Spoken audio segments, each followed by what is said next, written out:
numbers in perspectives. What do these numbers mean for Karnataka? And what do these numbers mean for India? We have a packed 5 hours. We have a lot of special guests coming. But more importantly, we have members from each of our organizations who are going to be here, editors and reporters. So you get to chat with them. They will share their insights with you, their analysis.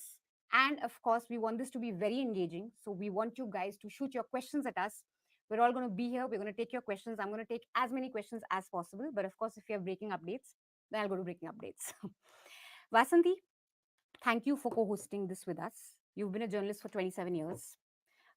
You are currently the co-founder and editor at Pickle Media and Pickle Jar Media. And Pickle Jar Media is an organization that makes podcasts on social issues. That's right. More importantly, you are from Karnataka. You've been living in Bangalore and you've covered and seen a lot of elections. So first up, I think let's get the pronunciations out of the way.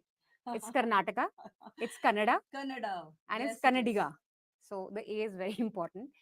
And I think just to start things up, when we talk about Karnataka elections, we talk about, you hear about Vokaligas, you hear about Lingayats, and there's just too much focus on that.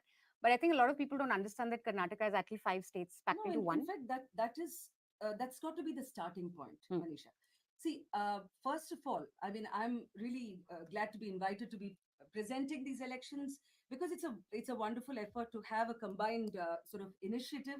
And what we will try to do is to give an informed perspective, and nobody really knows what's on the voters' mind. I mean, there Hmm. are big electoral pundits who've been at this, and you and I are, in a way, going to be reflectors of those Yeah. voices, of even those who are joining us.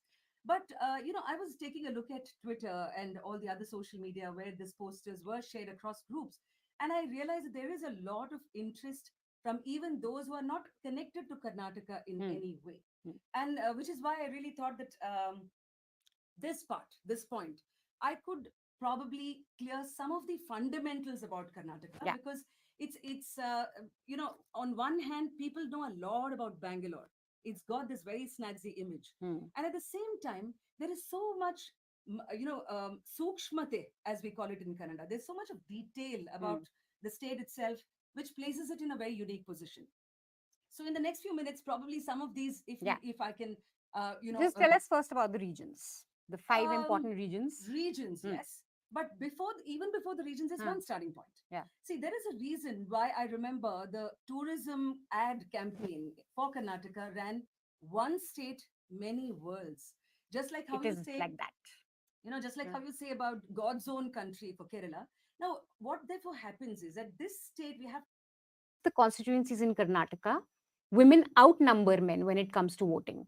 So this is a very significant vote bank, if I may call them as such. And this election, we saw Congress really trying to woo them. yeah. Promises made. The BJP also caught up. I mean, every Free gas party tries cylinder. to Yeah, woo the women, but does not give yeah, representation. yeah, I mean, I'm sure we are going to speak a little at yeah. length. We also have a special We guest. have a special guest joining us, Tara Krishnaswamy. Hi, Tara. Can you see us? She's joining us on Zoom. Hi. Hello, Hi, welcome. Thank you Manisha. so Hi, much Vasanthi. for taking out the time Pleasure for to be joining here. us. Hi, Dhanya. Yes, Tara, namaskara. First of all, in Bangalore, are you able to sense that excitement? What's it reflecting? I mean, you can't probably see it on the streets because people might be consuming it and watching all these. How has it been in your circles? Um, as you know, Section 144 is in effect in Bangalore, so the Right. streets are virtually empty. Okay. But there's just a lot of buzz these elections, and I think there's just a lot of excitement, and people can't wait to, get their hands on the results. Tara, you're the co-founder of Political Shakti, and a bulk of your work is ensuring representation.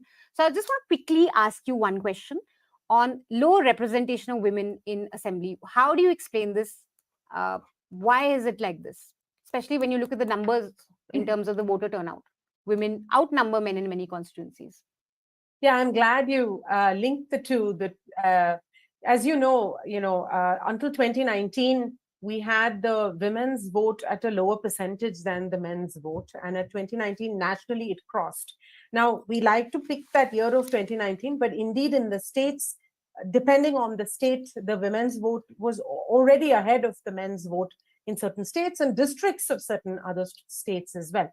Really, it was in the 90s when the Election Commission started to make a push for more women to come out and vote, that big gap of 10%, there'd been a gap of 10-15% between the men's vote and the women's vote, and that started to get bridged at that time.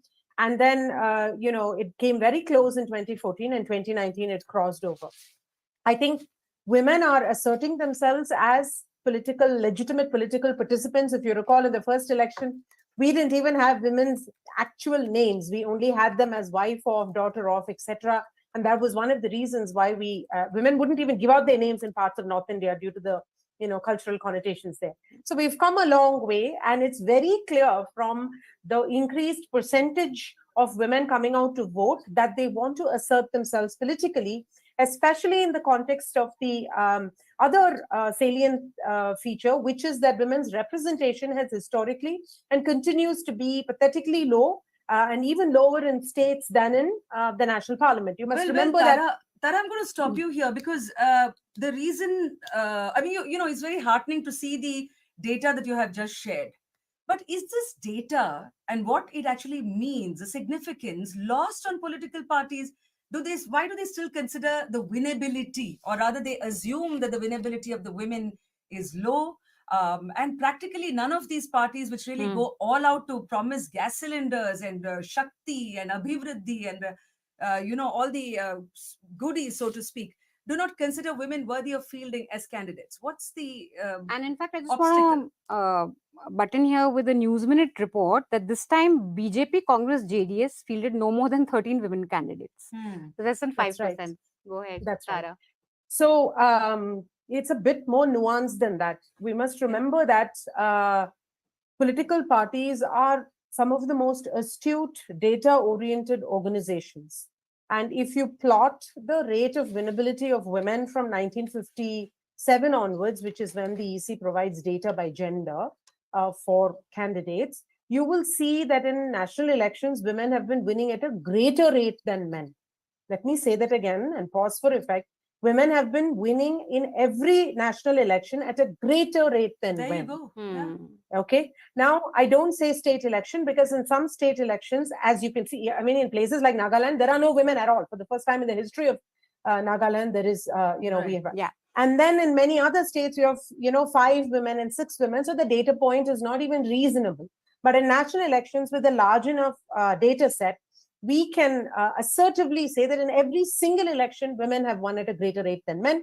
It's a large enough data set to extrapolate and say that therefore voters don't distinguish between genders, and indeed in some ways patronize women at a higher rate than they patronize men. And political parties know this, Vasanti, to your question. Yeah. So given that, why do they not field women? Again, you need to put this in a bit of context, because if you look at states like Rajasthan, Madhya Pradesh, Bihar, you've consistently had more women in their state legislatures, more women elected to their Vidhan Sabhas than in the quote developed states like Karnataka or Kerala or Tamil Nadu or any, or, and part of the reason is because a lot of the women that are given candidacy in those states are, wives of their imprisoned husbands. Well, there are a lot of men who are nephews and sons. I hesitate to say this. This is not just about dynasty and proxy, because there's plenty of male dynasts and proxies. There's just no two ways about it, okay? But the point is that in places, in states that are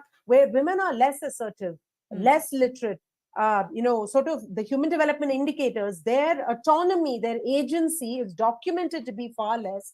The men in the political parties are much more secure in giving more women seats because they think they can control the women. And this is something Shakti has heard repeatedly from the cadre of a JDU, of a BJD, even of a TMC, to say that women are considered more controllable, whereas in more developed states, women assert themselves. So quickly, I think that explains the paradox with the...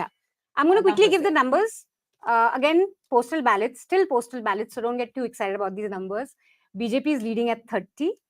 At 40, BJP is leading at 40, Congress at 34, JDS at 12. So those are the latest numbers that we have. Tara, very quickly, succinctly, if you can tell us key issues for women voters this time. Price rise, of course, we know. But apart from that, what are the key things that you think will influence women voters? I think one of the ways in which pollsters, and this harks to the lack of data that we have, good data that we have. Uh, Pre-poll, pollsters tend to look at elections through primarily a caste and religion lens. Okay, Which and are yes, important and yes, lenses, I that guess. varies Yeah. by region within Karnataka, no doubt about it. But yet they choose to look at it almost, it's a very patriarchal lens, because you assume that women are going to vote by caste when women have repeatedly, be it in, you're talking about 80s in Tamil Nadu to through the 90s in Bihar, and the 2000s in Odisha, and then now whether it is in Bengal or even Uttar Pradesh, that women have repeatedly voted against caste, or rather independently. And yet pollsters look at both issues, and pre-poll, they look at both issues and potential trends through a caste. And although they poll for gender, right, yet they, when in their analysis and their projection in the narrative, they always look at it like that. So issues are not necessarily aggregated, but I think these issues came out very early in the game. And in fact, I wanted to make a point, because I'm working with one of the female candidates here in Bangalore, and I wanted to make a point about how this election is going. So I'll answer your question, but if I may be allowed to make that point as Very well. quickly. Yeah. So I think absolutely price rise, and in fact even unemployment affect women more, because as you know, anytime unemployment hits, even anytime a COVID type an emergency hits, the first people to lose jobs are women, right? And the first people to lose livelihoods are women. And when the men lose livelihoods, there's a double whammy for them, because most women are in informal work, and your informal labor slips, your gender wage gap increases, and the men also lose jobs, which means unemployment hits you more. Price rise is, compounded, right? There is no two ways about it. But also, I think women vote for political stability a lot more, which is why you see, to me, you see, a greater percentage of women voting towards the ruling party, what eventually becomes the ruling party, because political stability, lack of violence, law and order, And some and you saw polls this that, even in UP. in fact, you saw this even in UP when they voted. Where the branding for the UPCM was, law and order, and the branding for the opposition is lawlessness, and they voted right. right. You're right. I, in fact, saw it firsthand in Uttar Pradesh elections when I was on the ground there last time. It goes to show that women really know what counts, and therefore they are willing to look beyond the labels of parties, and actually who will deliver that good work. And some of the exit polls, I think, why this women voters, percentage, and which party women back is going to be very important, because some of the exit polls that are giving a clear lead to Congress, the big difference seems to be in the voter percentage of women. So some of them have given Congress 11%, backing of women voters more than BJP. But we look into that. Thank you so much, Tara, for joining us. We're going to go to our friends at the News Minute. We have some reporters on the ground too. Dhanya, are you here with us? Hi, yes, Manisha, Hi, the numbers are coming in. Of course, our numbers are at BJP 46 and the Congress at 44, and the JDS is at 17. But I can see the TV9 is still JDS 13, Congress 36, and BJP 41. But according to the numbers, the Congress has taken a lead. I think this will keep swiftly changing, because these are the postal votes as of now. So can you just repeat those numbers again for our viewers? Just repeat them. Yeah, so the numbers that we have is BJP leading in 46 seats, Congress leading in 44 seats, and JDS leading in 17 seats. TV9 Kannada, which has reporters all across the state, is at BJP 42, Congress 36, and JDS 13, and 2 independent candidates. Okay, great. And Dhanya, how many reporters do you have on the ground today? We are on 8 reporters on the ground. They are spread across where leaders are, but some of them have gone back to their constituencies, like Siddaramaiah is in Varuna, and Bommai too has gone back to his constituency. But what we've been told is that as soon as the trend set in by 11:30, most of them will come back to Bengaluru. Of course, the winning side will rush to Bengaluru. The losing side will not want to come. But if it is hung assembly, everybody will come to Bengaluru or wherever the resorts are booked. And because we were talking about women voters, do you have any insights to share with us on what were the key issues for women voters this time? And do you think we can look at them as a block, in the way that I'm saying that, it's a voter block? Because if you look at the exit poll numbers, it does look like women voters have voted decisively this time. I'm just talking about the exit polls, for cost of living, the prices of LPG, and even the Congress promises. Now, if the women voters really around 11% more have voted for the Congress, then that's also because right from the beginning, even before the campaign started, one of the first election campaign rallies was by Priyanka Gandhi in Karnataka, where she's the one who announces 2,000 rupees per woman per household, the Gruha Lakshmi scheme. Later, when the manifesto came also, there was a lot of focus on women-led, on schemes for women. So, of course, that would have had a bearing. But it is also women who take the brunt of a cost of living, of increasing LPG prices. So, which is one reason why they could have decisively voted as a bloc. Absolutely. Again, like cylinder prices is something we heard of again and again and again. That was really key. So back in the studio, Dhanya, we'll get back to you in a bit with more numbers and updates. We're still counting postal ballots right now, right? Yes, we are still counting postal ballots. And we're at 40 BJP, 34 Congress, and 12 JDS. Yeah, we are 46 BJP, 46. Congress 44, and JDS 17. Okay, great. Thank you so much, Dhanya. We'll be back with you in a bit. And we have in our studio new guests. Hartosh Singh Bal from The Caravan, Executive Editor, and M.K. Venu, Founding Editor of The Wire. Thank you so much, guys. Now, remember, this Elections Online, it's an endeavor by 5 independent news organizations. We have The Caravan, The Wire, Scroll, News Minute, and Newslaundry. Together, we're bringing you these elections. And part of the thing that we also want to do here is we want you guys to engage with our work. We want you guys to ask questions. I don't think there'd be another. This is the first time that all of us are coming together, of course. It's an experiment, but it's also going to be great fun because you get to ask all of us questions at one place. In spirit, we've been together. In spirit, we've been together. And we also have Yogendra Yadav joining us on Zoom. Is he here? Hi, good morning. How are you? Good morning. How are you? And I actually wanted to begin by complimenting you. What an exciting initiative. And as I said in one of my tweets yesterday, not only for election analysis, I think it's just good news for Indian media that all of you have come together.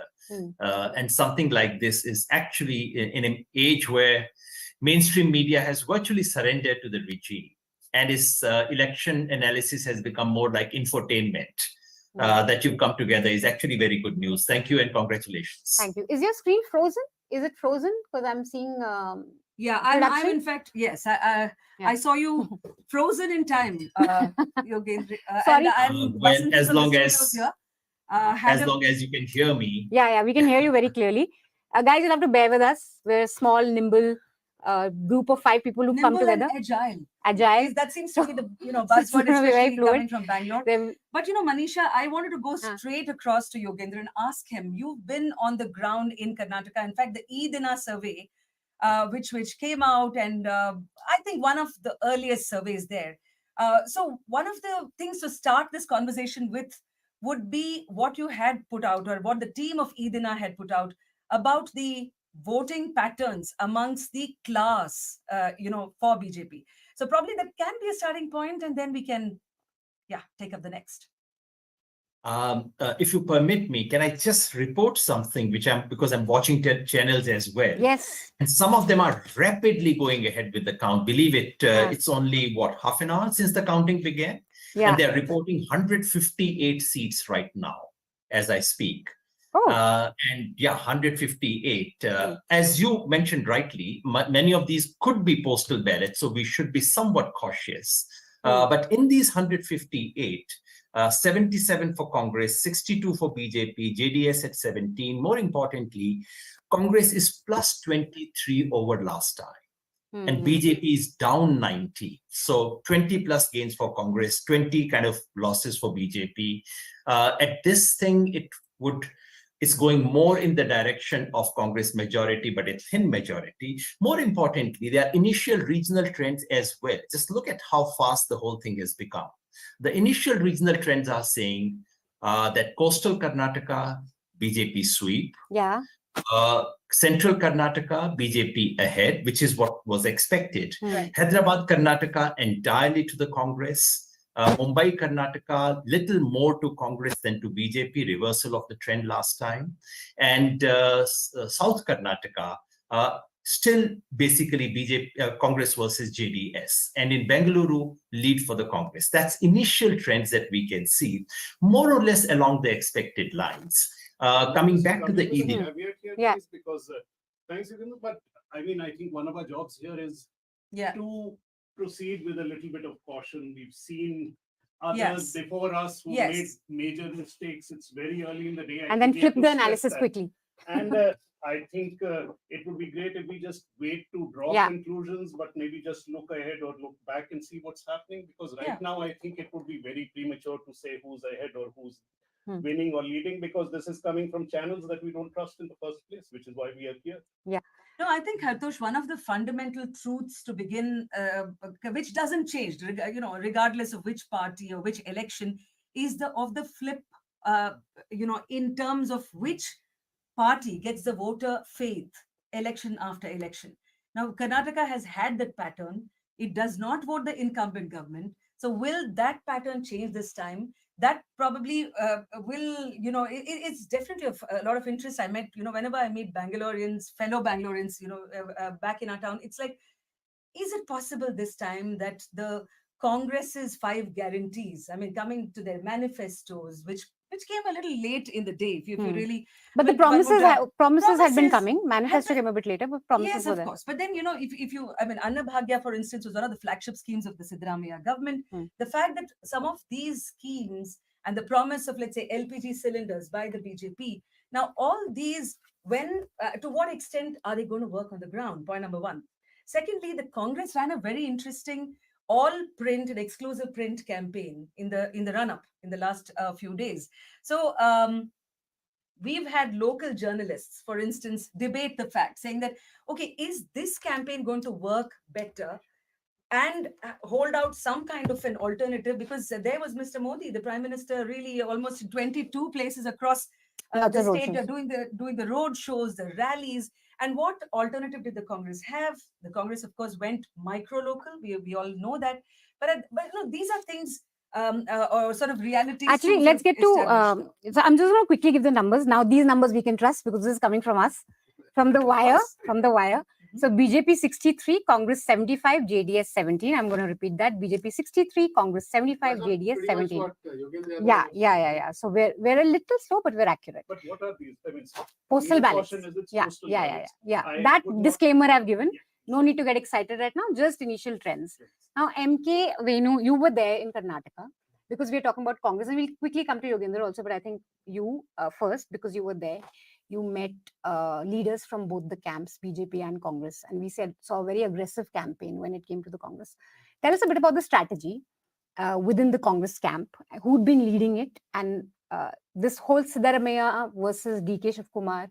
It's a very nice bonhomie we saw in the run-up to elections, at least. So, yeah, and also tell us the inner probably workings that you saw. One thing I found very interesting in the contest between BJP and Congress in Karnataka, the first thing we met a lot of BJP leaders. We met candidates. We met Bommai, and it was to me it was very odd that Bommai, on record, he told us, a group of journalists, that Congress had run successfully ran a campaign and created the impression that we are corrupt. That BJP is corrupt, 40% Sarkara, which is on everybody's lips, and misgovernance. I found this very odd because I don't know whether it's something about South Indian politics. That politicians are when they are talking to you, they try to be more rational than the ones in the north. I don't see a Yogi Adityanath. You're going to win a lot of fans. That somebody ran a good opposition, ran a good campaign. Okay. And Bommai also said that whatever development has happened in Karnataka, we owe it to several regimes going, Yeah, there has been a lot of foundation work. He mentioned Siddaramaiah. Yeah. He mentioned regimes, before Siddaramaiah, and he said it's an effort which is in continuum. So that also I found very, very interesting because at the local level I found that they are not all that combative. The combativeness comes from Delhi. which was visible to me in several other conversations with BJP leaders also. Like I said, we met Yedurappa's son, Vijayendra. Vijayendra. So At we Shikari. asked him, is it a big advantage to be your father's son, Yedurappa's son, very popular leader? Uh, so he said it's a big advantage within Karnataka. I can't say about Delhi. Oh, Okay, right. So you, that is quite candid. so within BJP, you constantly saw that Delhi BJP central leadership versus local leadership, a certain, But that's, I would say, Venu, the, chasm, yeah. no, this is a very interesting observation, but it also, reflected in the way the campaign was.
We met of BJP, sitting ministers who were fighting, C.T. Ravi,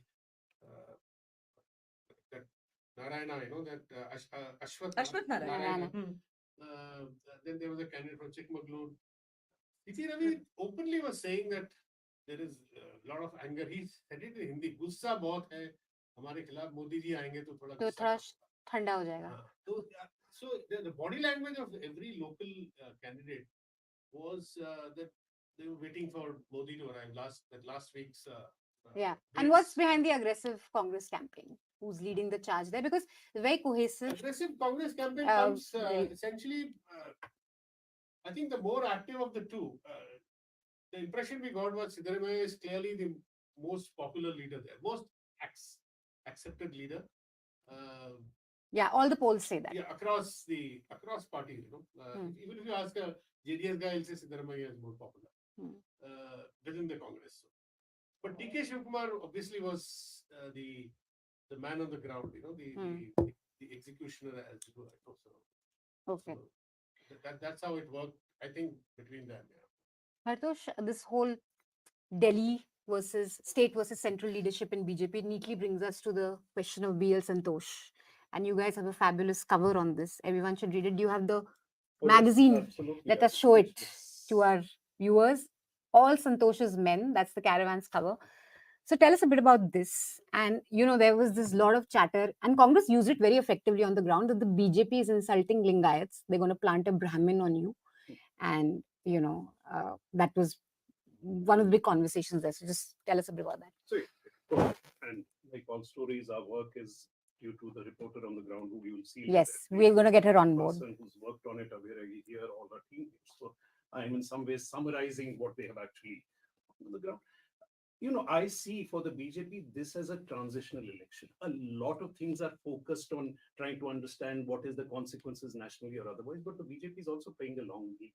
And you are going from an older BJP to a new BJP. That is not to say the older BJP was not communal, did not use bigotry. All of coastal Karnataka is witness to the fact that that's not the case. But you are seeing a transition to the BJP geared to work like it works in Uttar Pradesh or Gujarat, where you are seeing. I have to stop you 1 minute, Hartosh. Sure. I'm getting messages saying that you're not very audible.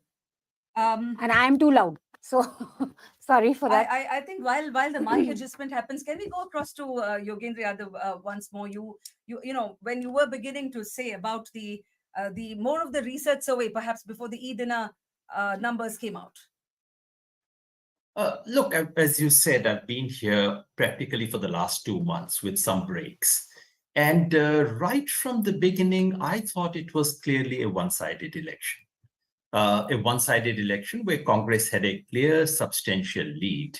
And I've actually not seen any reason for it to diminish over this campaign.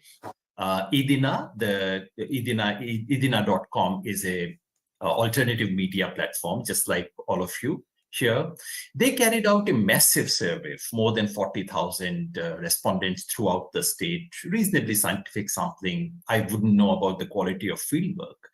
And their conclusion about 3 weeks ago was that the vote division would be something like this. They said it will be Congress 43%, BJP 33%, JDS 16%. And from that, they projected that it will be 134 to 140 seats, which is to say a clear, substantial majority, which is in no doubt. And I was surprised to say that most exit polls did not show that picture. Just to pause you for a minute, because India Today numbers are coming in. It says Congress leads in 100, while BJP in 75 seats, JDS in 16 seats, and others in 3 districts. But we want to just go with the numbers on the wire. So we'll not look at TV because that's the point. So we'll stick to the wire numbers. And would you want to repeat that for the benefit of those who are watching It's on us? the ticker, BJP at 70, Congress 85, and JDS at 17. I think, is our audio fine now? Hartosh, can you do a check? We can check once because we'll run into these fumbles. Can I say something about counting? Yeah. Over the years, what I've seen is that the initial trends are extremely unreliable. And the reason for that is that we cannot be sure that these are postal ballots, even postal ballots. The trouble is, if these were all postal ballots, we could have still drawn some firm conclusions. But the manner in which Election Commission reports is so mixed that some constituencies may be giving you postal ballots, other constituencies could be giving you round one count. So that's why it tends to fluctuate. But over the years, my sense has been that for some reason for which I have found no mathematical explanation, the party that initially does well then tends to creep up. Its seat share tends to go up. And while we have very good reasons to be suspicious of mainstream media, we should be. By and large, they have absolutely no stakes in getting the counting wrong. They did get it once wrong, but once or twice they were just playing professional goof up. Yeah, but I don't think this is just professional technical goof up. But by and large, they gain nothing by giving you a wrong count because they would be foolish after a couple of hours. No. And see, we have the numbers on our ticker, so we can go to that. And I think this 1 hour is nice for context setting and conversations. Hartosh, can you check once now? Can you do a sound check? Yeah. We'll run through a sound check to make sure it's okay. It's fine. Bear with us, guys, while we do the sound check. Say 1, 2, 3, 4, 5, 6, 7, 8. 1, 2, 3, 4, 5. I think it's 7. as realistic as it gets. Yes, This, yeah. yes. Do we have Hartosh mic'd up properly now? But Manisha, you and I are, and I think just also No, to we just want to make sure.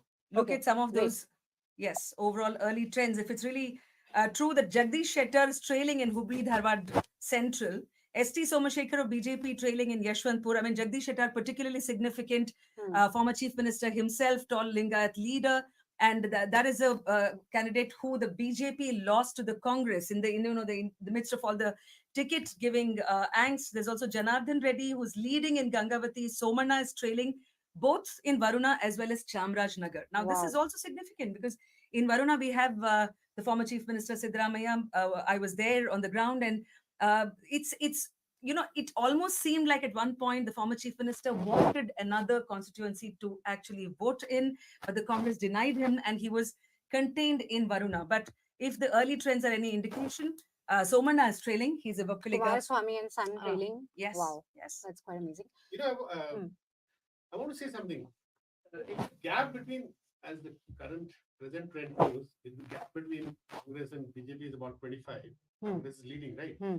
And if this trend continues, then you're looking at a slightly hung situation because JDS will get at least 20 seats. So that means from the remaining, 200 and whatever, 5 odd, 4. If this is the split, 25. But let's see. Like we said, it's too early. So let's just circle back to Hartosh because you were in the middle of a conversation and then your mic bubbed up. So BL Santosh, the Lingayat versus Brahmin fraction, and how the Congress was using it. Well, yeah, as I was saying, and again, I think I would prefer to stay with this because I think early conclusions are dangerous. Yeah. We've seen them often go wrong. The early leads are misleading, and we are in no hurry. We have the whole afternoon with us. We'll come to leisurely. Leisurely. I do strongly think that the point I was making is that the BJP is in a transition in Karnataka. From the old BJP to the new BJP, which is now governed more the Amit Shah and Modi pattern, trying to imitate the patterns of the north of Gujarat and UP. Finally, in Karnataka, they are nowhere near succeeding, but they are transiting to that. It's still an upper caste party in Karnataka. In a way, it is no longer in Uttar Pradesh or Gujarat. They are trying to reach out to different regions. This election will still very much see that same division. I think Yogendra has made the point. It's very difficult to separate out caste and class, so Yogendra has tried. Yeah, we'll come to Yogendra on that because because even when you look at the Lingayats, even class is working along caste because the Lingayats are not one single caste. So you can't do that analysis so easily. There is that issue. So what the BJP is doing is actually trying to spread its reach. It is using this RSS booth level management, which already had, with trying to cater to small castes with cultural changes on the ground in the way you icons, working on subcastes, because it is not possible any longer to look at elections in terms of caste. You have to look at, basically, I call our elections as a jati level analysis. Castes within castes are what parties are working on, and the BJP has understood this dramatically, and they are trying to replicate this. In Santosh is the man who is key to this transition. But unlike the North, he's not the face. He cannot be the front man for this transition, which is why the BJP is facing a problem in the post-election. And you can tell our audience why he can't be pausing you here because there have been lots of viewer comments. Kumaraswamy and son trailing particularly is of significance. We also have Sudipta Mandal joining us on Zoom, and he is somebody who can definitely give us a clearer, his perspective on the coast, which he had reported on quite extensively. And Sudipta, if you can hear us, the moment you say BJP and Dakshina Kannada, that's such a strong connection. But, in terms of this time, what is it looking like? Is there any new perspective that's emerging? So there are some forces which are gathering pace in coastal Karnataka as they're churning within that Hindutva formation. We've always thought of it as this one region where the RSS kind of has complete control, but we've been seeing fractures in that. Now, whether it will play out in this election is not as important for me as somebody. I mean, I've been following this region for close to 16, 17 years now. But so, say, for example, the rival candidates, the rival Hindutva candidates who've been put up in coastal Karnataka against the BJP. You have Pramod Mutalik, the chief of the Shriram Sene, contesting against a BJP candidate in Kallarka. We went across to interview him the last time, and he said that there are 32 Hindutva organizations who have put up small candidates across the state against the BJP. Now, these are really, for me, interesting because I think somebody said it earlier, not just the BJP, but I think the Karnataka as a whole is still undergoing that transition. We still haven't settled on a political ideology or party. And these are forces that will continue to kind of shape the Hindutva of the future and politics of the future. So therefore, I'm saying there's a lot of churning happening over there. Another thing, you will see this emergence of subaltern Hindutva, this Brahmin versus non-Brahmin in that coastal Karnataka region. We saw how the Nalin Kumar Katil's SUV was really shaken, and it shook the party, and the Brahmin factions or the Brahmin dominated RSS, where the toddy tapping Billava community saw themselves as becoming tools or being used by the Brahmins of the BJP, and that contradiction, how it plays out in the coming years. Some of you might know that the Billavas of coastal Karnataka are now trying to build an alliance with the Tiyas and the Iravas of Kerala, and the SNDP, which is the Sri Narayana Dharma, Guru, the SNDP, the Tiya thing started by Narayan Guru. They are coming to coastal Karnataka, holding both spiritual meetings and political meetings. So all these things are for me more interesting. How it will play out in this election, we'll see. But BJP is still taking coast, huh? That's like the general. That is just obvious.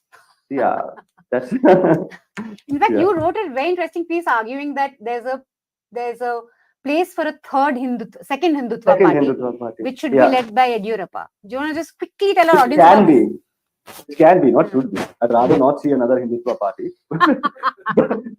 which can be led by Yediyurappa, because you look at the Veerashaiva Lingayats, right? I mean, 99 communities within one, and only now we are becoming aware of their presence. I mean, political parties have always played these fractions, but for some reason in the media, given how legacy media dealt with these kind of issues and stories, we don't really understand the dynamics within these communities. But Sudipta, one of the things which I particularly find interesting is that the notion somewhere that BJP has always had it good in Dakshina Kannada. Now look at something like 2013. I mean, you had a Congress total sweep. I mean, just for our viewers, 2008 BJP had a total sweep, but for one seat. I think it was Ullala. I think.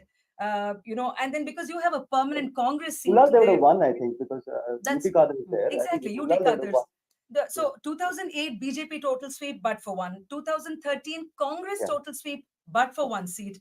Congress in 2013, of course, is not the same as a Congress in 2023, and there is the extra the Modi factor there. Many situations have changed, but this is something which people don't probably know about the 2013. The coast voting for the Congress. So what was?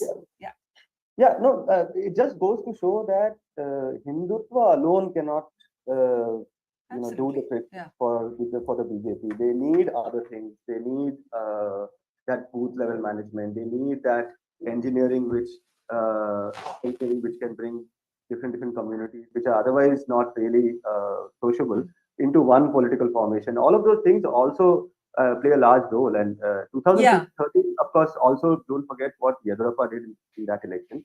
That had an impact across the state, right? Also, I think the Catholics. I mean, the Catholic community in Mangaluru. You have the Bihari Muslims. There's been a traditional support for the Congress. So all in all, I think the Dakshina Kannada region is quite interesting, and it bucks some of these beliefs that people have. Can I make a quick point? Make a quick point. Then we go to Yogendra because he's going to leave in half an hour, and we need to do a quick sound check with you guys again because I'm still getting complaints. So let's just do that. So just a note about the Catholic community. Don't take them for granted. They are not anti-BJP. The church attacks are not the only reason for them.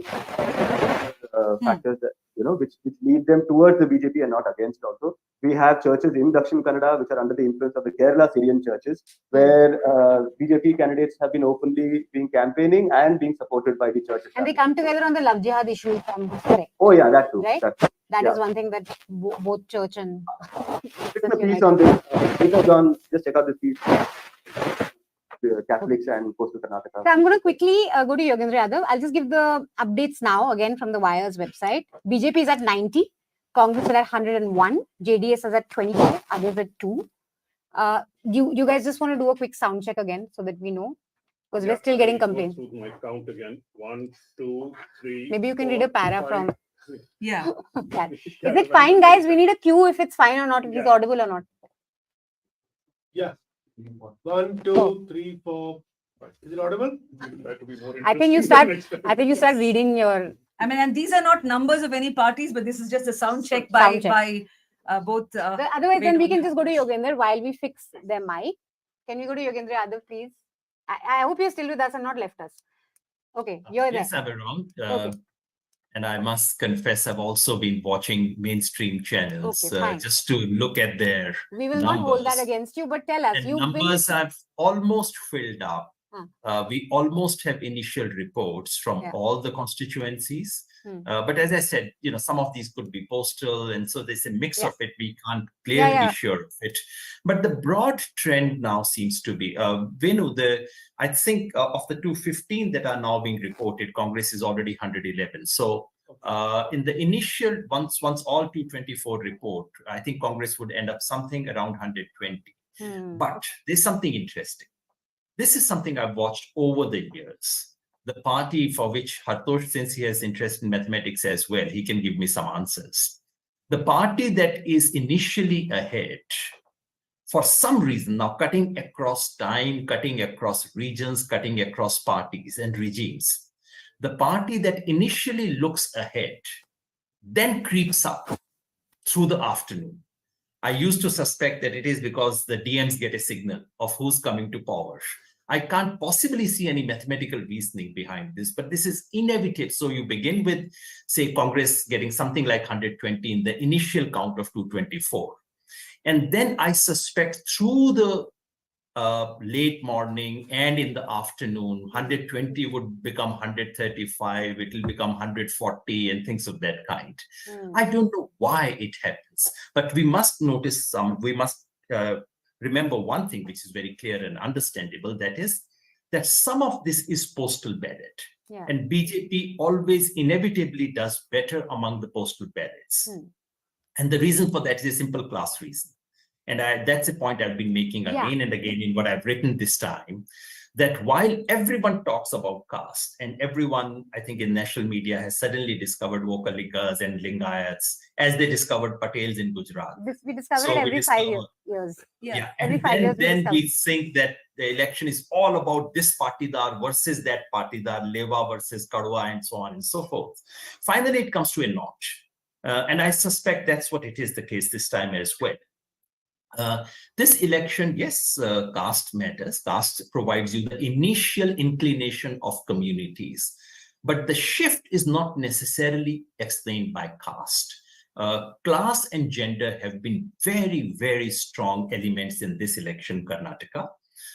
Class, every survey, and as you travel, as I said, I met all kinds of voters. I met BJP voters, but I did not meet one poor person who was voting BJP and saying anything nice about BJP as a party. They voted BJP. Of course, many poor people vote for BJP, but all of them remembered Siddaramaiah. Even then, when those who were voting for BJP remembered Siddaramaiah's regime with some rosy eyes, they remembered that there was Annabhagya those days. And so they were voting for very specific constituency-specific reasons. These reasons were not just sorry, pausing you here, more trends coming in. Leads, in fact, BJP 90, Congress 101, the JDS 25, and others 2. So yes, please. Go ahead. And as I said, if you look at the initial leads, I'll again repeat the pattern. The pattern seems to be coastal, since we were discussing coastal almost entirely staying with the BJP in the initial trends. Hyderabad, Karnataka was with the Congress last time, even more with the Congress this time. Mumbai, Karnataka went strongly with the BJP last time, but looks like neck and neck this time. Central Karnataka is close fight with an slight edge to the BJP. In South, which is so critical to the JDS, it's Congress which is trumping over the JDS. So JDS is taking a lot of losses in the South as of now in very, very early reports that we get. But just coming back to the point about gender, I think this time we have seen a much bigger gender gap than in other elections. Yeah, and that's fascinating. Let's dwell on that a bit. Why? That's right. Because if you go by India Today exit poll, which has done one service to the country, that is to actually give all the breakups. Normally, exit polls are simply about this person is going to win, this party is going to win, and nothing else. But they've given a breakup, and the breakup shows that while the Congress has a 5-point lead among men, it has an 11-point lead among women. Wow. Now, that's substantial. So that's a decisive, substantial... Absolutely. They're really so going to decide who's going to come to power. 6-point lead in a section which is half of your population, half of the electorate, could actually swing the election almost entirely. So that's a very major factor. I suspect it has, of course, in Karnataka, Congress never lost women's vote like it has in many other parts of the country. In most other parts of the country where BJP is the dominant party, in fact, it's the BJP that gets more women's vote than Congress does. In Karnataka, that was never the case so far. And that's a mark of how deeply entrenched Congress has been in Karnataka. Women, even till last election, favored Congress a little more than the BJP.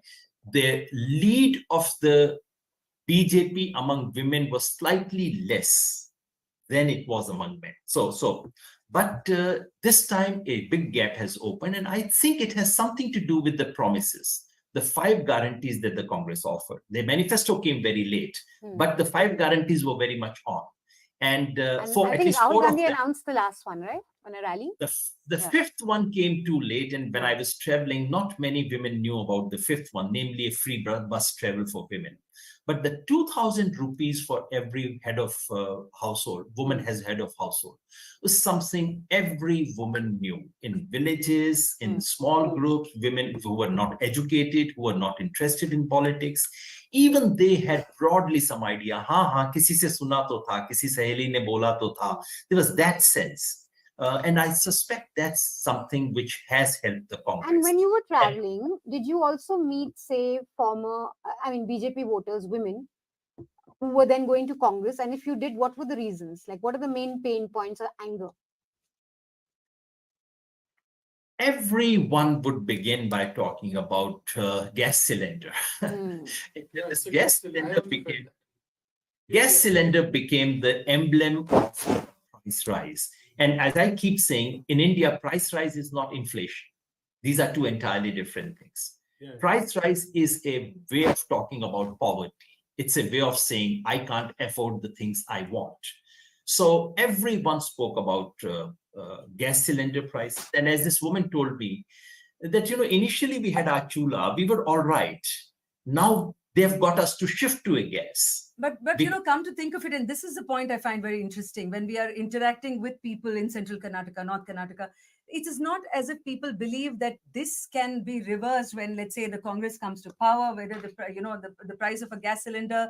So these are some of the things. In fact, price rise in people in their wisdom will know that it's not something that can be exactly contained by the state government, and which is why it's very tricky. And I remember what senior journalist Krishna Prasad, who also undertook some of these travels, across, and he was mentioning even in his piece about James Reston, the former executive journalist of the New York Times, who said while observing Indian elections that when the voter is casting the vote, it is almost like a sacred communion between the voter and democracy. And it is a sacrilege to pry, meaning that we can speak of price rise, we can speak of anti-incumbency, we can speak of how much narazgi, let's say, the voter felt against the incumbent government, but whether this is going to actually translate into how they have voted. I mean, there are people, even in a city like Bangalore, who said that, this government has been lackluster, non-performing. Right, yeah. But of course, You know, we there is need the national picture. Talking about price rise and as Yogendra, we went to many village hearts in our travel last week of April, and we found that this gas cylinder, every woman that we met mentioned about mentioned that gas cylinder price had doubled. Now the point is, the other is right. Inflation is always an issue, but once in a while, just as corruption is always an issue, once in a while these issues get elevated to a higher plane on account of some pain point, which gets deepened. I think in this election, gas cylinder has deepened because this government has been very insensitive to have allowed gas cylinder prices to double. 400 to 12, and people would say that. And I am certain that this will be an issue even in some of the North Indian elections later. And their earlier campaign of having provided gas cylinders, it was a major plank, Labharti plank. I think it is slowly eroding. It is eroded first in Karnataka, because Karnataka is more literate also. I think this is going to have an impact in other elections also. Okay, now before we come to Hartosh, Can you just pull up the Election Commission website right now? Because for the first time you are getting leads from election, and you're getting vote percentages. There's a 6 or 7% gap so far. And because initial votes, which the BJP should be leading, I don't think we rush to conclude. In fact, I'll just read the leads. I'll just read the leads. BJP at 8, Congress at 12, JDS at 1. Those are the seats. But the leads I'm getting, I think it has not been refreshed. It's 25 to 12. Oh, wow. Okay. The BJP. And there is a 46 to 39% gap in vote share. That is what is coming through right now. As we go along, I think this will be interesting to watch because this is data that I think we can totally rely on in some senses. What we're going to do is we're going to quickly go to a package that the Caravan magazine has made on BL Santosh. And when we come back, we'll make sure that all our mics are working and fine. No one's too loud and no one's too muffled. So just watch this package and we'll be back quickly.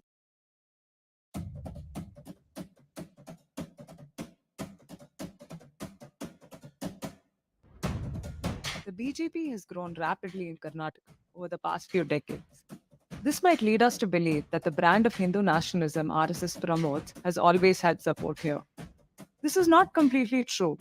For centuries, Karnataka has been influenced by the thinking of radical reformers such as Basavanna, who've stepped away from orthodox understandings of Hinduism. The state has its own indigenous cultures which are anti-Vedic and has also seen radical movements led by many oppressed caste communities. Over the decades, the RSS has tried many methods to increase its support base. In coastal Karnataka, it banked on its polarizing programs such as Gauraksha. It altered indigenous ancestors that people prayed to and presented them as Vedic deities. This Hinduization gave the RSS mass support in this region. But to grow further, they've been trying to push other well-organized caste groupings of Karnataka too, towards a singular Hindu identity. The latest phase of this has come under the leadership of BL Santosh, who strengthened the BJP's organizational structure and effected a generational change in their leadership. With the Lingayats, who are BJP's core voters, the RSS legitimized groups within who are more Brahminical, such as the Panchapitas. This has been done at the cost of invisibilizing everything that the Lingayats represent, including their anti-Vedic resistance. RSS is now roping in other communities using their religious leaders or is creating religious leaders from scratch, all to reshape the region's cultural markers and pushing myths in their place as the reality of the Kannada past. In all the cultural experiments that the RSS has tried, be it the appropriation of local deities in coastal Karnataka, the mobilization around Ram Janmabhoomi when Yediyurappa was the BJP state president, or at the Baba Budangiri shrine, it saw minimal pushback from the state's political opposition. The Congress failed to counter the RSS project of cultural reshaping in Karnataka. If there is anything to be taken away from the past 4 years of the BJP's rule in Karnataka, it is the long shadow these changes will bring to the cultural fabric of the state.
Okay, we're back, and now hopefully all our mics will be working and everything will go smoothly. Sorry, guys, you have to bear with us. Like I said, 5 small independent news organizations have come together, so it's going to be like this. So you'll have to bear with us. But ECI, we were talking about, data coming out, reliable stuff that we can trust, slow but steady and reliable.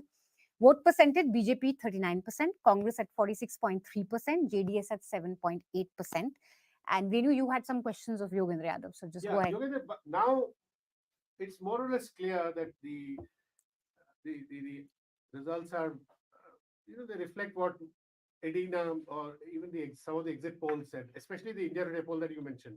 In fact, I found it fascinating that your Edina poll and India Today exit poll were very similar numbers, right? So not mine, Edina's. Yeah. So I mean, I said you because you kind of assisted. I reported it. Yeah, you guided them, right? So now, and coming back to your piece on class, that this is the first probably election, if not the first, at least one election where people have voted on class lines. And I found it interesting in your piece. You said that even among Dalits, the better off Dalits voted for BJP and the poorer Dalits voted Congress.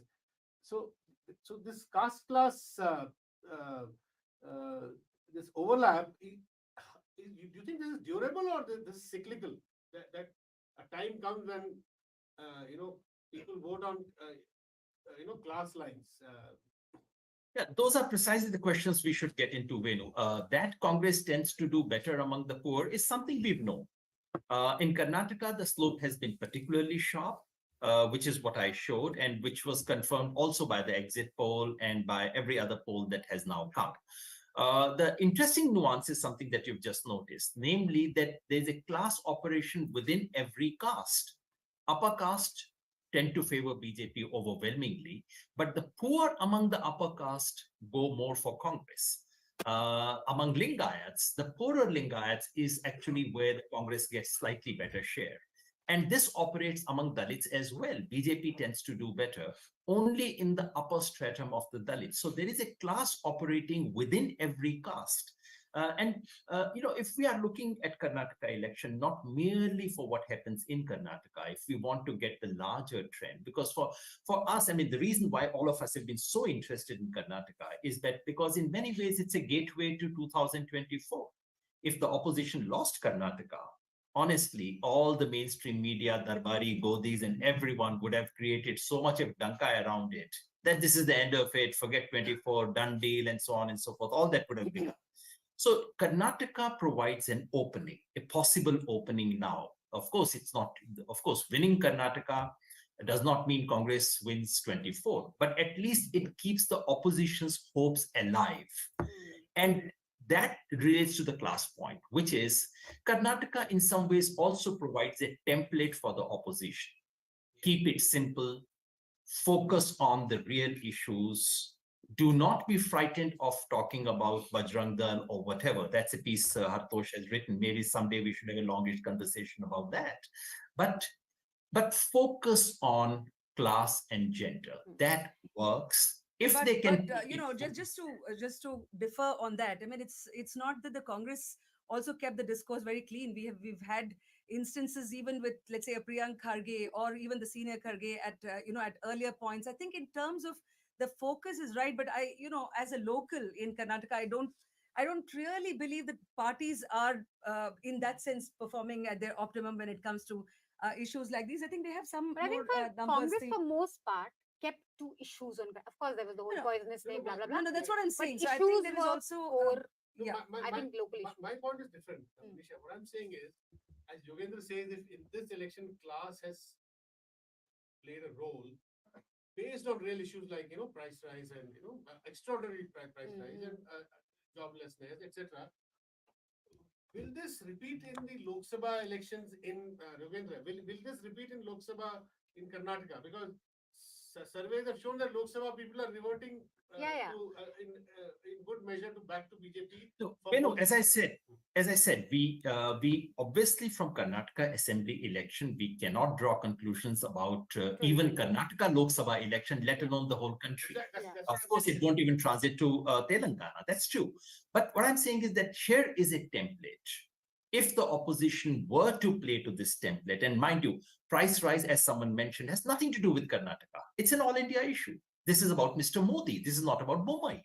So if the opposition can play Adani, because Adani is beginning to trickle down and it's beginning to hurt Modi's personal image. If they can stick to Adani on the one hand to attack Modi, and if they can stick to issues of price rise, unemployment, and so on and so forth, without being shy of talking about the communal issue as and when it comes. I think the real. I just want to pause ourselves here, because there are already viewer comments on post-poll alliances. I mean, people are always so, in an Indian setting, so excited about the possibility of what next. Matlab, ab ye theek hai, aage kya? Because the leads are showing Congress in 118, BJP lead in 82, JDS in 23 seats, and others in one seat. So the talk has already started. The buzz has started on whether we are looking at the Congress JDS alliance. So it's at this moment. We'll get to that after 12. But Hartosh, you wanted to come in. One? Yeah. Yes. Yeah. I just wanted to sort of still stay with what Yogendra was saying, and maybe Yogendra, if I can just sort of throw this back at you, this analysis, because we are talking about, if the analysis is right, it is positing a future course of action for the opposition in some senses. That the economic classification of castes sometimes loses out the actual understanding what is happening on the ground. As I said, when you look at Lingayat or if you look at Dalits, what we are forgetting is that this is a staggered collection of jatis within these. Those jatis are staggered down on economic levels. So what you may read as an economic vote may be a vote of different jatis voting differently down the category, which is what we've seen over and over again in UP and in Gujarat, and I'm likely to bet that it is happening here again. That fundamentally, to reduce it to economics, I think gender and economics magnify these jati tendencies, but the preeminent unit of analysis for me does not change from the jati, and that is where the BJP is focusing time and again and beating the opposition entirely in the north to make the same mistake. I'd say two things very quickly. Two things very quickly. Hartosh, it will be difficult to analyze Lingayats by jatis. Unfortunately, we don't have data for that. But I can say something about scheduled caste by jati, because we do have data for that in the post-poll surveys and the Idina survey. In Karnataka, they have a given classification of the left and right. The Yeda and the Pala. Yeah, the left and right. And they actually, on ground, they say left and right. And actually, when you look at the left and right in Karnataka voting for Congress, there isn't much difference. The levels are actually quite similar. There was a lot of talk about, what subclassification, etc., would do, but that hasn't resulted. But just to take Hartosh's point forward, Hartosh, my broader point is this: focus on the bottom of the pyramid, not merely in economic terms, in three terms: gender, caste, class. Caste, especially the lower OBCs, which BJP has quoted very, very successfully, and the lowest among Dalits that BJP has again been very carefully quoted. So if we broadly speak of the bottom of the pyramid, you see, the problem with Congress is that while it continues to gain disproportionately large share of votes from bottom of the pyramid in all these three respects, its own policies and its own leadership does not reflect that. If the opposition can get that aligned, that would be a very major step forward. Great. Thank you so much, Yogendra. I think you said you had to leave at 9:30. So thank you so much. Yes. Any last thoughts before we move to Sudipto? I definitely want to get Sudipto in on this conversation. No, my sense, as I said, is that its 122 would go up further. That we would actually end up closer to the Idina survey. And I think I'm glad you spoke about that, because no one takes note of what a small news organization does in Kannada. And every other big thing came much later. I do think and hope that Karnataka, which the BJP saw as an entry point to South India, could well prove to be their exit point as well. So thank you so much, Yogendra. It was always good to speak to you. We have Sudipto, who is still with us, joining in on Zoom. So Sudipto, I think from the numbers that you are seeing right now, it almost seems like people are looking at a Congress lead. Of course, as Hartosh earlier mentioned, these things could happen, could reverse as the day goes. We can never take anything for final. But, being there, as it were, in terms of the caste equations that the talk has been going on, what's your sense that you're getting across? Yeah. So, I mean, Lots of stuff to unpack. Yes. Go there's for a it. lot to counter in what Yogendra and other people from Delhi are Go for it. Okay. See, class is apparent, and caste is a whisper, right? Class is a public Whisper. reality. Caste is a whisper. Class is apparent. Class is public. It is apparent, right? Caste is private.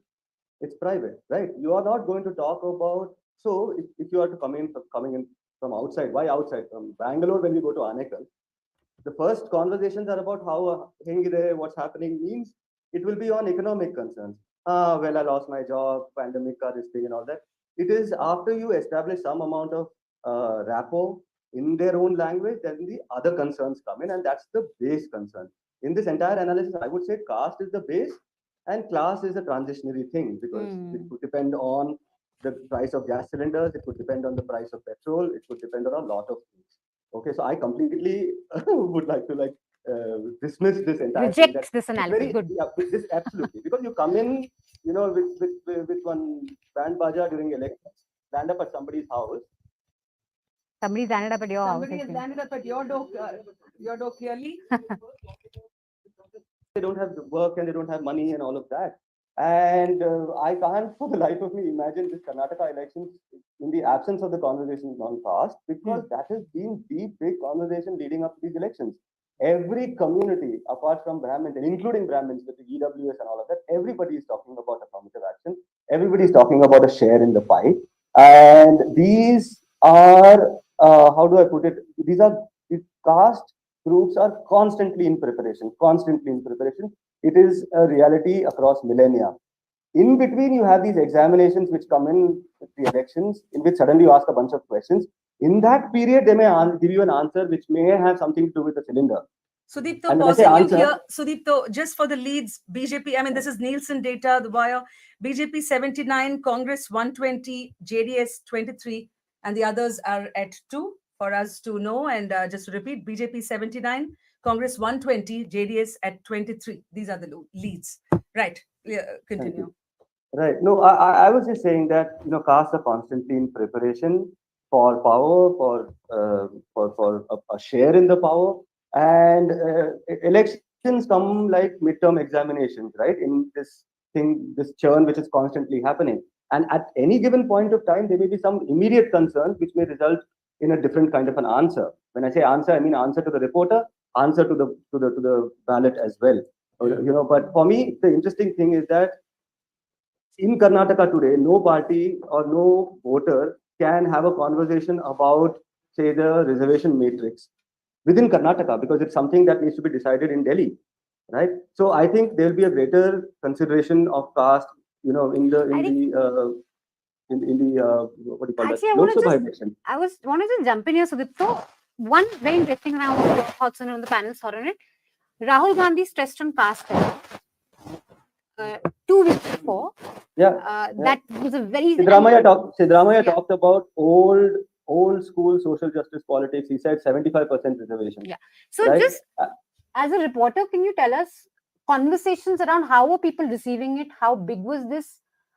How do you weigh this as a factor in terms of the results that we're going to see? So the communities who are within the reservation matrix, right, which is actually 75% of the population, crunched into less than 50% of what you call quotas, right? Now, these communities have been watching this very, very closely because you have some communities which want in on the reservation in the matrix, right? For and example, then the BJP also did that, right? They included some sections in SC quota, in STs. I think tribals also, they included a few. Yeah, so there are demands for internal classifications among tribals. There are communities such as the Kurubas who are demanding tribal status.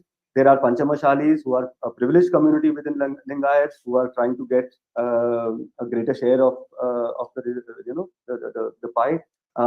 Within the SC, you have literally four primary communities pulling in four different directions. Right? So just to and add to what Sudipto is saying, when we speak about Panchamasalis, the more it's easier when we relate it to actual names of ministers. For instance, we have Murugesh Tirani, we have Basavaraj Yatnal. And I also found it interesting, in fact, support what Hartosh was making a point earlier, is that when someone like a Yatnal was constantly, in fact, going at Mr. Yediyurappa, the BJP gave a rather long rope. So some of these did seem like it is very careful when it is treading across some of these subcastes within the Lingayats themselves. We have viewer questions. Yeah, we have, can I get a quick point? Just to, I forgot to correct Yogendra over here. It is not true that we don't have data on the communities within Lingayats. Exactly. Right? There are 18 communities specifically listed as backward among Lingayats. There are SC Lingayats also. There are ST Lingayats as well, which is why I said, come spend some more time in Karnataka. Don't just come during the elections. Yeah. It'll still be hard even if we come and spend more time, because of course language is a huge thing. I just want to quickly get both your views and then we can take on the questions. Caste census as this big push, because you have Nitish also who's been talking about it. They're holding a caste census. Rahul Gandhi made it a big issue. Caste census is something that the opposition can come together on to take on Hindutva. Look, one, I think this dichotomy, and here I am echoing a lot of what Sudipto has been saying, I think, is that this dichotomy doesn't work. Hindutva is also a strategy that is working with caste. That is what the BJP has done in UP. It has done in the Hindi belt in Gujarat. We keep forgetting that. Without working on jatis themselves, to believe that the caste census itself will damage the BJP is not necessarily true. What is happening with the lower EBCs with the EBCs, not the lower EBCs, that's the wrong term, with EBCs in UP, what is going to happen in the Hindi belt? Let us not anticipate that this will be a magic wand. It is necessary, it is something that has to happen, but to believe that the BJP will also not gain out of this, given the kind of politics they've been doing in the North, is a misreading of the situation on the ground. It's very interesting. So no, I partially agree with Hartosh. BJP has successfully managed, lower OBCs, EBCs, especially in UP, Uttar Pradesh is very critical. But we've also seen rumblings among the lower OBCs in UP. Leaders have come out and said that these guys are just giving us the crumbs of the table, symbolic, some post they'll give, but real power sharing hasn't happened. So they have experienced for 10 years what kind of power sharing is happening, And this caste census comes in the backdrop of these, we've seen these basic frustration among the lower OBC leadership in UP. So I'd like to see how they respond to the caste census. It definitely, in my view, acts as a glue for opposition unity, but not the only issue. There are other issues, but this is one issue which brings them on the same page, as it were, and that's what Stalin did when he had a meeting of regional leaders, opposition leaders on social justice issue. So I think it's definitely an issue. Yeah. You want to take some audience questions? We should take some audience questions. Yes. In fact, I have one which has come in, and this says that kindly confirm if in the state elections of the center, there is no seat reserved for women candidates. This question comes from Raghuvendra Singh. Well, Raghuvendra, you're actually right. The 73rd and the 74th Amendment reserves 33 to 50% of seats for women in rural and urban local governments. We had Tara Krishnaswamy earlier, who has been working a lot towards increasing women participation in the legislatures. But here's what she actually had mentioned, and I'm reading out her quote, that for state and national legislatures, a constitutional amendment reserving seats has not been passed by the union government. The last time it was tabled was in 2010. It was passed in Rajya Sabha, but it failed in the Lok Sabha. She also mentions that the Modi government is the only government that has not tabled the bill, despite many states passing a resolution through 2022 supporting the bill. So I think that answers your question, Raghuvendra Singh. And I'm just going to update everyone with the wire data. It's 9:36 and the numbers that I have are 80 for BJP, 117 for Congress, and 23 for JDS. And I think Hartosh is right. It would be very useful to look at what the Election Commission data is telling us. 934, as of 934, BJP leading in 45 seats. Vote share is 37.3. Congress is in 74 seats and vote share is 44.2. That's So quite what's the something. gap? And 37.42. 7%. Yeah, 7%. And JDS is at 16 and 10.4%. That's what we are getting at 934. So sorry, Sudipto, just again had to pause you for some of these things that are coming in. You were making some really fine nuanced points about the understanding of castes and many other things as well. Oh, well, yeah. But is there a question? I mean, I was just saying that, there are so many of these tasks which are mobilizing around. You said that we had data, contrary to what oh, yeah, the data. Oh, yeah, of course. was mentioning. Yeah, I pulled out this thing. I shared it, in fact, just last evening. I was doing this research for my article on Lingayats, So there, there's this government study itself. Like right now, I'm reading from it. There are Kuruba Lingayats. There is Lingayat Medhar. Look at this, for example. Lingayat Medhar is included in the list, in the latest state list as entry number 1B under category 3B, apparently based on the report of the Chinnappa Reddy Commission. So even when the Chinnappa Reddy Commission was around, the first backward classes commission under LG Havanur, all these commissions have taken note of the various subdivisions among Lingayats. And I'm looking at this list, people who are artisanal communities, who went to bamboo work, pottery, carpentry. Then you have Yadurappa's own community, the Banajigas, who are the trading community. The Banajigas again are not one community. There are multiple trades, and therefore there are multiple subdivisions among the Banajigas. You have the Panchamashali Lingayats. They are not one community. Among them, there are multiple subdivisions. And so I'm just saying that there are all these factors at play which are not very apparent when you first come into the elections. And because you traveled in the coast quite a bit, I wanted to know that coast you have this situation of right-wing groups like Ram Sene also contesting and giving a fight to BJP. Do you see that impacting them in any way? The BJPs, in the sense, and what is the appeal? I mean, I just want to know how important that will be. It's like asking, does the SUCI have any impact on the CPIM? Okay. Right, or the CPIML has. The thing is, in puritanical politics, right, you have purer and more distilled and more fractious kind of interpretations of the ideology. Yeah, go for it.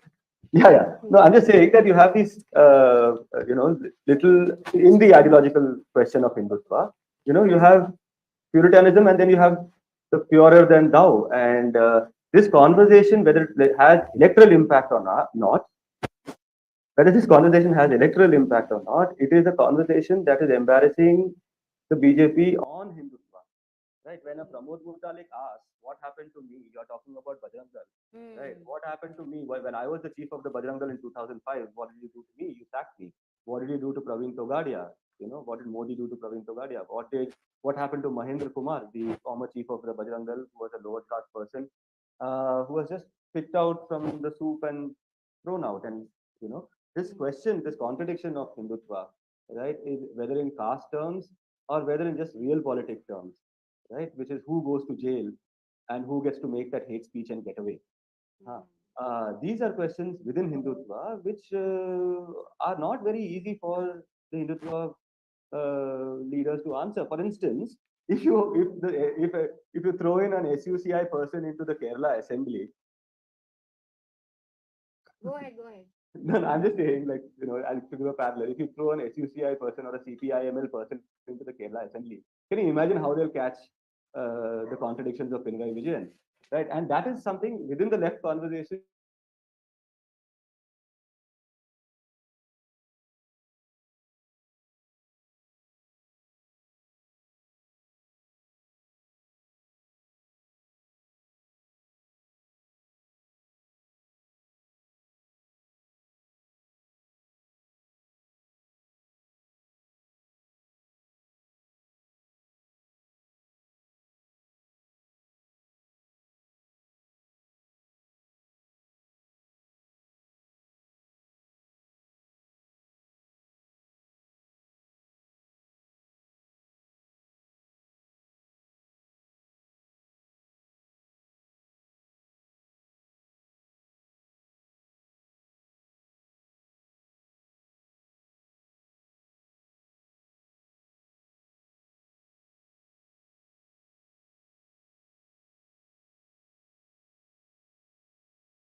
And I thought that this government saw one of the most aggressive, assertive Hindutva campaigns.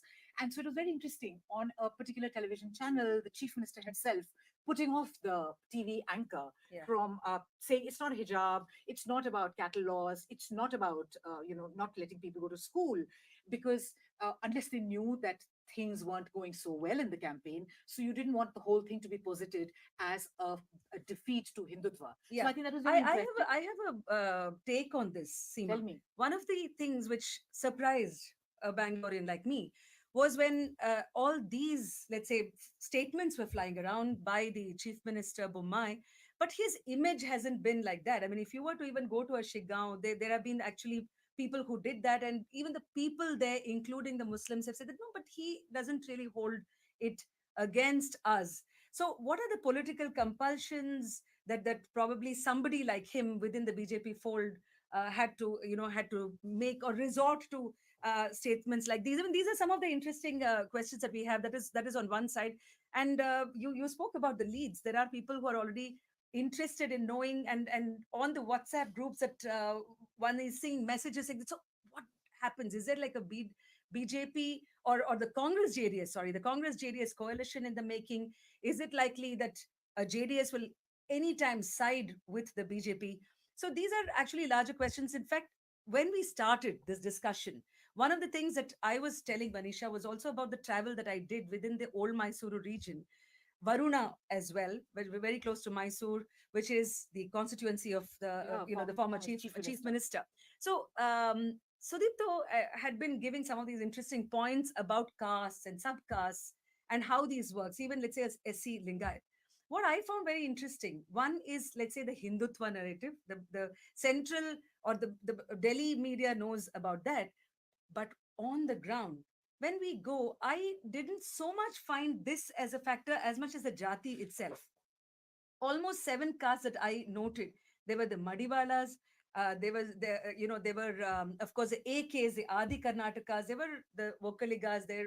And in Siddaramaia's constituency of Varuna, even today, some of these communities, almost like a ghetto, have there are villages. Yeah, but because we have those. Sudipto here, I want to quote back from a wonderful piece that he wrote earlier today that I read, where he introduced the concept of a circuit breaker.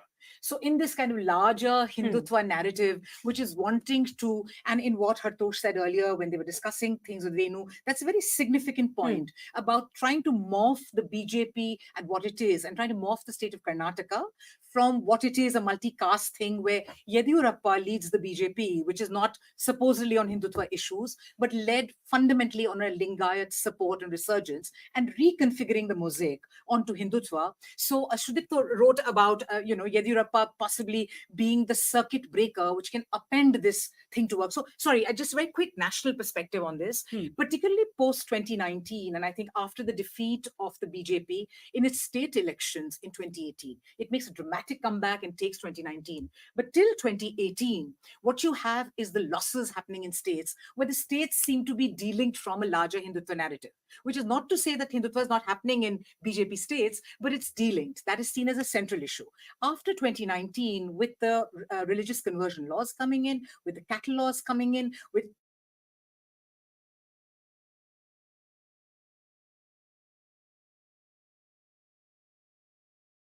agenda as well, no census for that reason. You see all states, particularly UP and Assam, being morphed into Gujaratified versions of the BJP idea. So I think Karnataka went down that road too, pretty much so. But now there's an attempt to kind of almost jettison that perspective, because any kind of a loss or a setback, we still don't know who's lost and who's won. But if these leads continue, then a loss here would probably be also interpreted as a loss of Hindutva. And I think that is something that the BJP would like to avoid. If I was the BJP, I would certainly want to avoid that I'm sure there are many lessons going, from the selection. Go to our guests? For the parties, there are guests waiting. There's Kavita Lankesh with us. Kavita, can you hear us?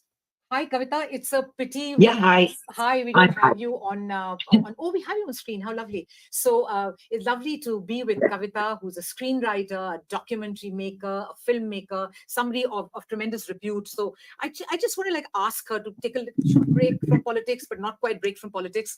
She deals with freedom of expression, speaking, etc. So Kavita, tell us, how much do you think that campaign slogans, what do they do to social fabric? Is there a connection? Or people say, this is just happening, sumne, this is all campaign stuff, things will come back. Do they always come back? And do they change? Do they change how society is configured? I don't think so. Especially the rallies, which have been held massively in the last few days in view of the election.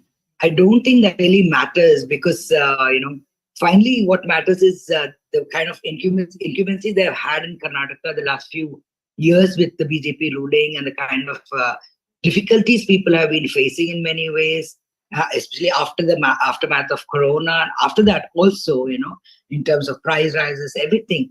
So there's a lot of, against wave towards BJP. But I don't know how far the ground, but you were discussing something interesting about Hindutva.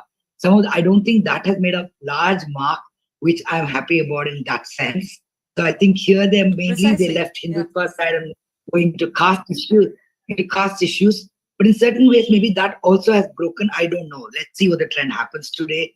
I'm also equally eager to know what happens. Yeah. I just want to also Kavita, just pausing you here, just to tell our viewers about the leads. The Election Commission data: BJP 52, Congress 82, JDS 16, and the others at 5. Of course, still in the trends and leads category, all of us are aware that there will be some point probably when things are reversed and then we all get back to, okay, so, where we concluding early. So these are some of the things. And we're not as smart as the people who read the Bihar election and post ad break switch. So as we're not smarter, we'll just wait. That's true. But Kavita, as somebody, I think we'll wait, but let's be optimistic also at the same time. Let's be optimistic, I hope. But at the same time, again, a coalition government will be a disaster in that sense, because again, in 1 year, everything will be, already they're making, earlier it used to be like the resort politics or seeing that coach the MLA. That used to be kind of in a hidden agenda, but now they're openly saying it. We are going to the Operation Lotus. That has been openly said that we are ready to do that. So I don't know, these kind of political statements. I don't know how far it's going to give a very stable government. Since you are a filmmaker, Kavita, this question from one of our viewers is to you, which is that issues like the Kerala story or the issue of love jihad as seen in the coastal region, which is the big issue there, how much of effect or impact have they had on this time's elections? This comes I'm very afraid because it's not just coastal, it's also seeped into Shimoga, where I was born, my father was born, and one of the most literary giants were born in Shimoga, and that has also become so communal right now. So it's seeping from the coastal toward other places. But as a filmmaker, I would say that there's a huge agenda behind the RSS and BJP, where they're pumping in a lot of money to keep this Islamophobia and, polarization kind of divide and rule kind of things, especially in the medium of film, because it's such a powerful medium. And it's been consistently going on the last few years. Mainstream films, like big commercial films, as you know, the kind of when they portray a Muslim character, how they portray it or what the angles they use to everything. So there's a lot of money being pumped in that also as well, I think, to create this massive hatred towards minorities that way. Right. And Kerala Files is just... Yeah, please go ahead. Yes, you may finish your sentence, because we also have the other guests on the show, and I was requesting you to please be with us while we also welcome Grishma, who has written the cover on BL Santosh for the Caravan. Grishma, can we have you on Zoom? Are you able to hear us clearly? We also have Shoaib Daniel. We also have Gilles Verniers. So if we can just check that all of you are able to hear us clearly, I might start with speaking to you. Where do we have Gilles here? Dr. Vernier, Gilles, can you hear us? Yeah. Hi. Hi. Professor Vernier, sorry for any mispronunciations to your name. Yes, please. No offense intended. Gilles, you forgive us. Yeah. So just call me Gilles. There's no need to professor. Exactly. Okay. I'll skip that. Yeah. So Gilles, tell me about, you had this wonderful piece out sometime back, just a few days ago, and you said some very interesting things, and rightly so, perhaps, but I want to contest it. You said that, Karnataka is not going to be a gateway to the north for the Congress should it win, as much as it's not a gateway for the south for the BJP. So, it's like a regional thing. Politics is always regional. But don't you think the sort of Modi phenomenon, the fact of his personal campaigning, his being there for even municipal level kind of issues, his personally informing the campaign, and other things happening, largely centralizing politics, can we sort of so complacently say that politics is still very regional? Is that a cop-out? Well, I hope I'm not being complacent when I make this argument, but what we see is the BJP, repeating sort of the same kind of template, one state, one election, one campaign, and projecting national leadership and national issues, almost every time. But if you look at the scorecard, they've lost more state elections than they have won, right?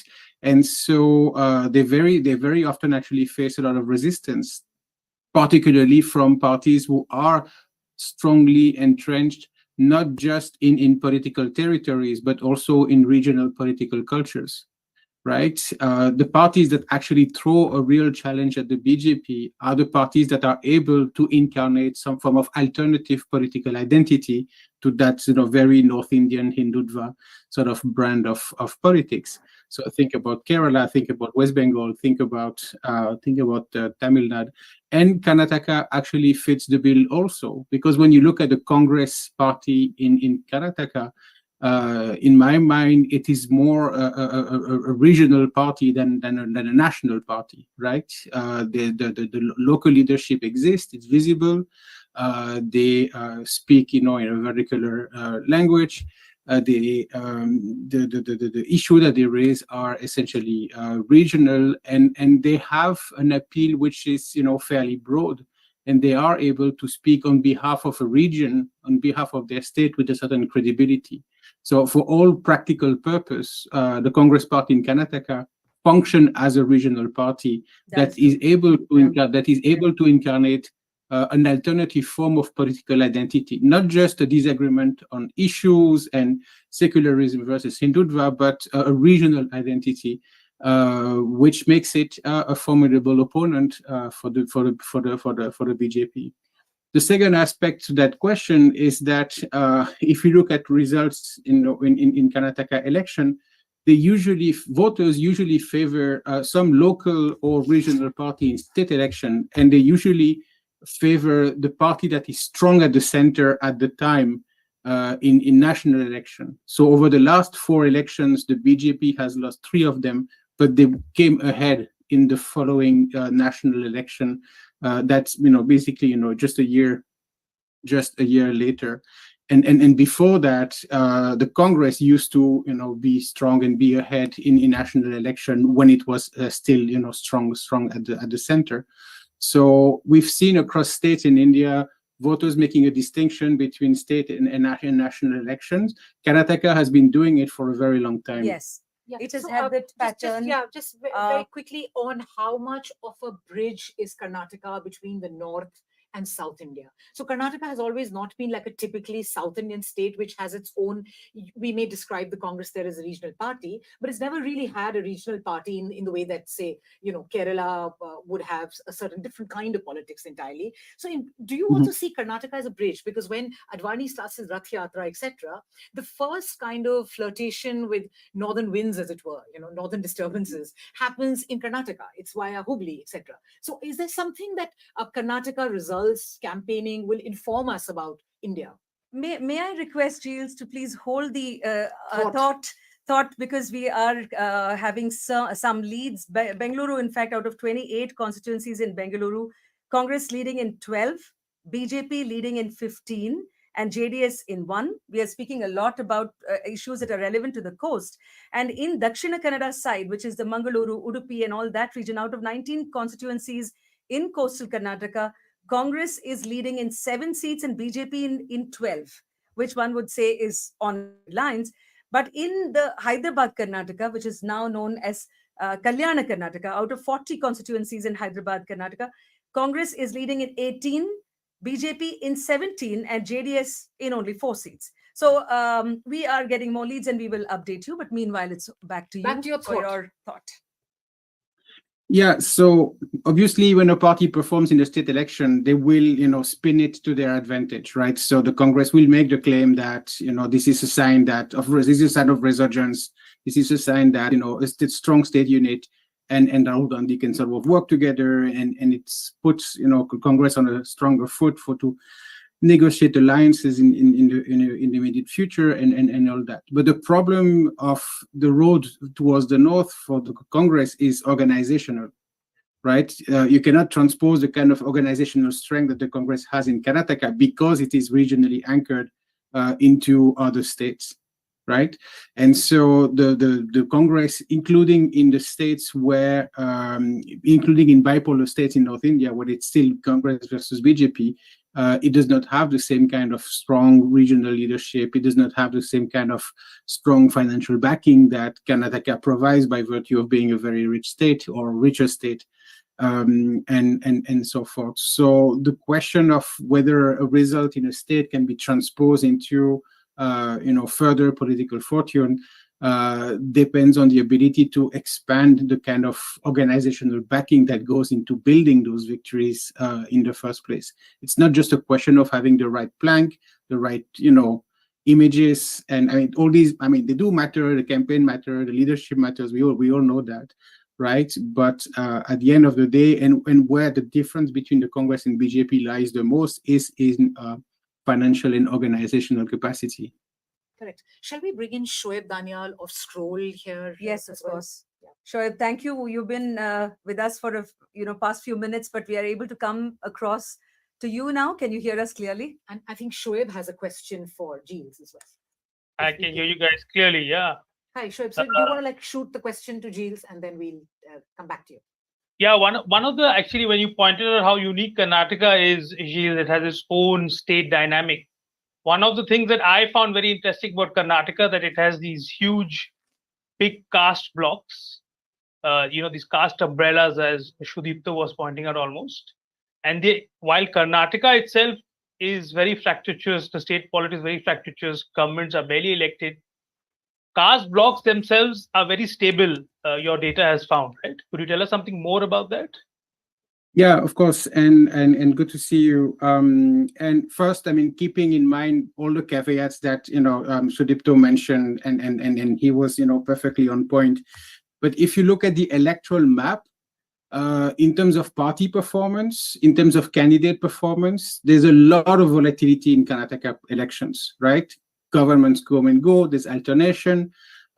Most seats actually change hands. There's a lot of turnover, in the political class. There's a lot of reshuffling all the time. But if you look at the electoral map in terms of caste, if you plot caste on a map, for example, then what you see are extremely stable patterns of representation. So we know about, the big Lingayat clusters in the north, the cluster of, Vocaliga representation in the south, but it actually extends also to OBC strongholds in coastal Karnataka, and it goes on. And if you were to put, the 2013 map and the 2018 map side by side, you would see they're almost identical. It's like a spot the difference kind of exercise. And I would expect that the 2023 election map in terms of caste is again going to look very much like the map in previous election. And the reason for that there are several reasons for that, right? One, there's a lot of stability in terms of caste-based dominance at the constituency level. There's a lot of fantastic work that has been done by scholars and actually based in Karnataka, Deepak Magan, Navin Bharti, and others that show how patterns of dominance over land ownership on the basis of caste have sort of remained. And so political parties, when they pick their candidates, when they forge, when they think about their caste-based strategy, they basically sort of replicate, they follow these local conditions. And so the caste nomination strategies of parties is roughly similar. And so even if we associate Lingayats as supportive quite massively the BJP, in reality, all three major parties provide representation to these two major castes. And so if you look at the composition of the assembly back to the 50s, Lingat and Vocaligas together have always been around 50% plus of the representation. And so, regardless of the complicated, political history of the state, regardless of political volatility, representation pattern remain very strong. There's another reason for that, and I'll just quickly finish on that, which is in Karnataka politics, perhaps more than other states, the cost of entry is enormous. The candidates elected are extremely rich. And probably more than most other states. And so that selection by money also favor members of castes that are locally dominant. And that contributes to the stability of those representational patterns. In fact, I think what's happening is because there are these big caste stable blocks, I think Karnataka election is almost an election of the margins. If you can just swing, I think, 1% of a vote from here to there, that can really change the result. And it's actually in that context that I could bring in the whole Bajrang Dal, Bajrang Bali thing. So they're not stable. They're not stable blocks in the sense that they are internally heterogeneous, and there's a lot of competition among Lingayats, among Vocaligas, across political parties. But outside politics, the kind of social economic dominance that this group exert in their own region of influence or inscription is such that they are in a way inescapable, and it doesn't matter which party wins or loses, those groups never lose an election. How the house never loses, huh? So it'll always win. Yeah, so we'll just come back to the two of you. I think Vasanthi has an update, but before that, I just want to underline two very important points that Gilles just made.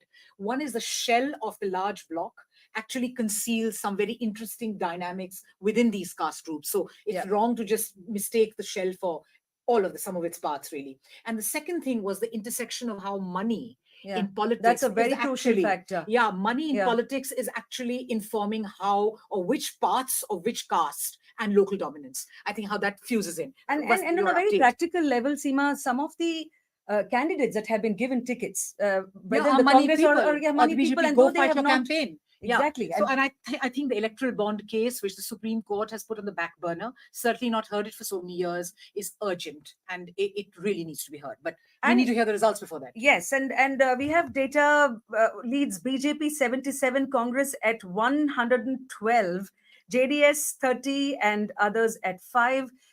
These are still early leads, but the Congress is on its way to cross the magic number, so to speak, which is the 113 halfway mark. Yes, towards that. But coming back to the money part and what part has that played, Shields made some very interesting observations there. But the tickets that have been given to some of the candidates within Bangalore as a bloc, or let's say in the coast, have gone to candidates that have not enjoyed the local support.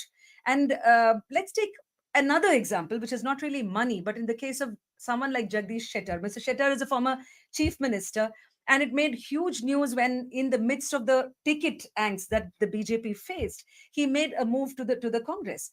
And while I was speaking to people in Hubli saying, "Yaar gilta idhar hai, who is the one who's winning there?" they said that Mr. Shettar in the Congress side is not depending on the traditional Congress supporters, but with his own men. So now, how do these actually play out? Whether you're giving tickets to the moneyed, or whether you're giving tickets to somebody who has left the BJP fold and come to the Congress, what impact will it bear on the results there? So some of these are truly factors fascinating to be noted. Thank God for diversity. As well, I think. Grishma. Shall we bring in Grishma and then we can have a discussion with because speaking of ticket, Seema, we can't forget the role of BL Santosh there, and she's done a cover story. So Grishma, are you able to hear us? Yeah, hi. Can you guys hear me? Yeah, yes, Grishma, we can. Hi.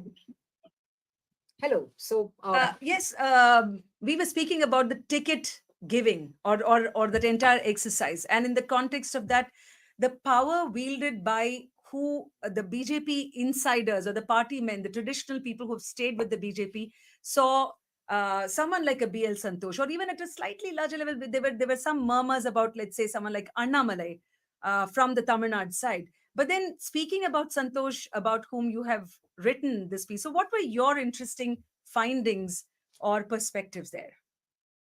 No, actually, my piece was less to do with, ticket allocation because ticket allocation, so to say, if you look within the Sangh fold, it is something that has, it's not completely that which, the Sangh strategizes or focuses on in its work. Of course, it's a part of their work.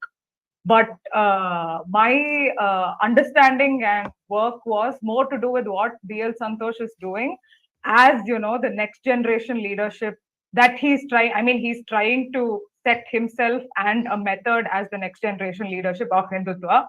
And he's trying to take over from or completely override Yediyurappa, right? So that is where I've been trying to, that is what I've been trying to understand about the Sangh, in the sense that there was a certain kind of electioneering, if you want to call it that happened before B.L. Santosh started trying whatever it is that he's been trying, right? So how is it that the Sangh strategizes while it's in power? It gets very small pockets of power. It's not like it's been completely in power in Karnataka in the last 3 decades. But in the small pockets of time that they get power, there are different things that they try to put in place to kind of strategize around it when they are not in power. Correct. Also. Yeah, no, that's a very important point, Grishma, and it's a very valuable account by you. I just want to throw a question at you to take your story forward. What is your hunch on how the Sangh will behave, given that it is very strategic and it's been, this kind of coastal gateway, because that's a word usually used, has been around for a long time. It's older than the BJP government in Karnataka. How do you think it'll strategize should its attempt to fully de-Yediyurappa the party not show electoral success? Assuming that the leads kind of are along these lines and the results are along these lines, will there be a strategic comeback? We're 1 year to polls. We're in nearly 10 years of a continuous BJP government at the center. The dice seem to be quite loaded for the BJP. Will they change their strategy and maybe again do business in the old world, or will they continue breaking the mosaic and want to reconfigure it and piece the pieces back up in their way? No, so while I started off this piece itself, one of the things that I tried to establish is that the current leadership of the Sangh, that is even B.L. Santosh, whether it'll work or not is a different thing, but they were more inclined towards unseating the previous people in power more than, even winning this election. I have been saying this from the beginning that for B.L. Santosh especially and his gang, it is more to do with unseating a certain kind of people who were within the RSS and the BJP than like really coming to power in this election, because that's how they've always functioned. When I say they, I mean like this round, this generation, right? But then if you were to look at the BJP in Karnataka, right? I mean, you have to look beyond the coastal region as well, because the first wins that came, of course, like the municipal election wins came from coastal Karnataka, but one of the first times that the seats surged were in the 90s after, what happened at Babri. And at that time, the state president of Karnataka was Yediyurappa. And there were different things that they did. Lingayats at that time weren't completely with the BJP, but there were different things that even Yediyurappa and other leaders did at that time, including Anand Kumar and everybody else, even Ramakrishna Hegde for that matter, who switched over to BJP in the late 90s. They did a lot of things at that time, which actually we need to go back to. We start our journey of Hindutva and Karnataka from coastal, but I feel like there are so many other players in this kind of whatever you want to call it. What in this game would you Hindutva like to call game. it? Roulette? I don't know, dude. I don't know. It's some kind of golf. Yeah. It's some kind of power politics, if you want to call it that. So we have to go back then, because at that time Yediyurappa didn't have. Yeah, exactly. Yediyurappa didn't have his Lingayat base, right? With Ramakrishna Hegde's help is when he brings in the Lingayat, different castes of Lingayat, so to say. I think, Grishma, I'll just have to pause you there. We'll definitely resume this discussion. I also have let's say, a take on that particular issue. But during the initial rounds of counting, Chief Minister Basavaraj Bommai, Leader of Opposition Siddaramaiah, KPCC President D.K. Shivakumar, and JDS Leader H.D. Kumaraswamy are leading in their constituencies. So we are talking about Shiggaon, we are talking about if it's H.D. Kumaraswamy, we are talking about Channapatna. as well as Varuna near Mysuru. Yes, so we, resuming this part of when the BJP actually began to strengthen its numbers, one of the journalists who I met, who was reporting on municipal elections in 1983, Seema, one of the early reporters there, said that it was definitely already a prominent presence. We are talking about Jan Sangh in its form, not exactly the BJP as we understand it currently. But I have asked various people who were reporting around that time, when do you think the BJP started to increase its footprint? So we have 2 points there, apart from all the things that have been already mentioned. One of the issues is, or one of the factors, was also the Virendra Patil government that was dismissed by the Rajiv Gandhi. We all remember, some of us, the episode. I was a student at that time. I remember about him visiting, and Mr. Patil was unwell. He goes to the airport and then dismisses a democratically elected government. And remember, this was a government that had been elected on a 170 number, the INC. The Lingayats certainly began to feel that the Congress cannot be relied upon. There was also the earlier Bommai government. That is point number one, when the Lingayats felt that now they did not have a party that is going to fulfill its aspirations. So we're talking about 1990. Actually, I was coming to that. Sure. If I had finished my point, right? So I was trying to say that the reason why Ramakrishna Hegde moved away from, from the JDS, so to say, and so even the Lingayats shifted is because by then there was like a volleyball, if you would, right? But they were also in power. Yes. Yeah, they were also in power for so long, and hence there was a vacuum that was there for the longest time. And that's exactly when Yediyurappa was the state president of the Bharatiya Janata Party. And it was the same time that a leader like Ramakrishna Hegde, like a proper Brahmin leader, moves to BJP, which is where I feel like his allegiance was. So he moves there, and with that, so like there's an entire shift of the Lingayats. And what happens is, this is very important. The Lingayats, for the longest time, have always said that they have this distinct cultural identity, and they continue to say that, and that, they have this tradition and all of that. I agree with all of that. But when the shift happened, and after that shift, the BJP kind of starts funneling in more Lingayats and other communities, the other communities are the ones that get Hinduized, right? There is this chunk of Lingayats that continue to say till today that they are culturally superior, etc. But then what is the kind of cultural exchange that has happened, that your cultural capital has remained with you while you traveled with the BJP, which is directly contradictory to your, everything that you represent. And then you continue to say that you're different. How? And then simultaneously, the RSS has Brahminized a chunk of your own people. For the past 120 years, this Veerashaiva kind of Brahminization has been happening because of various reasons. While that happens, everybody else is saying, these guys are great, these guys are culturally superior, they're intellectually superior, all of that I get. But while with the Lingayats traveling with the BJP, what has happened is so many other smaller communities with identity crisis or some kind of crisis have ended up getting Hinduized. And even now we are talking about, Lingayats are different.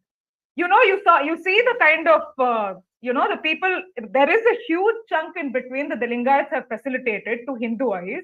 While right now we're talking about, there is one more issue, and to pause you there, the leads at this point, Congress leads in 118, BJP leading in 77, JDS leading in 24 seats, and the others in 5 seats. We also have Shoaib here, and we will have the other guests. But thank you, Grishma. This was, there's some really good points added from your side.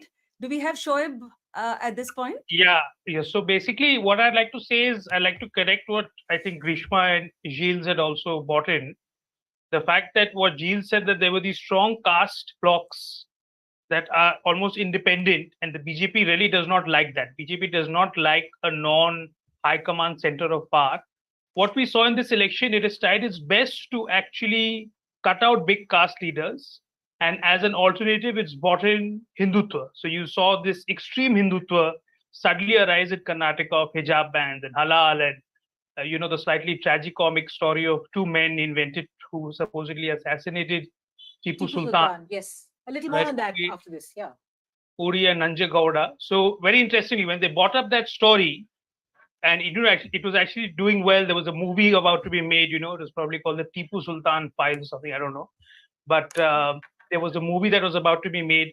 But the person who actually nipped it in the bud was this Mata from Vokalika Mata from Old Mysore region. And he came and he said that this is completely false. This is fiction. And then the wheels just stopped grinding at that moment. The BJP got embarrassed. The BJP apologized. So this one Mata had this Vokalika Mata. It's an old vocal. In fact, it's actually from this Nath Panth, which is also Yogi Adityanath's Panth, as it so happens. But they are really seen as a very respected institution amongst Vokalikas of the old Mysore region. So this is how powerful caste is. That's what the BJP wanted to end. And if the BJP does as badly as the leads are saying it is going to do, it would seem like this stratagem, this gambit has failed. In fact, in the last ends of the campaign, we saw a resurgence of Hindutva when they brought up Bajrang Bali.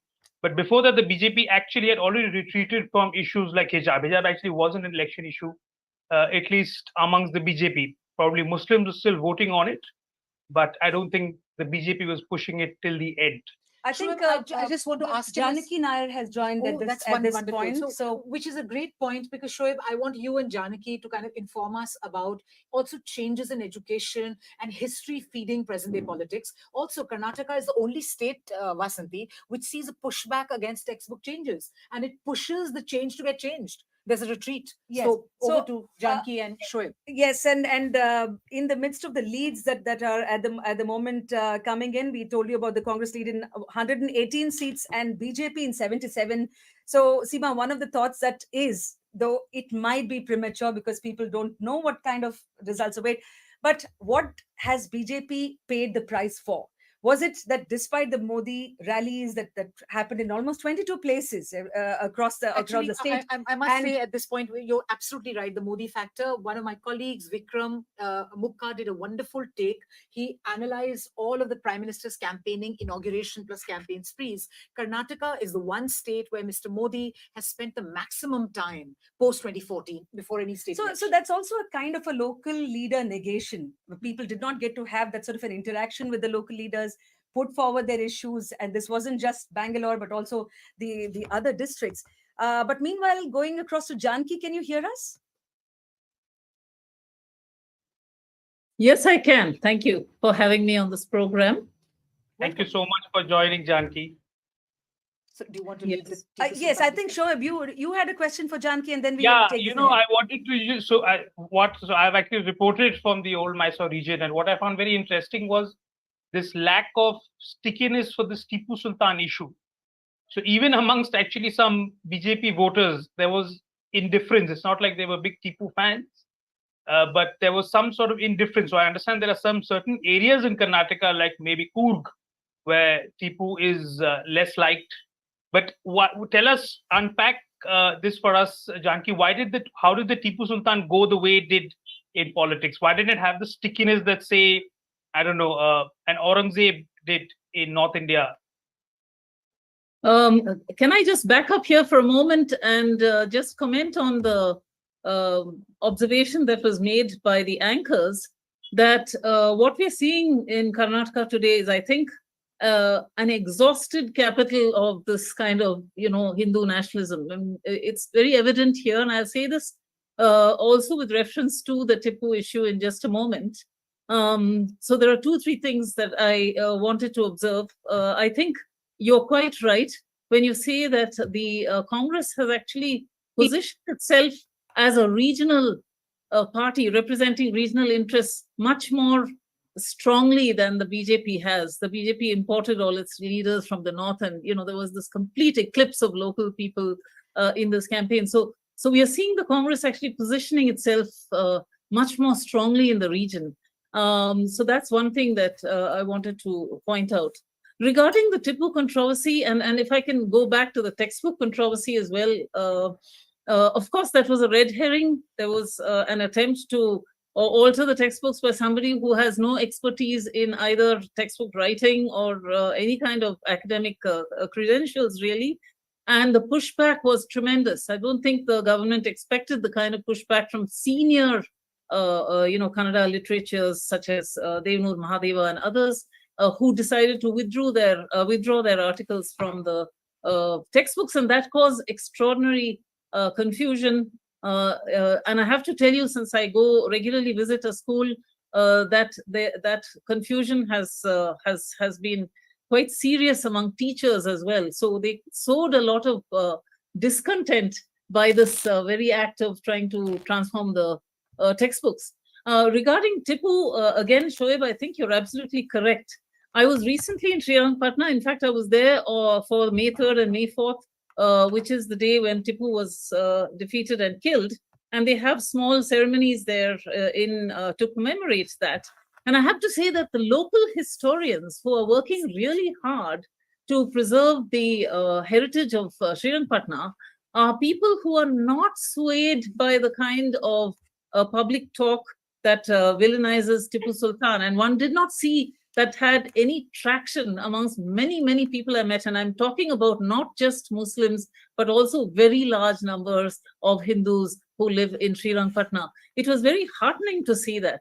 There is actual pride in the kind of efforts that he made to bring Mysore into modernity. Now, this is not a place for discussing Tipu's legacy, and I'm one of those who feels we should discuss both his negative and his positive legacies equally. But you're quite right when you say that the Nirmalananda ji, the Matha chief, Giri Math. Can you hear me? Yes, yes, yes. Yes, he had to step in and squash this ridiculous argument which was being made about who actually killed Tipu Sultan. So there have been a series, I would say there have been a series of embarrassments for the BJP government, starting with the textbook reform, carrying on to the, the identification of the assassins of Tipu Sultan. And those were really red herrings because they were trying to cover up what was clearly misgovernance on their part on several registers. Yes, Janaki, while you say that, one of the things that we were earlier discussing on the show, when we had the talk on gender and representation, we have some update here that the lone Muslim woman candidate from Congress, Kaniz Fatima, is trailing at Gulbarga, that's Kalburgi's seat, behind Chandu Patil of BJP. This is an update coming in. The leads at the moment, BJP 77, Congress 117, JDS 25, and the others are at 5. So speaking about the issues that you mentioned, Tipu Sultan, what are the issues ultimately that will, I mean, if the leads are anything to go by, the Congress trailing at this point, and in case there's a huge reversal, then of course we may have to look at other issues. But then what did the BJP, if it's anything, pay the price for? Is it really for the Hindutva part, or is it for the very, let's say, on governance issues, bad issues, the anger about the price rise? And given how Karnataka votes, whether it's Kalyan Karnataka, Kittur, Central, Old Mysuru, so these are very, very nuanced issues. And Janki, as you were, even saying about one of the legacies, I don't know about the textbook at this point, whether it's something that is of an issue as far as the electoral politics are concerned. But what are you hearing from other regions, like which probably will impact the way Karnataka has voted this time? I think what I heard, I'm not a political commentator and particularly not a psephologist of any description, but what little I heard very strongly was that people were hurting from price rise, and that was the central issue. Almost everyone I spoke to, for them, the issue of communalism was not in the forefront. It was price rise, particularly working class and the laboring poor in a city like Bangalore. I can speak quite confidently about that.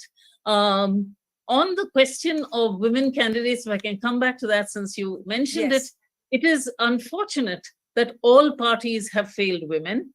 They have refused to put up women candidates. And it seems like they're all waiting for the bill to be passed, which will actually entitle women to a 33% share of legislatures and parliament, because then it will be an equal burden on all parties. So it's a ridiculous situation. Only when it's an equal burden on all parties, candidates will be put up by individual parties that support women. And on this front, I have to say that the BJP government did not distinguish itself on the women's question.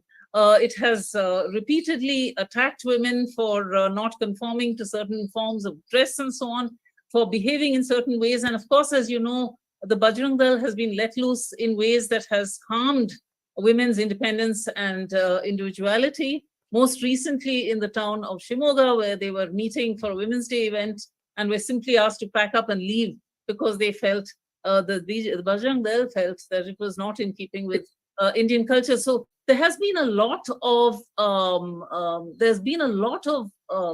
very obvious anger against the way in which party chiefs have been, like loose cannon on the question of what women should do and behave like, and so on and so forth. So that's been, I think, also something that has hurt, because for them, the price of the gas cylinder matters most, and especially for working class women. And that's been central to their interests and their desire to vote the BJP out. Sure. One of the things that Seema, I'm seeing in the leads, which is and what strikes me is a JDS number of 25. Even before, and in many of the exit polls that one was watching on the regional channels, JDS was almost doubted that will it be decimated this time, or at least the numbers will come down drastically. However, at least at this point of time, we are looking at JDS is at 25. We got any region?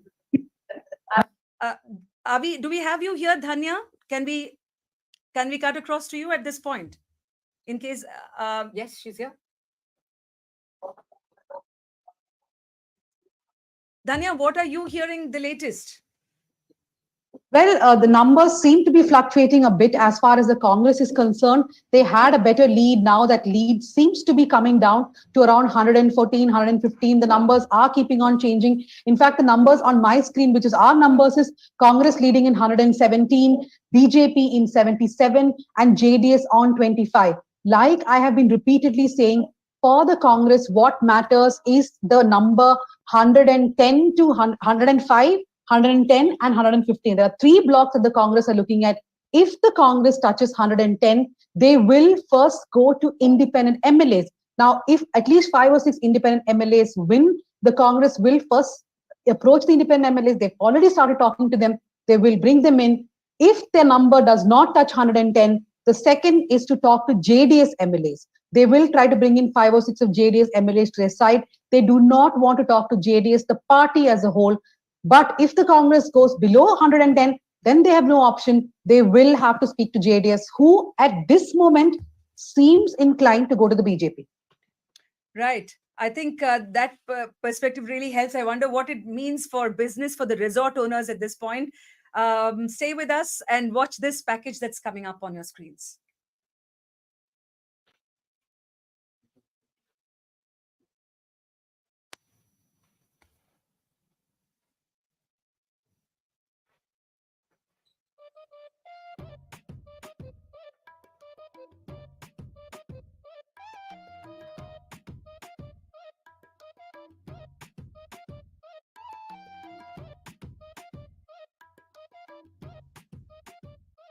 An 18th century Muslim ruler has become an important figure in 21st century Karnataka politics.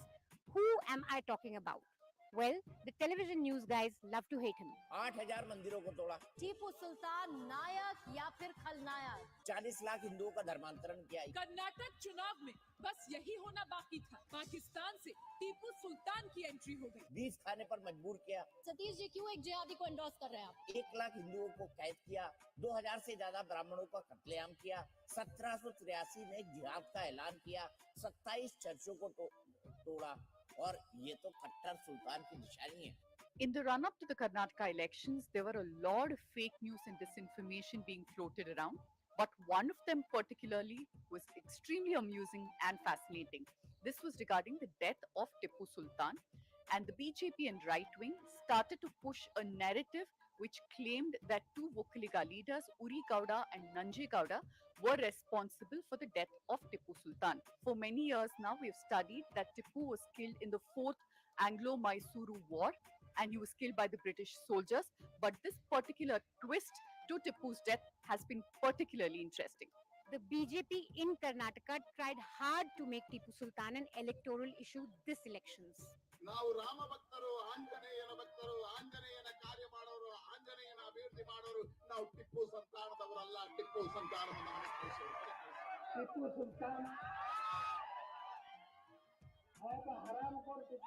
Tipu के बारे में आप क्या जानती हैं? मतलब जानती तो बहुत थी, मगर अब ये एज में आके जराफत मिल गई। मैं होता है एक पहलवान, वो अभी वो टाइम में फ्रीडम फाइट था, अभी लोग बोल रहे हैं विलन नहीं करके। वो तो फ्रीडम फाइटर बोलते हैं सब लोग, हमको भी मालूम नहीं, वो पुराना लोग को ज्यादा मालूम पड़ता है, वो गाइड लोग को मालूम है। The genuinely politicians are very rare in our India.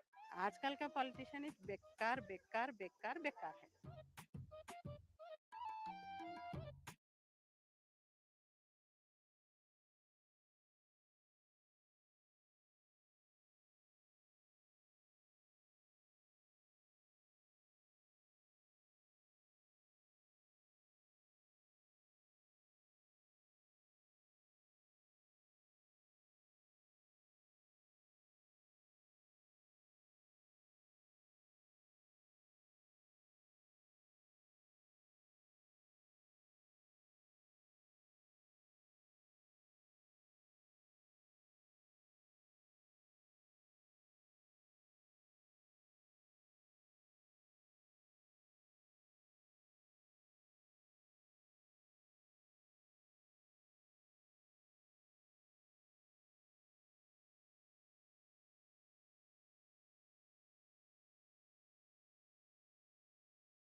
Muted. Can we? We are muted. We are muted. Now we can go. So we're going directly to.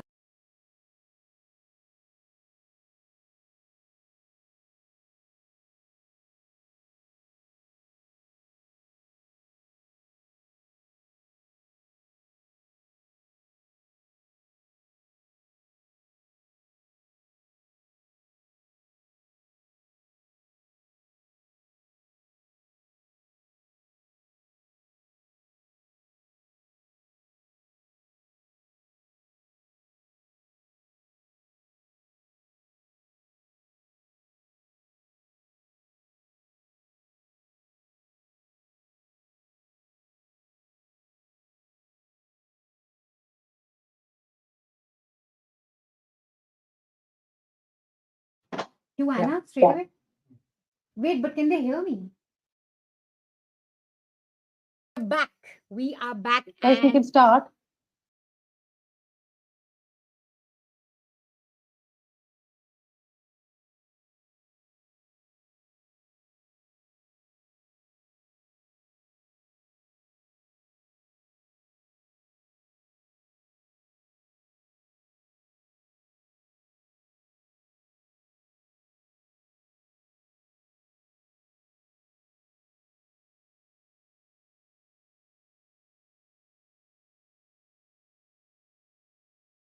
To Anna from the News Minute. She's outside Yediyurappa's house, so we're just gonna get all the updates from her quickly.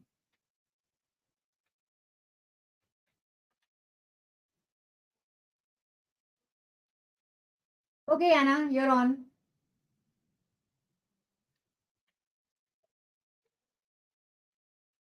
Can you hear me, Anna?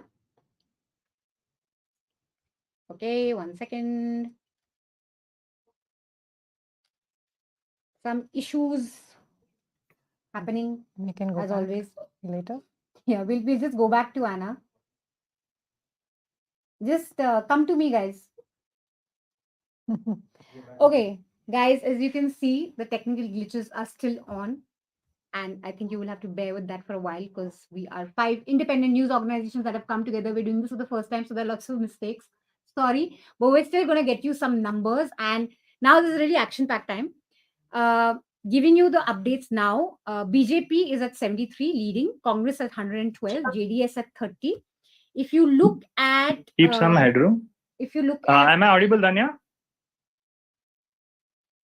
Yeah, so, and if you look at Yes, the vote audible. share on ECI... I can hear you, bro. You guys can hear it. Okay, you can. Okay. Sorry. So if you look at the vote share, it's BJP is at Can you 36.3, just increase the Congress at volume a little bit? 43.2, and JDS at 12.6. We're quickly going to go to the News Minute. They're going to get us all the updates. Okay. News Minute office, Dhanya, are you there? And can you hear us? More importantly. Just give me 1 second. Stop the camera. No, they can't hear us. Okay, so I think Supriya, we should just, for our viewers, if you look at the numbers that ECI is throwing up right now, it's 43.2. Spectacular. Which for Congress would be, if these vote shares hold on, it'll be quite spectacular for them because the last time they crossed 40 was in 1999 when SM Krishna was sworn in and Congress got about 132 seats. So do you want to just tell us a little bit about the vote share that Yes. Congress has maintained? Yes, this will be possibly their highest vote share in like 25 years. It was 40.8 in 1999.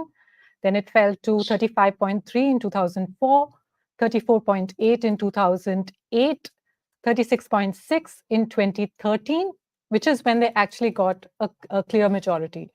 And then it actually went up in the 2018 election, although their seat share came down.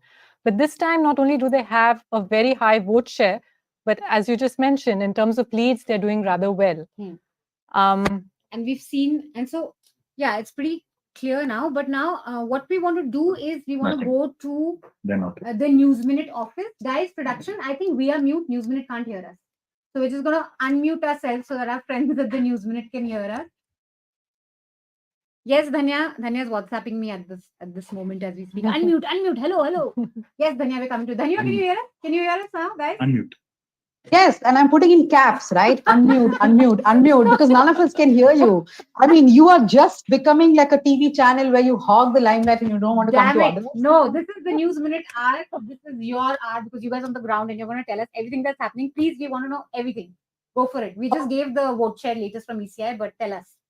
Yes, so I'm going to go across to my colleagues Pooja, Anna first. Pooja, give us all the updates. What's happening? The numbers for the Congress seem to be going down a bit. They had more leads in the beginning, but now their leads are coming down. It's 150. It's anything between 110 to 114. That's definitely not good news for the Congress. And the JDS seems to be leading in at least 30 seats. Now, just to give some background to our viewers, Pooja is someone who believes that we have to stop calling JDS kingmaker, spoil sport, etc. Especially the word spoil sport, Pooja has a problem with. So I think they're bigger than kingmakers this election, Pooja, if the numbers stay the same. And there are many of us. Absolutely.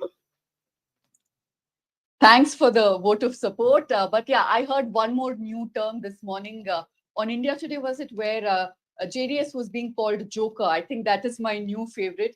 Hate it completely. But no, look, we have been maintaining that the Congress numbers and JDS numbers will be directly, proportionate. As long as JDS is getting more than 30, Congress will be in trouble because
in terms of the number of seats they have? Do you think all this chatter around JDS being reduced to a BSP-like party, what do you make of that?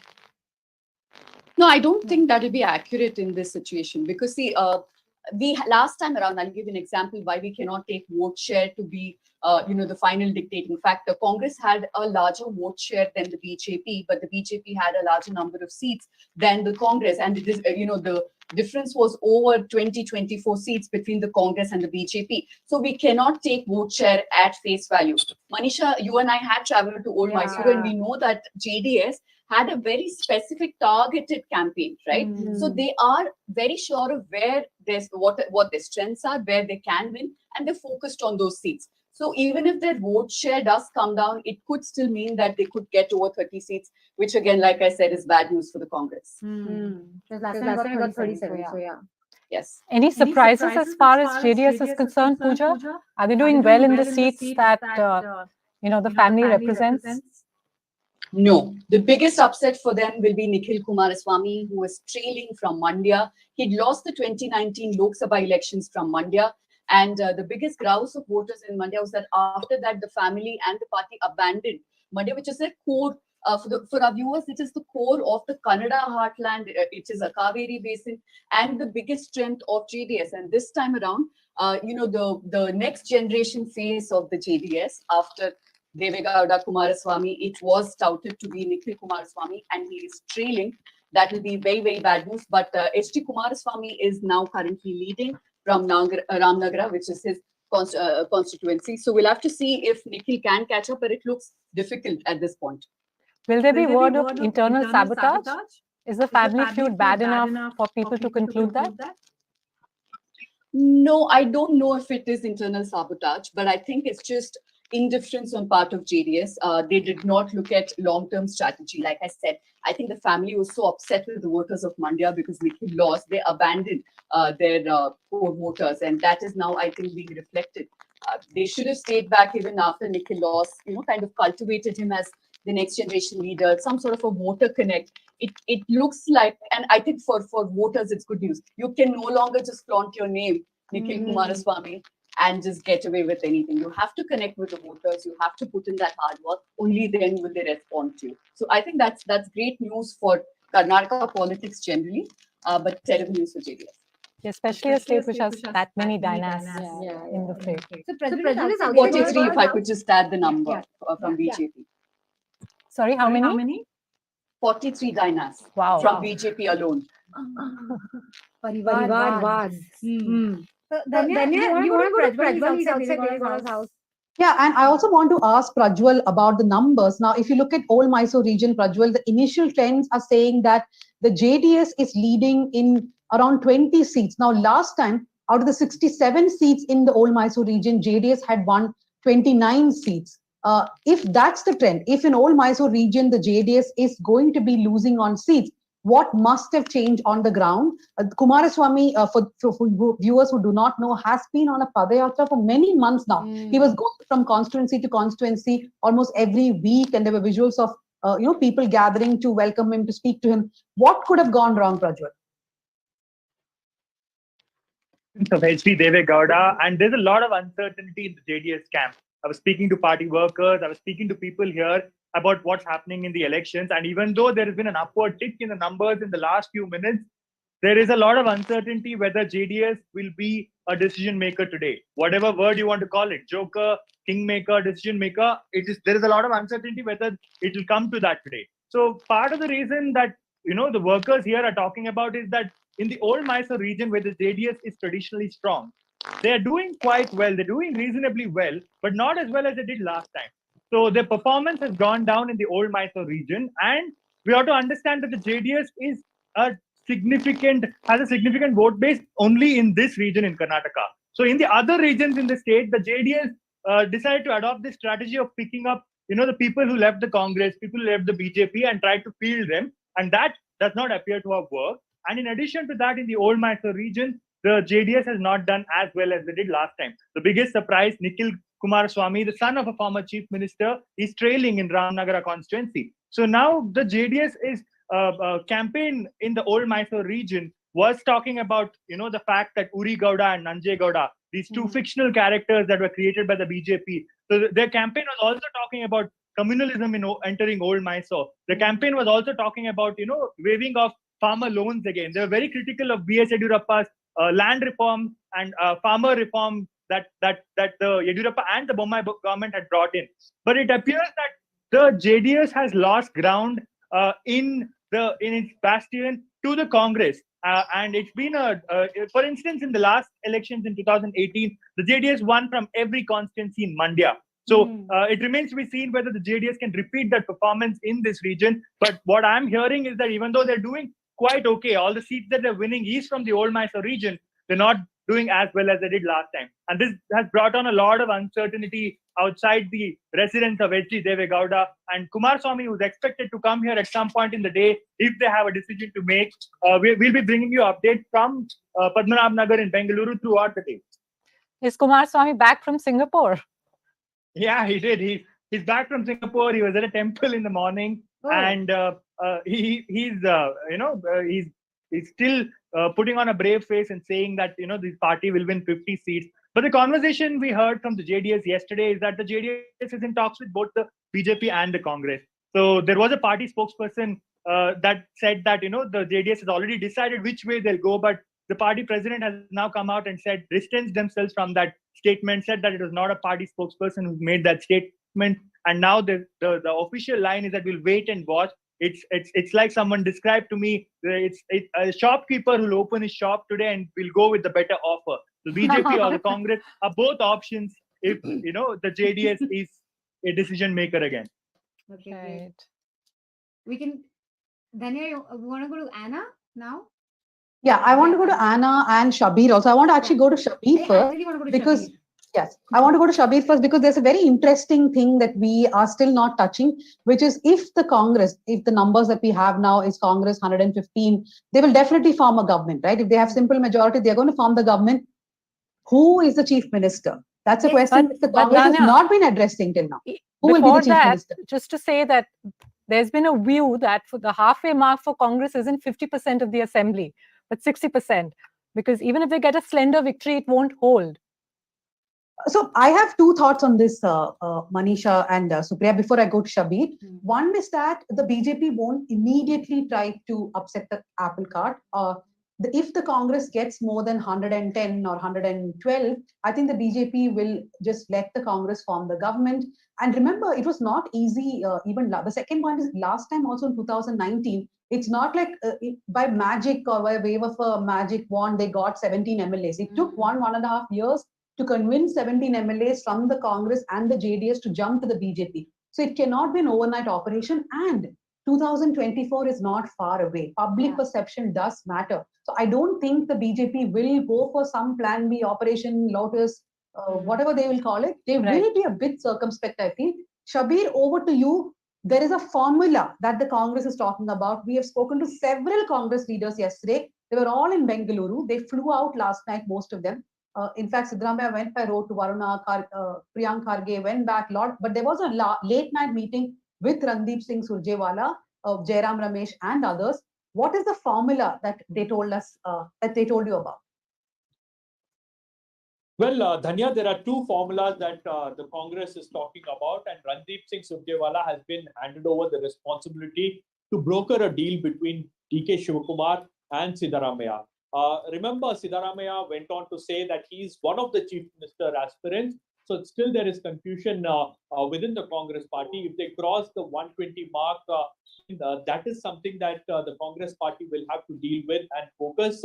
As far as the Congress leaders are concerned, they say that they are going to come up with a formula saying that 2.5 years there will be one chief minister and the next chief minister will take over from there, which is another 2.5 years. So that is something that that one formula that they are talking about. Another formula is the PCC president, offering PCC president and ministers to the candidate who is aspiring to become a chief minister.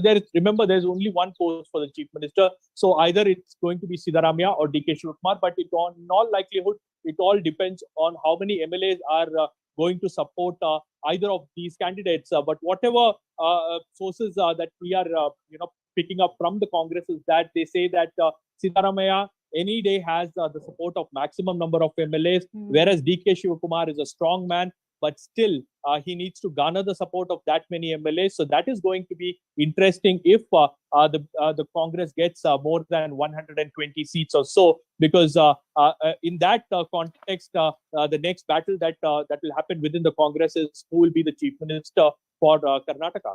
So if it is above 120, then the Congress will, Manisha and Supriya, talk about 2.5 years, 2.5 years. Because if it is less than 120, I think they are also looking at a government for 1 or 2 years only. Because Operation Lotus will anyway happen. Right? So if it is above 120, yes. Otherwise, the formula they're talking about is to keep one camp happy with good portfolios like Home Ministry, like giving the PCC president, like one National Congress leader was describing that PCC post is almost equivalent to the chief minister as far as the Congress's hierarchy goes. But DK Shivakumar, from what I know, put his foot down yesterday. He said, I put in money, I put in my strength, I put in my people. I want to be the chief minister. So he is, and there was even a trend on Twitter yesterday. So the trends also do not appear just like that. Right.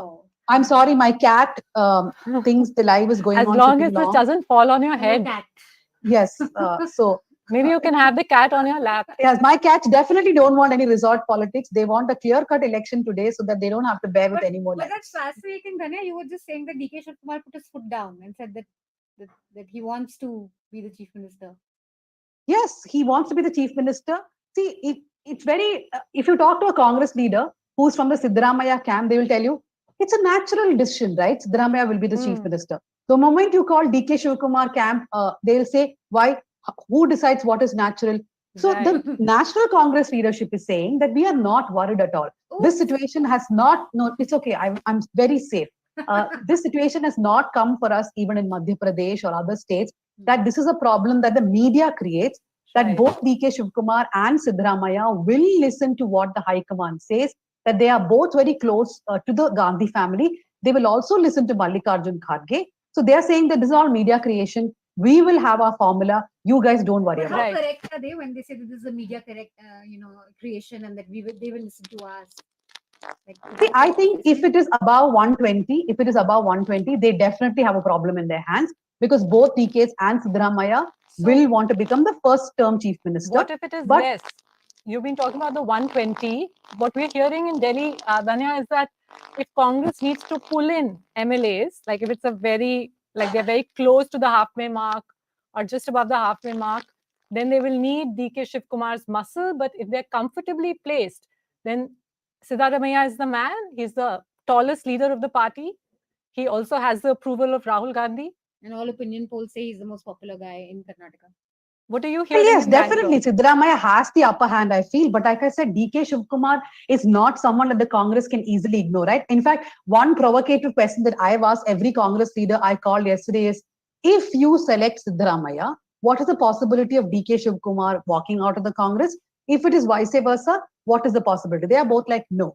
These are Congress loyalists. They understand what is at stake. That will not happen. We should not exaggerate. If it is Siddaramaiah who becomes the first, if it is above 120 and Siddaramaiah becomes the chief minister for the first term, then DK Shivakumar will accept it. I don't know. The Congress seems very calm. But another Congress leader said that what is more worrying for them is what will happen if they win more seats than even losing. I think Pooja has more updates from the Congress, so she just wants to give those updates. Yeah. Come. Let's go to Pooja. Yeah. So what we're hearing is DK Shivakumar has support of AICC leaders, at least four senior leaders in Delhi have thrown their weight behind him. And Siddaramaiah, on the other hand, has the support of local leaders, including some of the probable winning candidates. So that is what it looks like. And the latest buzz, and this is coming from the AICC president's camp, is that Siddaramaiah does not have much to lose. He already said that this is last election. So what can you offer him? DK Shivakumar still has a couple of decades perhaps of politics ahead of him. He has age on his side. So it looks like currently that there could be some compromise where, at least in Lok Sabha elections, because Congress needs Siddaramaiah to campaign and get a big chunk of the 28 Lok Sabha seats in Karnataka. So there could be some compromise offer to Siddaramaiah at least for the next 1 year. And like Dhanya rightly said, one formula that they are seriously considering is 2 years of Siddaramaiah for sure. By then he will be closer to 80. And after that, maybe look at some other role for him. Meanwhile, mind you, DK Shivkumar and people that he will appoint will get very, very important portfolios. There could be home, even a DCM position created. And also it has been communicated that Siddaramaiah, even if he's made the chief minister, will not have the kind of autonomy he had last time around. He was given a free hand last time. This time, his wings will be clipped. There will be some sort of checks and balance. So he won't be chief minister of 2013. Kharge is an important name. Let's not rule him out just yet. Sorry, Manisha, you had something to say. Just, we're getting some audience questions. I think you'd be perfect to answer this. One is, if Congress comes into power, what is the probability of Congress fulfilling its promise of doing caste census in Karnataka? Too early, but still. Well, we'd probably begin with them publishing the caste census they have carried out in 2014. We've spoken about this quite a bit. In 2014, when Congress was in power, there was a caste survey that was conducted. The results have not been published at all after that. Now, the Congress claims, and I say claims, that they did not get the final, findings of the survey till they were in power, that is till 2018. Now, I have spoken to a dozen people who were involved in this process, and they all contradict this claim. And they say that as early as 2016, the report was final. The accusation is that Kumaraswamy did not want this to be published. This is something Siddaramaiah has told me on record. And then, of course, after that, the BJP government also didn't publish. So to begin with, we should ask the Congress if they will publish. Siddaramaiah has gone on record to say that he will ensure that first thing, the caste census, the findings will be published. That we have to check. Will there be another caste census? I doubt. Priya, you were saying that this situation is reminding you of Chhattisgarh. Yes, especially the talk about like a half term for Siddaramaiah followed by a half term for DK Shivkumar. They've just done exactly that in Chhattisgarh, and nobody hands over power. Bhupesh Baghel took the first half term and he was supposed to hand over power to T.S. Singdev, and that never happened. So the fact that they're again bringing up this formula in Karnataka, I really wonder, is anyone in Karnataka taking it seriously? I don't know if Shabir is still around. Shabir, are you there? Or maybe Dhanya can come. Also, I think Sudipto wants to weigh in. Sudipto is our executive editor. Sudipto, you want to weigh in? Yes. Yeah. So since we're discussing DK Shivkumar and Siddaramaiah, I just wanted to come in here and also talk about what each of them represents. Siddaramaiah is an erudite, social justice, a person who has always associated himself with social justice causes. DK Shivkumar, on the other hand, is a mining baron, money bag, who has always been seen with the undesirable. DK Shivkumar is not a mining baron at all. DK Shivkumar is classified as a farmer. Yes. He's not into mining at all. No. He's into stone quarry. He's called quarrying. Yes. Exactly. That's mining only. Anyway, the point is. But when we say mining in Karnataka, mining means illegal ore and all that. No, I'm not iron ore. Stone mining. He's called Bande Shivkumar for something. I remember this guy as somebody when I was a reporter for the Hindu in 2013. There were some people who had defected from his side and moved over to the rivals. After he won the election, he made sure that these JCB, these earth-moving machines, dug out a trench around that person's house, which was like 6 feet deep and 6 feet wide. And this was a message to the entire constituency that, I am DK Shivkumar, I'm a Vocaliga leader. Everything regressive, everything right-wing, everything reactionary, everything casteist in the Congress is represented by, in my opinion, DK Shivkumar, and the opposite is true of Siddaramaiah. And the reason I say this is because look at the caste census, look at the anti-superstition bill that he wanted to bring in, look at any progressive legislation that Siddaramaiah wanted to push in. The Congress defeated it, right? The Congress, the party, his own party colleagues. Why is the caste census not there? Because people like DK Shivkumar are opposed to it. Why is he opposed to it? Because it will expose the fact that this trope that is created of Vocaliga dominance in Karnataka politics, that they are numerically strong, that will be exposed. DK Shivkumar will be an, ideologically, when the Congress is trying to project itself as this, we are such a peaceful party, we are about Bharat Jodo. Okay, DK Shivkumar represents an antithesis to that sentiment. Okay, it will in fact defeat all the progressive forces that have gathered to bring the Congress to power. Great. So we're just going to quickly go to the numbers. 10:44. I have the update from 10:44. BJP at 73, Congress at 115, JDS at 29, and others at 7. And if I just go to the Election Commission website, which is slow and steady, yet very trustworthy. Let me just refresh my laptop. We have some internet issues. Are we having internet issues now? I'm not able to get onto Okay. the ECI No, okay. site. Vote share on the ECI website is the same as, broadly the same as what we said right at the beginning. BJP at 36%, Congress at 43%, JDS at 13%, and others at 5.86%. Over to you, Dhanya. I think we should go to Anna. She's outside Yediyurappa's house, right?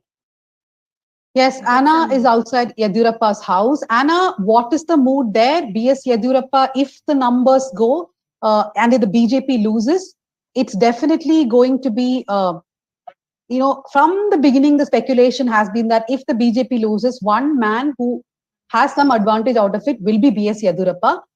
The logic behind that is BS Yediyurappa sidelined, BJP loses, then BJP will have to agree to whatever he says for 2024. Anna. Well, there's not much activity happening here, Danya. We saw Leher Singh, who is the Rajya Sabha MP and is close to Yediyurappa coming in. He's considered the link man between the High Command and the state unit. So he was here just a short while back. But otherwise, not much activity happening at Yediyurappa's residence. In fact, there was a visual put out about an hour ago of Yediyurappa tracking the numbers very closely. Just before I answer your question, his son, remember, is contesting from his seat. Shikaripura, there were some anxious moments sometime back because it looked like he was trailing at one point, but he's back to leading at the moment. But the margin is, rather slim. It's about a few thousand votes, if I'm right.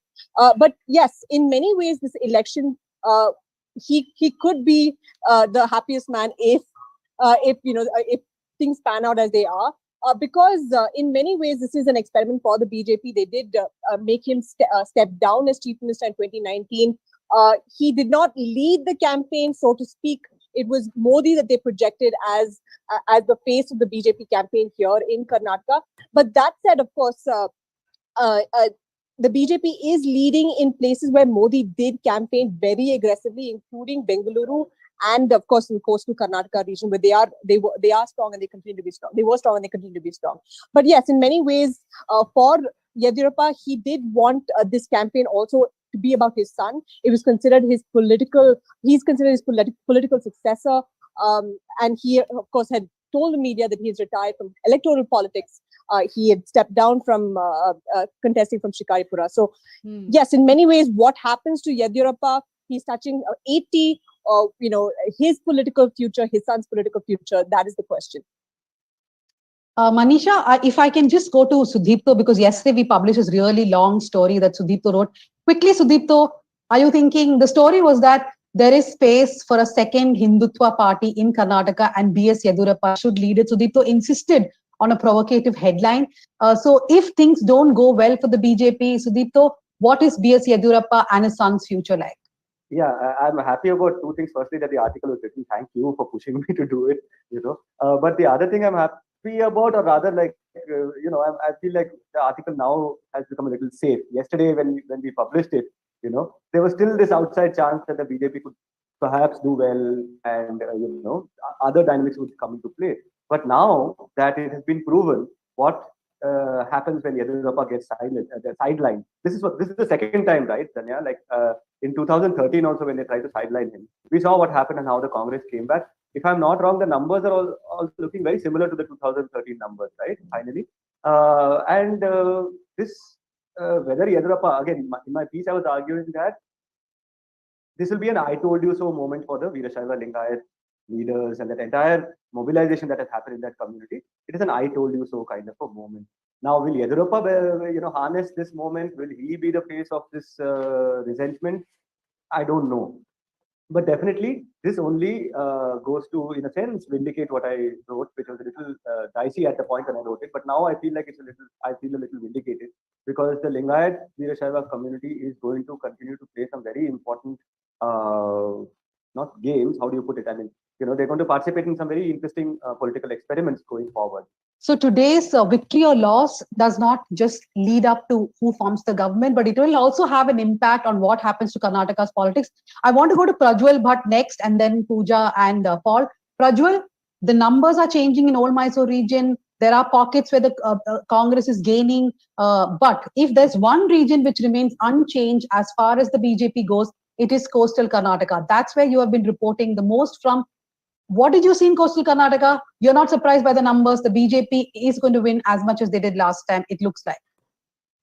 There is no surprise in the numbers coming out from coastal Karnataka. The BJP swept this region in the 2018 election, and Sudipto and I traveled in this region. We spoke to Hindutva leaders who were disgruntled with the BJP. So there is the undercurrent that Sudipto has mentioned in his article yesterday, but that has not affected the BJP as much electorally this time around. So even though there is space for a second Hindutva party, even though there is space for there were internal rebellions that the BJP had to cope with, this region is once again going to be swept by the BJP, and all the indications are pointing to that so far. So the last time around in 2018, in the 3 districts that we consider coastal Karnataka, Udupi, Dakshina Kannada and Uttara Kannada, the BJP won 16 of the 19 seats. So there were only pockets of the region where the BJP did not win the elections last time. And it seems that the trend is going to continue again this time around, even though disgruntlement and internal rebellions amongst Hindutva groups has been at its highest in the last 6 months. So Sudipto and I spoke to a prominent Hindutva leader, Pramod Mutalik, who is contesting as an independent in Karkala. We also spoke to other Hindutva leaders, especially the non-Brahmin Hindutva leaders, who had a question to poke of the BJP on the lines of caste, on the lines of the fact that a lot of the times when there are violent incidents, when Hindutva workers are killed, it is a certain social segment that bears the brunt of it. So in spite of these questions being raised, and of course, even though the elections result and elections counting day, we are going to be talking a lot about the fact that the BJP did well in this region, but these questions are not going to go away. I think these are things that the next 5 years are also, going to throw up in this particular region. So the BJP, yes, has done well electorally in coastal Karnataka. It seems that it is going to continue the trend again this time, but there are a lot of questions it still needs to address. Since we're talking regions, Dhanya, is there now a sense of whether the BJP has been successful in, even though it's not doing very well, but is the spread of its seats different from last time? Is it picking up seats in areas where it didn't have much of a presence before? Or is so Supriya, the numbers that stand for us as of now is BJP is leading in 73, the Congress, so BJP is leading in 71, the Congress is leading in 117, the JDS in 30 and others in 7. I think the 2 regions that the BJP is doing considerably well. One is the Bangalore region, where I think they're still leading in around 16 seats, and the coastal region. But in Bombay, Karnataka, Central Karnataka, Hyderabad, Karnataka, etc., which is Kittur and Kalyana, Karnataka, the BJP is not doing too well. Now we'll have to wrap it up. We'll go to all the reporters and all our journalists once. Quickly, Sudipto, the Hindutva calls by the BJP. During the election campaign itself, the BJP was not talking about Hindutva other than when the Bajrang Dal issue came up. But it does look like all the stuff that they did in the run-up to the elections has not really helped the BJP, right? Yes, because they failed on one fundamental front, which is governance, which is the basic function of governance, which is an arbiter of how wealth is distributed, right? That is essentially, I mean, finally it comes down to how did they deal with the budget, where did they allocate money, which are the communities they supported, and all of that. Now, I mean, there was a time we used to be very concerned about the rise of fundamentalism, of fascism, and how the BJP is embracing these kind of politics. But this should reassure those of us who think that India is for the taking, Karnataka is for the taking. All you need to do is raise one Hindutva issue. It shows that the Hindu is not a cow who can just be led in one direction. Okay, so since Sudipto spoke about governance, I want to just quickly go to Paul. One place, Paul, where we see governance being spoken about a lot is Bengaluru, where there are always discussions about not enough governance, every system's failing. But it looks like the BJP is going to walk away with a chunk of seats from Bangalore. In fact, if you look at all the 6 regions, in the news minute, we divide Karnataka into 6 regions, not 5, because we do separate Old Mysore region and Bengaluru. Out of 28 seats, if the BJP does get 16, what work? The Prime Minister's rally, because governance cannot be a moot point there, right? Well, I was just going to say that, Dani. I think the Prime Minister's rally is something that the BJP has been giving a lot of importance to, and seems like that has worked for them here, especially in other areas where they thought the BJP will do well. I had been to the Karnataka region, and there it was actually a place where BJP was winning from quite a few years. And this time around, we're seeing both the Bellari brothers, Gali Karnaka Reddy and Gali Somashekar Reddy, both of them are trailing the last I checked, and Gali Janardhan Reddy was winning in his particular constituency, which is Gangavati. So in Bengaluru, like you said, I think the Modi's rally, the Prime Minister's rally could have made a difference. And also the various other factors could have come into play. But as of now, I think I'm right now outside Basavaraj Bommai's house. And here, Basavaraj Bommai's house, he was supposed to come here. Morning, he was in Haveri. He hasn't come as of now. And it seems like he won't be coming because the numbers also reflect a sober side for the BJP at the moment. But like you said, in Bengaluru, I think there is some kind of happiness here because the BJP has done well here. I think I wanted to go to Pooja, if she's with us. Yes, Manisha, I can hear you. Go on. So I think one of the important things we want to know right now is Kalyan, Karnataka and Kittur, Karnataka. How is the BJP performing there? Because these areas have been traditionally backward. The issues that we were hearing about, price rise, inflation, economic distress, typically this is an area where people would feel the brunt of it the most. So what do we know about BJP's performance in these two areas? So, Manisha, Kalyan, Karnataka, which is also called the Hyderabad, Karnataka, is one of the most backward, areas in the entire country, not just the state. If you look at the issues of this region, we're looking at severe malnutrition, no road connectivity to many villages also, and price rise will be a huge factor here. Traditionally, BJP has not had much presence here. Now, contrast this with Mumbai, Karnataka, or Kittur, Karnataka, as it's called. A huge chunk of BJP's votes has come from this region traditionally. 50 seats from this region, and right? 6 districts, but 50 seats. Right? Yes, this is a well-off region. Yeah. This is bordering Maharashtra and Goa, and a lot of Marathi-speaking voters in this region. So BJP has successfully combined Lingaites, who are also in large number, the Lingayat vote bank plus Maratha plus Hindutva vote bank, and they've done exceptionally well in this region. Just to give you numbers, last time out of those 50 seats in Mumbai, Karnataka, BJP had won 30. Congress had won 18. This is 2018. And the numbers changed again when the defectors went from Congress to the BJP 2019. So here the BJP is currently not doing very, very well, particularly in Belagavi. We're yet to get the exact numbers, but BJP is not performing as well as they did last time. This will be a huge concern for them. And also the central Karnataka region, where 19 seats are there, BJP had won 15 of those. So central Karnataka is also relatively prosperous, but also has some influence of Hindutva. I'm talking about regions like Davangere, Chitradurga, and parts of Shimoga. So there is a little bit of influence of Hindutva as well, but not as hardcore as, let's say, the coastal Karnataka region or the Mumbai Karnataka region. There also BJP is not doing very, very well. If they cannot retain the numbers of 30 and 15 in these two regions, it will be big trouble for the BJP, and they cannot compensate by just winning big in coastal and Bangalore, where surprisingly you cannot explain how Bangalore is voting overwhelmingly in support of BJP, because all through the 5 years Bangaloreans complain about terrible roads and bad drain and all of that. BJP is in power in center, in state, and also it was in power in BBMP, which is your local municipal corporation, where we've not had any elections for 3 years because of BJP. Still, Bangalore overwhelmingly votes for BJP. Yeah, and the Prime Minister's last two roadshows also really concentrated in that region. So can I ask Pooja? Can I ask Pooja to elaborate on that point? We talked about how Dakshina Kannada and Bangalore are the two most educated, affluent places, and how. Can you talk a little further? We've talked about this further. You bring up this point often, right? That the educated voter. Absolutely educated, well-off voters, relatively prosperous region. In fact, the coastal Karnataka is the most prosperous region of the state, and they overwhelmingly vote for the BJP. So, is it a message? And I think Sudipto can answer this better. Does it mean that we don't care if we have to pay, high price for our LPG? Cost of living is extremely high, but still we will vote for Hindutva. Looks like that is a message from the coast. Bengaluru is a different story altogether.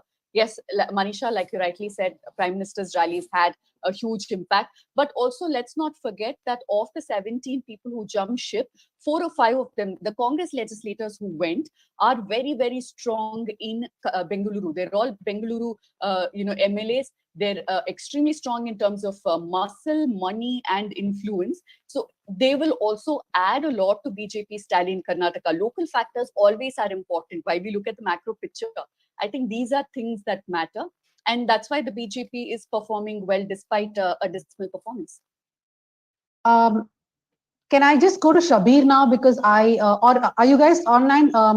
Supriya and Manisha? Yes, very much. Yes, we yes, wanted yes. we wanted to go to Shabir now that the latest numbers show Congress is leading in 119 seats.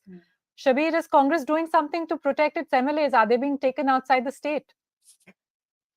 Well, that has not happened, but definitely, yeah, that has not happened yet. But definitely, what we understand is that the Congress has already made plans to keep their flock together. In fact, I was here at DK Shivkumar's residence, and I was talking to local leaders. They were talking about resorts bookings, because remember, the number is very important. If they are hovering around somewhere between 113 to 115, then resort politics becomes mandatory. They need to keep their flock together because they don't want any kind of surprises in the last minute. So they want to be better prepared this time around. And DK Shivkumar is someone who will ensure that happens. And yesterday there were some leaders within the Congress party who have been given specific tasks of monitoring all their MLA candidates. So it's like man-to-man marking is what we say in football. So that kind of a situation is still there in Congress party. So I think if they cross. No, but that's actually true. There is man-to-man marking. One of the Congress leaders told me that we are watching our MLAs. We have people in every, the MLAs are in counting centers. There are people watching these MLAs. So these Karnataka elections are also like some martial arts fight. People are watching over the MLAs. If needed, they will just be physically brought. Anna actually put out an interesting story we had done yesterday together. Anna, the 105-110 breakup, can you just explain that to the viewer? Why the 105-110 number matters? Yeah, so the Congress has basically formulated a strategy based on the number 105. So 105 is their cutoff. If it's 105 and upwards, around 105 if Congress wins, then they will approach not just independent MLAs, but also JDS independently, individual JDS MLAs to form government. If it's 110 then and upwards, then they will only go to independent candidates or independent MLAs to form the government. And of course, if it's below the 105 mark, then they're not even looking to form government, because they know even if they try and cobble up these numbers, then Operation Kamana will work and they'll pull down the government. So that is the formula that they're working. If it is below 105, then the JDS has to come on board. There's absolutely no other option for the Congress. Quickly going to Paul Uman. Paul is outside Basavaraja Bommai's residence. Paul, normally all the national, I call them Delhi news channels, when they're covering elections, especially the exit polls this time, one criticism was... We are also sitting in Delhi. But you are independent media. I think she was going to say Delhi media, and then she said Delhi news channels. We will not call you Delhi media, because see, you have all of us, right? You have our inputs also. So Paul, one thing was that they started the exit poll with Narendra Modi and Amit Shah's face, and slowly as the exit polls were concluding, it became only for JP Nadda's face. There was no Modi and Amit Shah on screen anymore. Just like that, if at all the BJP does lose today, who are going to be taking the blame, or who will the blame be placed on? Well, it seems like it will be Basavaraj Bommai, because it was during his tenure that they had a lot of controversial legislations that were introduced like the cow protection bill, also the anti-conversion bill, and also a lot of controversies regarding moral policing. There's one particular incident I remember where he was in Mangalore, Danya, and he had spoken to the media almost justifying what the vigilante groups had done. So we have seen various controversies during his tenure, and it seems like somewhere or other these controversies have, had an impact on their on this particular election. And like I had pointed out earlier, Danya, this particular election, they did not project Bommai as the face of Karnataka this time. It was Modi all the way. In fact, Basavaraj Bommai himself had said it was the Prime Minister's rally that is going to be of utmost importance. So they were banking on the charisma, on the personality of Prime Minister Modi. And it seems like you pointed out, when the numbers were put out in the exit polls, it was initially Prime Minister Modi, and as and when the numbers came in, the national channel soon moved it to JP Nadda and then also Basavaraj Bommai in many cases. So it seems like Bommai will take the blame for this particular result that has come in, or at least what's coming in as of now. We'll have to wait and watch for that, Danya. Pooja, what is your take? Who will be blamed other than Basavaraj Bommai for a loss if the BJP does lose? Because 2024 is not far away. The BJP's one strident, Shabir is putting his hands up. Shabir still behaves like he's in a television channel studio. Shabir, yes, go on. Old habits die hard. And yeah, I would say that the role of VL Santosh is also very important, because in this election, we have seen some footprint of VL Santosh in terms of, selecting candidates. In fact, Jagdish Shettar, the former chief minister... Not some footprints, massive footprints. Massive footprints, I would say. And Jagdish Shettar, who blamed him, saying that he wanted to sideline senior leaders of the party. He wanted to sideline B.S. Yediyurappa. So all this, will also come on him, because as far as the BJP is concerned, VL Santosh has been given the task of, expanding its base in the southern regions of the country. So BL Santosh is the man who has been holding these operations and who has been behind the scenes working on different strategies as far as the BJP is concerned. And it's very, rare that an organizing secretary of the BJP, comes out and speaks directly to the party workers. In fact, just ahead of election, Santosh was there holding spaces on Twitter, and he was talking about a lot of things. And in fact, he was someone, who was also taking questions from the party workers. When asked about the confusion or the resentment that the Lingayat community had, PL Santosh was very dismissive about it. So a lot of blame will be also attributed to BL Santosh. What about Nalin Kumar Katil Prajwal? And Prajwal and Pooja, both of you can weigh in. Will this be some sort of a B.S. Yediyurappa's victory over BL Santosh if the BJP does not win this election? Prajwal, I disagree slightly with that. Sorry. Let Prajwal come in first.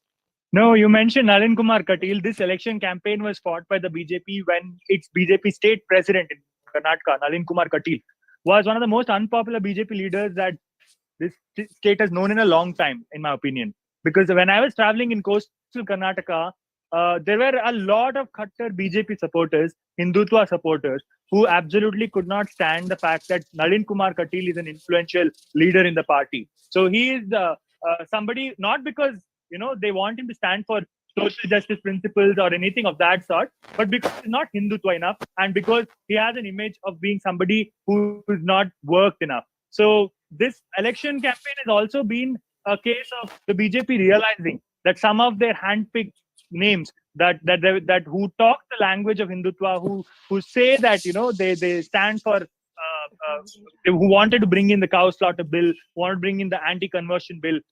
These names have also faced a setback in this election.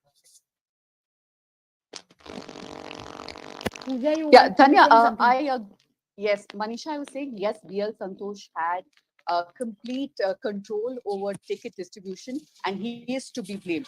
But I don't think the BJP will sacrifice him at the altar. They will put Basavaraj Bommai's face on this loss.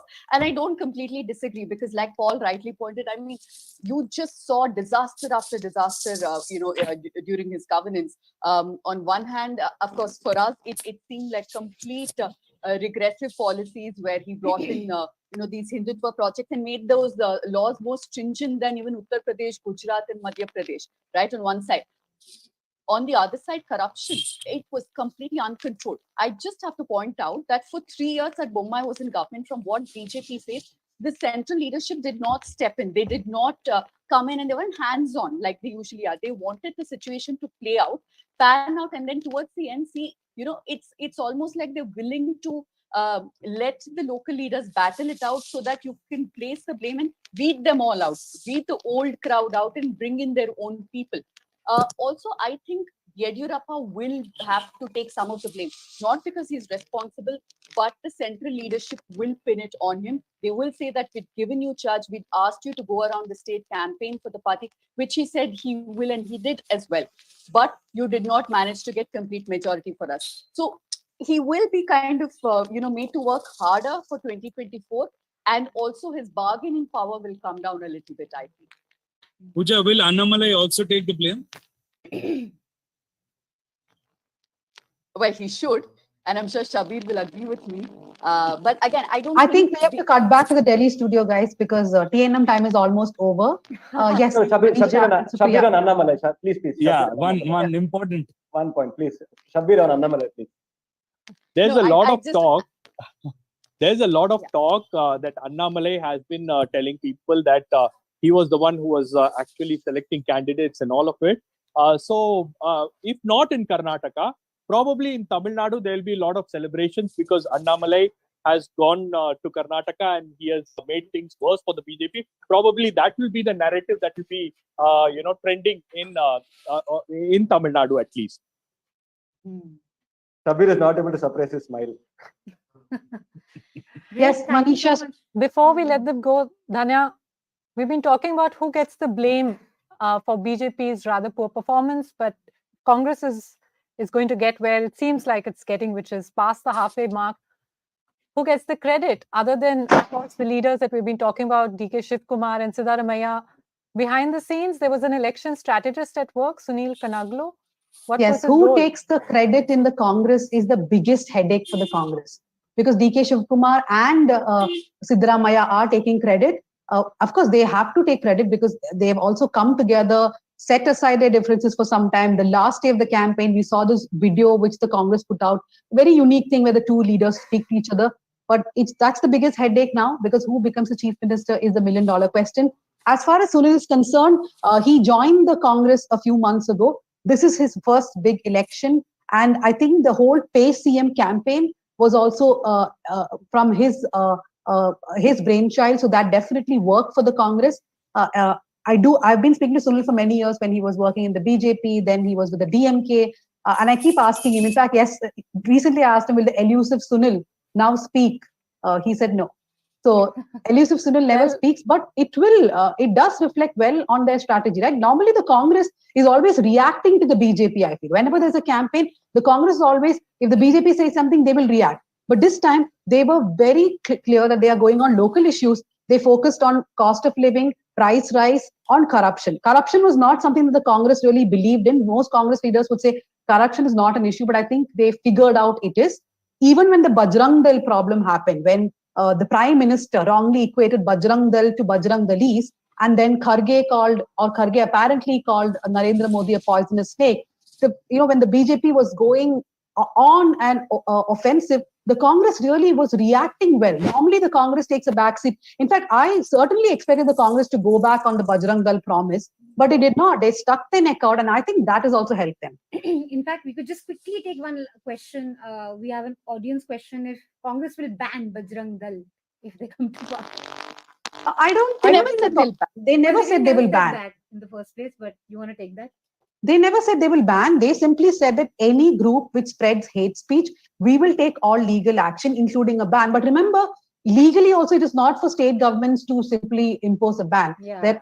It has to also go to the union government. So, and whether they can really ban or not, the point is the Congress taking that strident stand has helped them, especially consolidate the Muslim vote. If you look at any exit poll, it has said there is a clear consolidation of the Muslim vote for the Congress. And this decisiveness, like I said, even when the BJP went on the offensive, the Congress never backtracked. That's really helped them.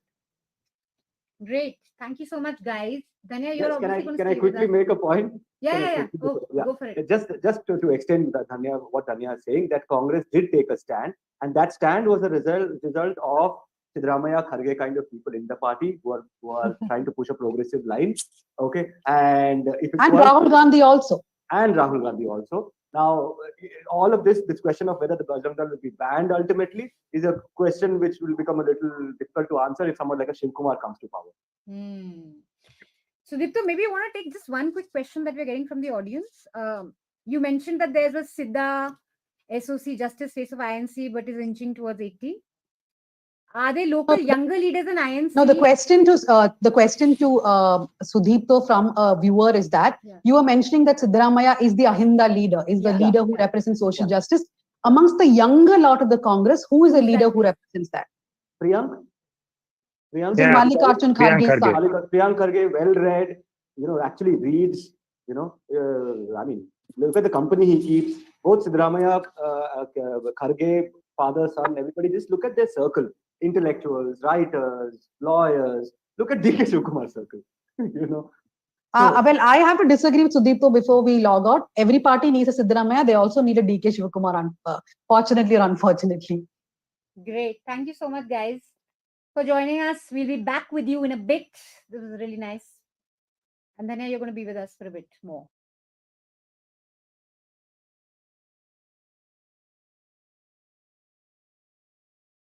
A Newslaundry reporter with us, Sumedha, and we want to have this quick chat with you. You went to Shigaon, constituency of Bomai, where he's incidentally leading. And I just want to quickly add, by the way, Yashpal Suvarna from Udupi, who was a cow vigilante, by the way, he's leading with 44,000 votes. But anyway, back to Bomai. Just tell us a bit about what was working for the BJP there in that constituency. Keen to know that. Absence of opposition. Okay. Because so they are in Shigaon constituency, like the first time BJP came into power was in 2008, and it was only because of Bamai's hard work. Otherwise, it would not have been possible. For the last 50 years, it was like the constituency was Congress stronghold. And why BJP was able to come into power because in 2008, because it has most of the majority population is Lingayat, and the Muslim is also a considerable sizable population in that constituency. So in 2008, when Bemai was campaigning for him, he said that don't look at the party. That's what the Muslim voters told me, that don't look at the party, just vote for me. And then they said that that's what, otherwise we would have never voted for BJP. We voted for Bamai because of his secular roots. And I think that's very interesting because he turned out to be headlines. The chief minister, one of the most hardline his tenure, we remember as, I mean, we would know as, the hijab ban and the ban of, Muslim traders at fairs and stuff like that. But when you met a couple of Muslims from that constituency, they had a very different opinion of what he is deep down inside. And that's why they feel cheated also in 1999, because when Bamai was in Janata Dal Secular, before he joined Janata Dal United of his father, he was also campaigning for Saeed Khadri. And he was telling all the voters that, though he's a Muslim, but he's my brother, so vote for him. So, and we have also put out that picture of him campaigning with Saeed Khadri in our story. So that was a bit funny. And then in this election, so people were very confused. They were like, the Muslim voters were very confused. They were like, who should we vote for? Like whether we should vote for Bamai, who they have seen as a chief minister, or they have seen the Bamai as their MLA in 2008. So that was like something very confusing for the Muslim voters. And the other thing which was not, which is working for him is the Modi magic and Yogi magic. Oh, Yogi magic, you heard like Yogi. Just imagine like in Shigaon, which is like in North Karnataka, and most of the people, like most of the population is Lingayat, like they don't even know Hindi. But the TV was working so well for them that they said that all the Lingayat voters were telling me that we are going to vote for Bulldozer Baba. Oh, wow. Language which has like crept in. Okay, that's surprising. That's surprising. Given, I mean, I would expect that in the coast. But there is that was very surprising. And there was no communalism there. Like the Muslim, it was very difficult for me to talk to Muslim voters because they were so scared. Earlier they said that we have been living this in this constituency for so many years, and the Lingayat voters have also voted for the Muslim MLA because they have come up in the past, like Saeed Khadri. But then they said that But now the communalism is very recent in that constituency because of WhatsApp forwards, which were also working. So they were very afraid whether they should speak up their mind or not. And I think that is one problem that, I mean, that's a concern. I think it's a valid concern with many Muslim voters when you go, especially during elections, they don't want to come and video and talk. Yeah. Anyway, thank you for that. We're going to quickly go into a package. I think it's time to talk a little bit about the Prime Minister's rallies. We'll do that after this segment. So let's just play a package from the PM's roadshow from Malleshwaram that we attended and listen to some of the voters there, why they support the Prime Minister, why they support the BJP. And then we'll be back after this package.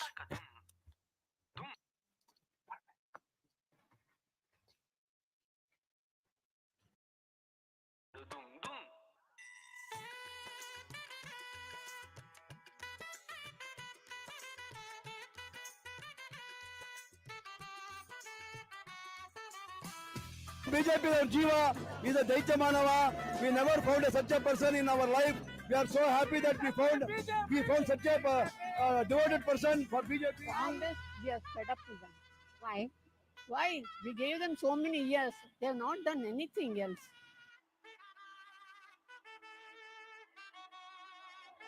Crazy crowd, and I think you can see the crane that takes the images. That's the media cavalcade.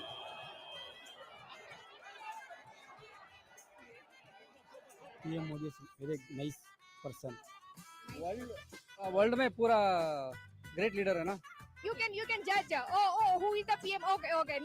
And when we after this 2014, when we went to the Japan, that was a different. Okay, Modi ji is the Prime Minister. Modi has become #1 in the world. How?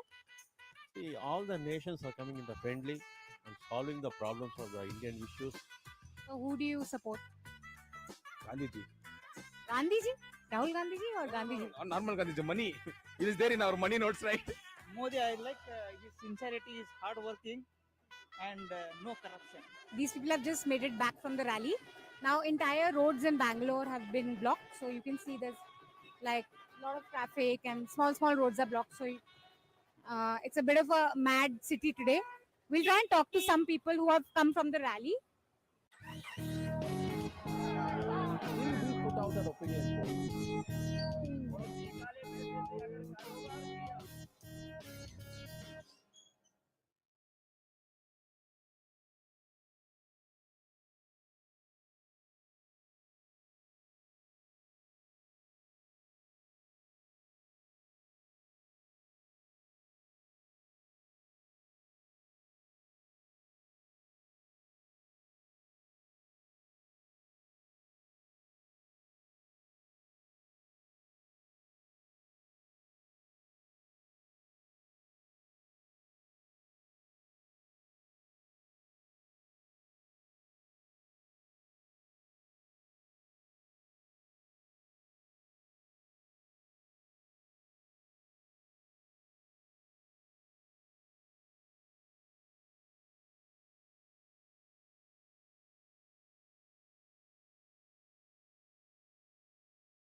Hello, welcome back after that short break and a package. Remember, just to reiterate, we have 5 independent media organizations who have come together to bring to you this election coverage.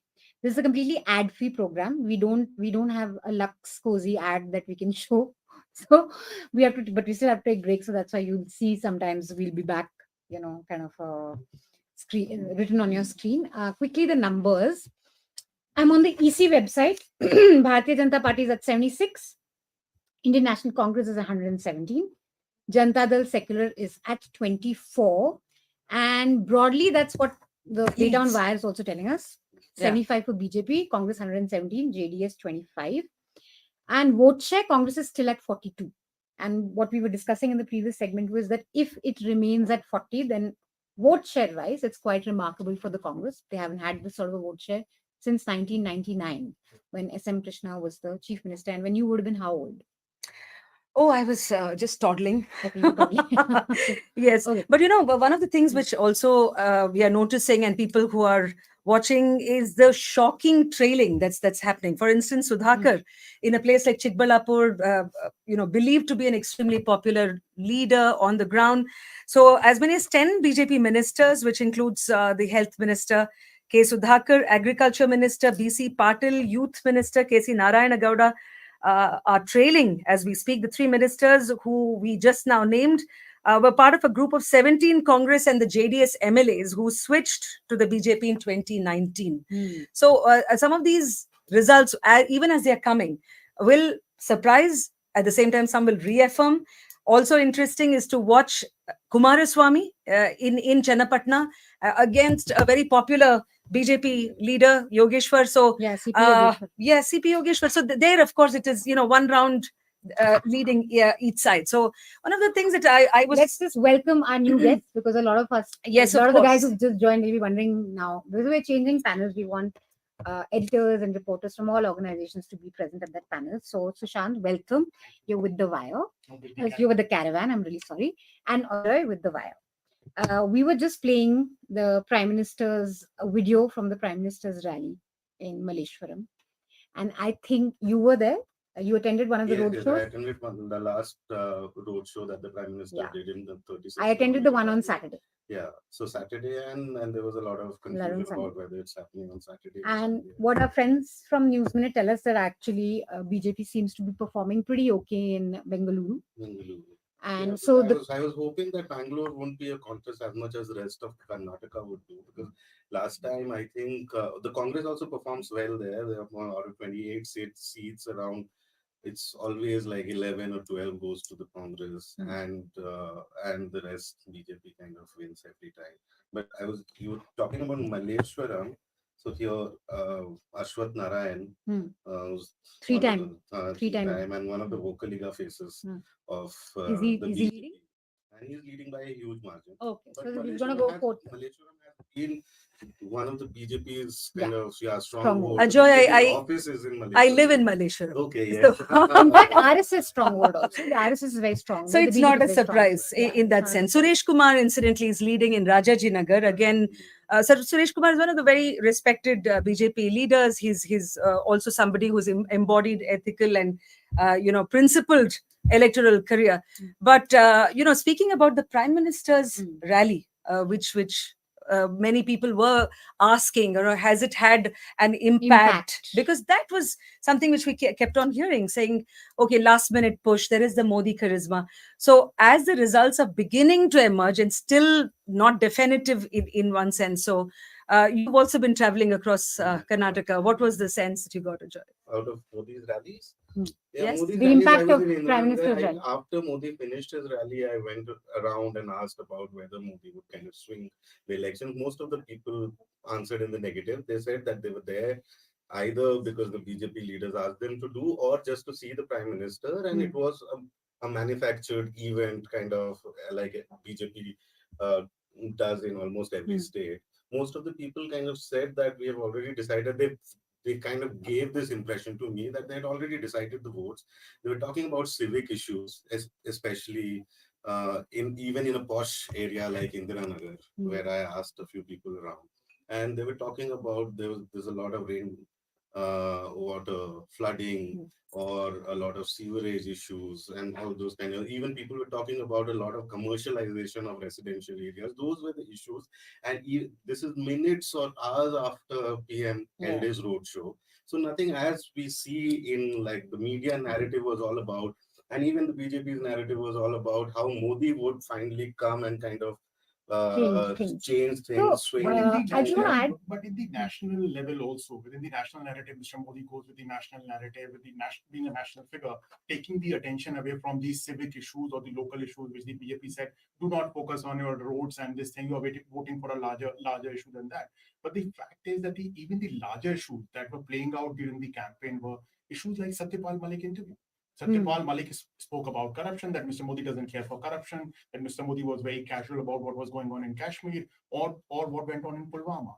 Simultaneously, just before the election, Manipur was burning, which is a double engine. We also had the restless protest. The restless protest was going on. The Adani corruption allegations. When you talk about 40% Sarkara in Karnataka, it is happening on a canvas at the national level where the Adani corruption issue was a prominent one. It had not gone away completely. So a lot of these local issues, domestic issues, which are playing out at the state level, were playing out on a national canvas, which was not really sympathetic or favorable to the BJP at that time. And therefore, it becomes very difficult for Mr. Modi to go and really turn it around by raising national issues, because national issues were not really working in his favor at that point in time. So I just want to add to this because I was there, and I think we kind of, I don't think it's completely media manufactured, the kind of crowds that he draws, because you find a lot of supporters, you find a lot of voters.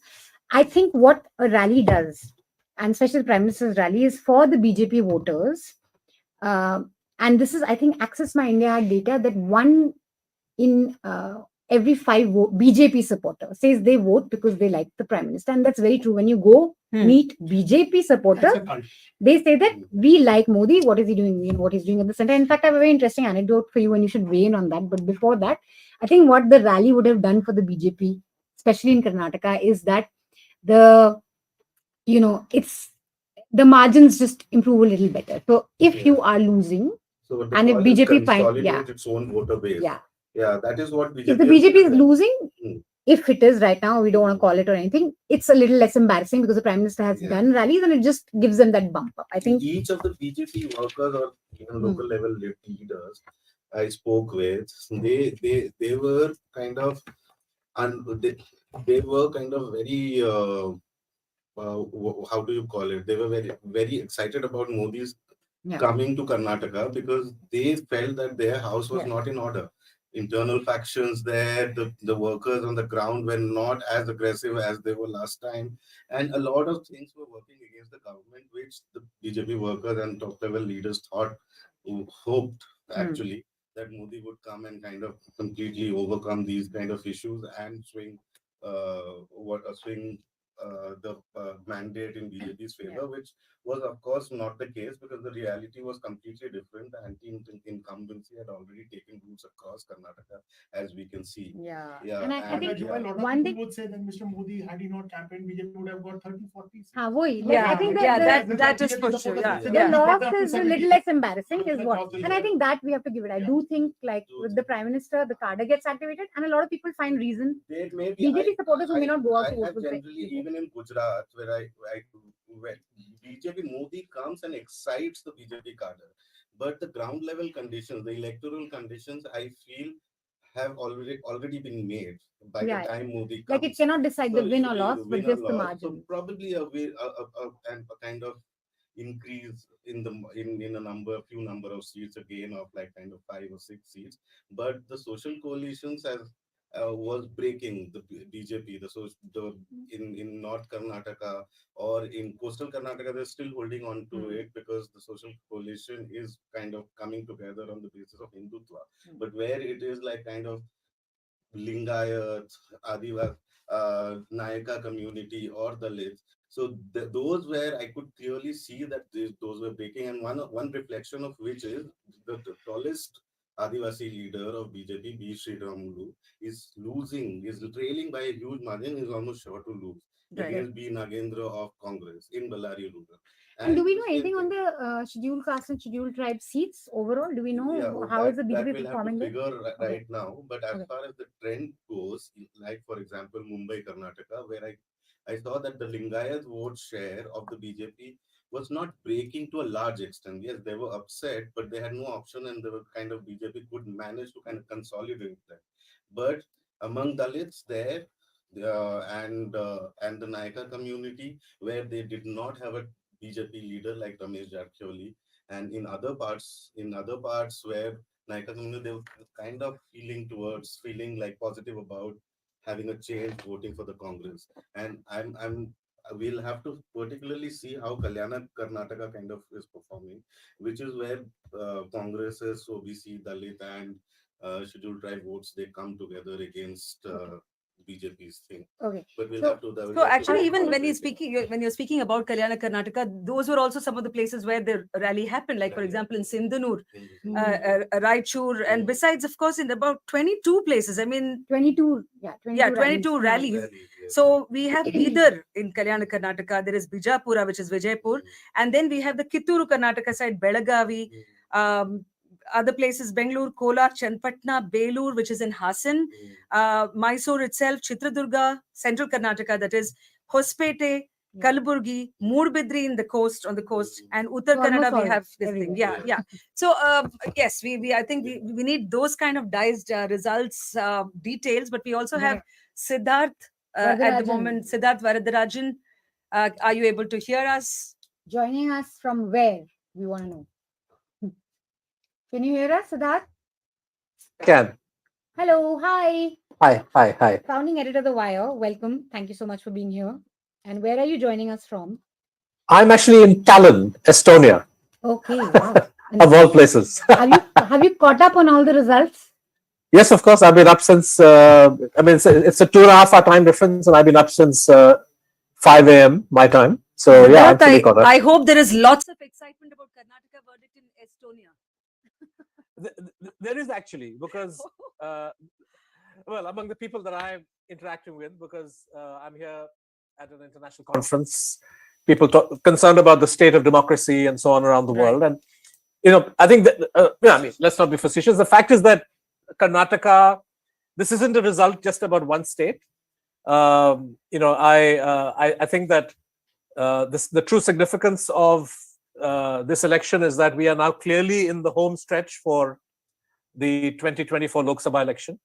And one state election, of course, should not be over-analyzed or you can't over-determine an outcome at the national level from a year from now based on this. But I think that it's clear that we are now, in a situation where every party is fighting to make sure that they triumph in 24. And I think the big question is the Modi factor, the BJP strength, the fact that the Prime Minister threw everything into this race and yet was unable to defeat the Congress, will have consequences that are going to go beyond Karnataka. I think that one shouldn't overinterpret, but at the same time, one should be also aware of the fact that Karnataka, this result is going to open up a space for the opposition across the country.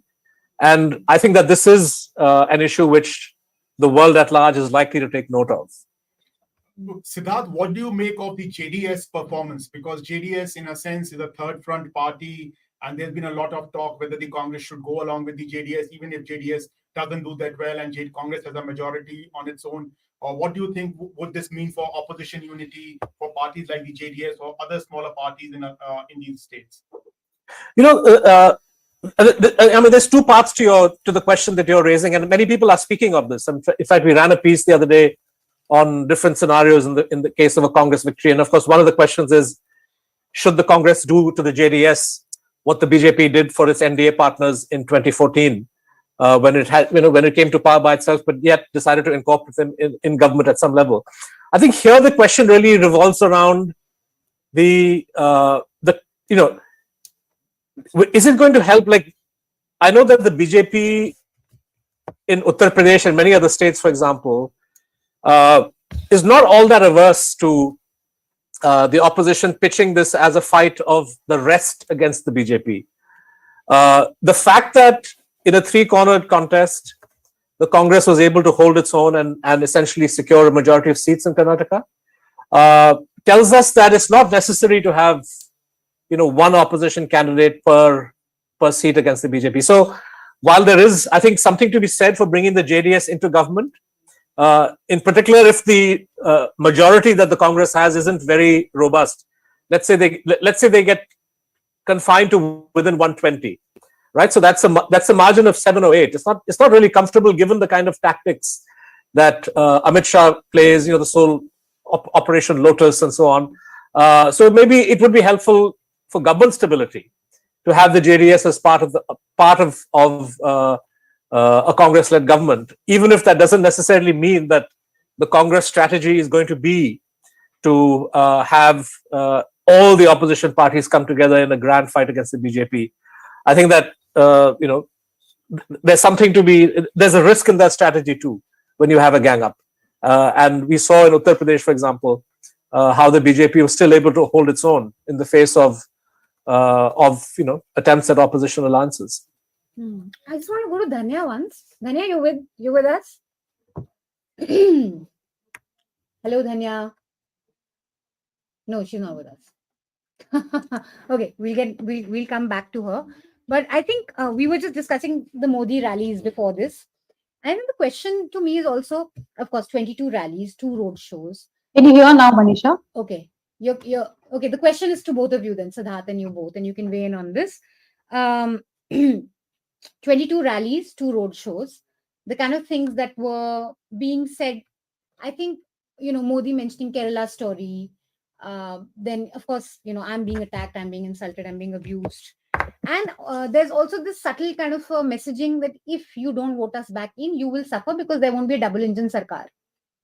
But that doesn't seem to have bothered people much, this double engine sarkar thing, which is actually very alluring for a lot of voters, because a lot of voters do say, if the same sarkar center state, it'll be good for us, there'll be progress. But it doesn't seem to have really, allured the voter much. Why do you think that's so, Dhanya? But Manisha, I think if anyone's been allured by what the BJP is saying, including the double engine sarkar, including now let's not get me started on the Kerala story, because I will need an hour by myself to talk about the movie and how sad it is that the BJP had to bank on a propaganda movie which is so exaggerated that they have to actually bank on it. Let us forget that. But about the double engine sarkara, there were people who were saying why not, but I don't think it worked anywhere else other than in urban pockets. And if you look at all the exit polls also, I'm pretty sure that after the counting is over, whatever results we get, it will show that in most of the urban areas it may have helped, because people do think, okay, one government at the center and the same government in the state will help. But there is also realization that this is against federalism, right? And there has been a lot of discussion about that. So double engine sarkara definitely not working much. Also, Karnataka has a strident example of B.S. Yedurappa once sharing stage with Narendra Modi and asking him on stage that we have not got enough money for flood relief. Can the union government please release money? So if double engine sarkara really works, then a chief minister wouldn't have had to make that plea in front of a prime minister in a public event. So examples are there, but I really think what has impacted the BJP is the price rise, and that's something the Congress has been driving in. In fact, the last day of the campaign, one video which kept going, and I think it was the day of the voting also, there was an LPG cylinder kept in the Congress office, and DK Shivkumar is praying before it, and they played an audio of Narendra Modi from when he was the Gujarat chief minister, I think, or some other time when he was the opposition leader, where Narendra Modi says in Hindi, "आप vote करने के पहले LPG cylinder को देखिए, उसको प्रणाम कीजिए और फिर वोट कीजिए." So these are the images. I think Congress very cleverly had created a lot of imagery to remind people of what the BJP was saying. And of all the things, this is a state where the Congress has good regional leadership. So it is the national leaders who came, including the Gandhi siblings, they never try to overshadow or go against what the regional leaders were saying. So I think that combination also seemed to have worked. I think and it's a very significant point, Dhanya. One of the parts that I particularly saw in the central and north Karnataka was the actual hardships in which people, were experiencing, and post-COVID, not enough has been spoken about, let's say, what happened post-COVID, because the scenario always seems to focus on cities like Bangalore and and big cities. But what the government actually did for small cities to cope with it, the state of industry, and particularly of women who had, we heard through NGOs who were working on the ground about not having really 3 meals a day. So I'm also thinking that the Congress, I think, has cleverly, with its 5 guarantees, I mean, we still have to study that more in detail. But if you have something like the Annabhagya, which from before, and then you have Griha Lakshmi, Griha Jyoti, Yuva Nidhi, and Shakti, and them projecting this as a Sarva Jananga the Shanti Atota, as they said, that all welcoming all communities. So with these kind of guarantees, which one may call, okay, are we promoting a subsidy culture? I think makes or may have made a difference if really these trends are to be believed. Of course, there are very few rounds still left. So we How many But rounds? I just want to kind of ask Dhanya and Vasanthi, because you've been staying there. So generally, price rise, we both Manisha and I probably have was a very important issue. But how much do you think this factional rivalries within the BJP kind of created an impact on the psyche of people, while the Congress was seen trying to put its house together? So like the two parties and kind of the fray, you saw one party, which is the ruling party, and the different leaders talking about each other and giving contradictory statements, while DK Shivakumar and Siddaramaiah, who are seen as like kind of biggest rivals, got their house. And speaking of DK Shivkumar, I should announce that he has won from Kanakpura with 70% votes, and Bomai is also winning in Shigaon. And which is kind of our Ashok, or one of the stalwart BJP leaders, was putting there, fielded there, and lost by you. Dhanya can come in with the... The Revenue Minister R. Ashoka was again, he was in fact contesting in 2 seats. Now, of course, he's lost in 1, which is Kanakpura. DK Shivkumar has 1, is what the news is coming in. There is, I think, one trailing which is perhaps important is CT Ravi is supposed to be trailing. UT Khadar, yes, UT Khadar has 1 from Mangalore, is what we are. Not surprising at all. Yes.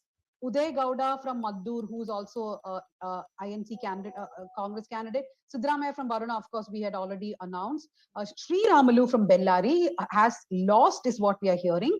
Bellary, of course, is also very important. But just to answer the question about the BJP being a divided house, yes, I definitely think that had an impact, at least among some voters, because there were divisions between BL Santosh and BS Yedurappa. There were always talks about Nalin Kumar Katil, Prahalad Joshi, everybody trying to do upmanship in the BJP. And remember, even before the campaigning started, H.D. Kumaraswamy came and said that the BJP will try to bring in a Brahmin chief minister in Karnataka. That is what is going to happen. So that talk also, if the BJP wins, who will be the chief minister? Shettar leaving, everybody thought will not have a huge impact. Personally, I thought Savadi leaving will have an impact on the BJP more than Shettar. Shettar himself is losing, I think, now. Yes. Failing, And what do you guys make of Nikhil Kumaraswamy losing and because Decoda's grandson? I think Nikhil Kumaraswamy, let's also speak about the other win, in the sense of JDS in Swarup, in the Hassan side. So Nikhil, it's a little early, in my opinion, to interpret this. One can always say that he has not yet been able to rise to the popularity or stature or the positioning of his father, and of course his stalwart grandfather. Even JDS in fact suffered from a lot of splits. You can see that in Mandya. It had a 3-way split, and ultimately to see that the JDS is able to retain its seats and in fact probably somewhere looking at gaining is really a surprise for me. But just to come back to what you were asking, Ajay, the factionism within the BJP. As locals, as residents of Karnataka, we got to see this more and more during the ticket distribution phase. And I must say, at that point of time, it looked like a contradiction, because BJP has cultivated its image as Karyakarta, a very cohesive... We never hear about factionalism. I mean, that's something you lay at the Congress's door. Yeah. But just about, even when you go a little north, then the real picture was starting to emerge of this probably being a divided house, probably the BJP candidate themselves not being so empowered. Yeah. Let's bring Siddharth in. I wanted to make one point. I think Misha and Ajoy and Vasanthi, you've been on the ground, and I think you have a much better sense of the granularity of the results. And I see James Manner too, who's going to be joining us, who has been writing very perceptively about Karnataka for the past 2 years, and I think was perhaps one of the first analysts to call this result correctly. But I think one significant element of this result, based on what I'm seeing so far on the EC side, is that the aggregate vote share of the BJP is pretty much still where it was in the last election. 36%. Yeah, 36 was plus minus. Yeah. Exactly, right? And I think that we need to understand what this means. Now, for sure, this is an aggregate. They may have lost significant vote shares in some regions and gained in others. I don't know. We'll need more sort of detailed analysis to make a proper assessment. But I think somewhere down the line, in the context of the question that Manisha, you asked about Modi's rallies, I think the fact that the BJP has been unable to grow its vote share beyond 36% is perhaps offers a clue that we are at the outer, Modi is at the outer limit of his ability to influence new voters. So the Bajrang Bali business, the Kerala story business, all of that has helped the BJP hold on to voters. Voters who might otherwise, perhaps based on the performance of the BJP government in Karnataka, have been tempted to abandon the party, or based on the terrible state of the economy at the grassroots level, right, for poor people. So somewhere down the line, the communal pitch that Mr. Modi himself engaged in has helped the BJP hold on to that 36%. But he has not succeeded in adding new people to that. So I think that I'm tempted to ask: is this an indication that the communalism, which was the preferred plank in the closing stages of the campaign, have we reached the outer limit of that? And if that is so, then it does tell us that the possibility for the opposition to wage a campaign based on genuine issues can actually sway voters. And I think this is a significant issue as we ponder over the national implications of this particular vote. But Siddharth, that is always true. But the fact is that when a conservative party loses, the more conservative extreme faction will always say, had we not even done this, we would have lost even more badly. We had to do this to retain our 36% voter. And in most cases in conservative parties, the extremist faction always tends to rule the roost as the party loses. The party moves more towards the extreme side. So that could be the one outcome of this. The second, the second outcome based on what we saw after the 2018 results in Chhattisgarh, Madhya Pradesh, and Rajasthan was that Mr. Modi went and announced the 6,000 rupees scheme for farmers, immediately copying the Congress's Nyaya scheme. So we could probably see some of these social welfare schemes, maybe some plank of social justice that could be picked up by Mr. Modi and BJP to, in a sense, take away those ammunition out of the Congress party's armory. That could probably be one of the two likely outcomes of this. Yeah. Sushant, I don't disagree with you at all. I think it is, in fact, highly likely that the BJP will double down. Will in other words, look at its vote share and say, well, at least we held on to this because in the closing stages of the campaign, even Mr. Modi, pushed all the communal buttons. So it's quite possible that the BJP will continue to rely on that and maybe even double down on the communal messaging. I'm just wondering whether. Yeah, Siddharth, I think also the fact, as James Manner in fact said in the article in The Wire, Karnataka's voters are discerning and demanding.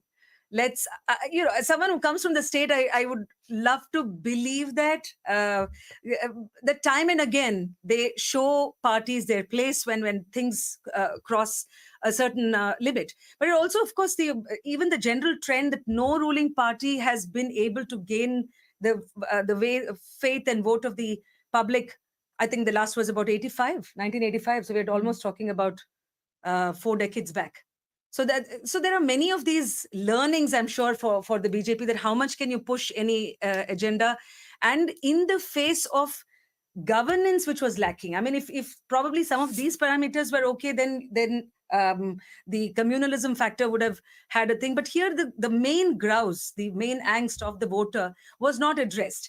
And it didn't really help that the local leaders were not available to address these.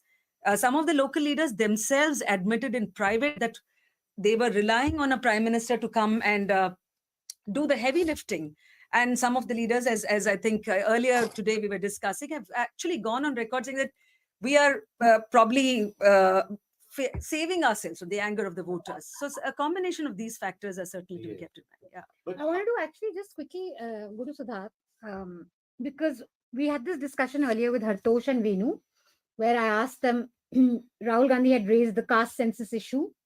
I think over the last 3 weeks, that was one of the push that Congress was, making, and they were talking about that we'll come back, we will get the caste census done, we will remove the cap.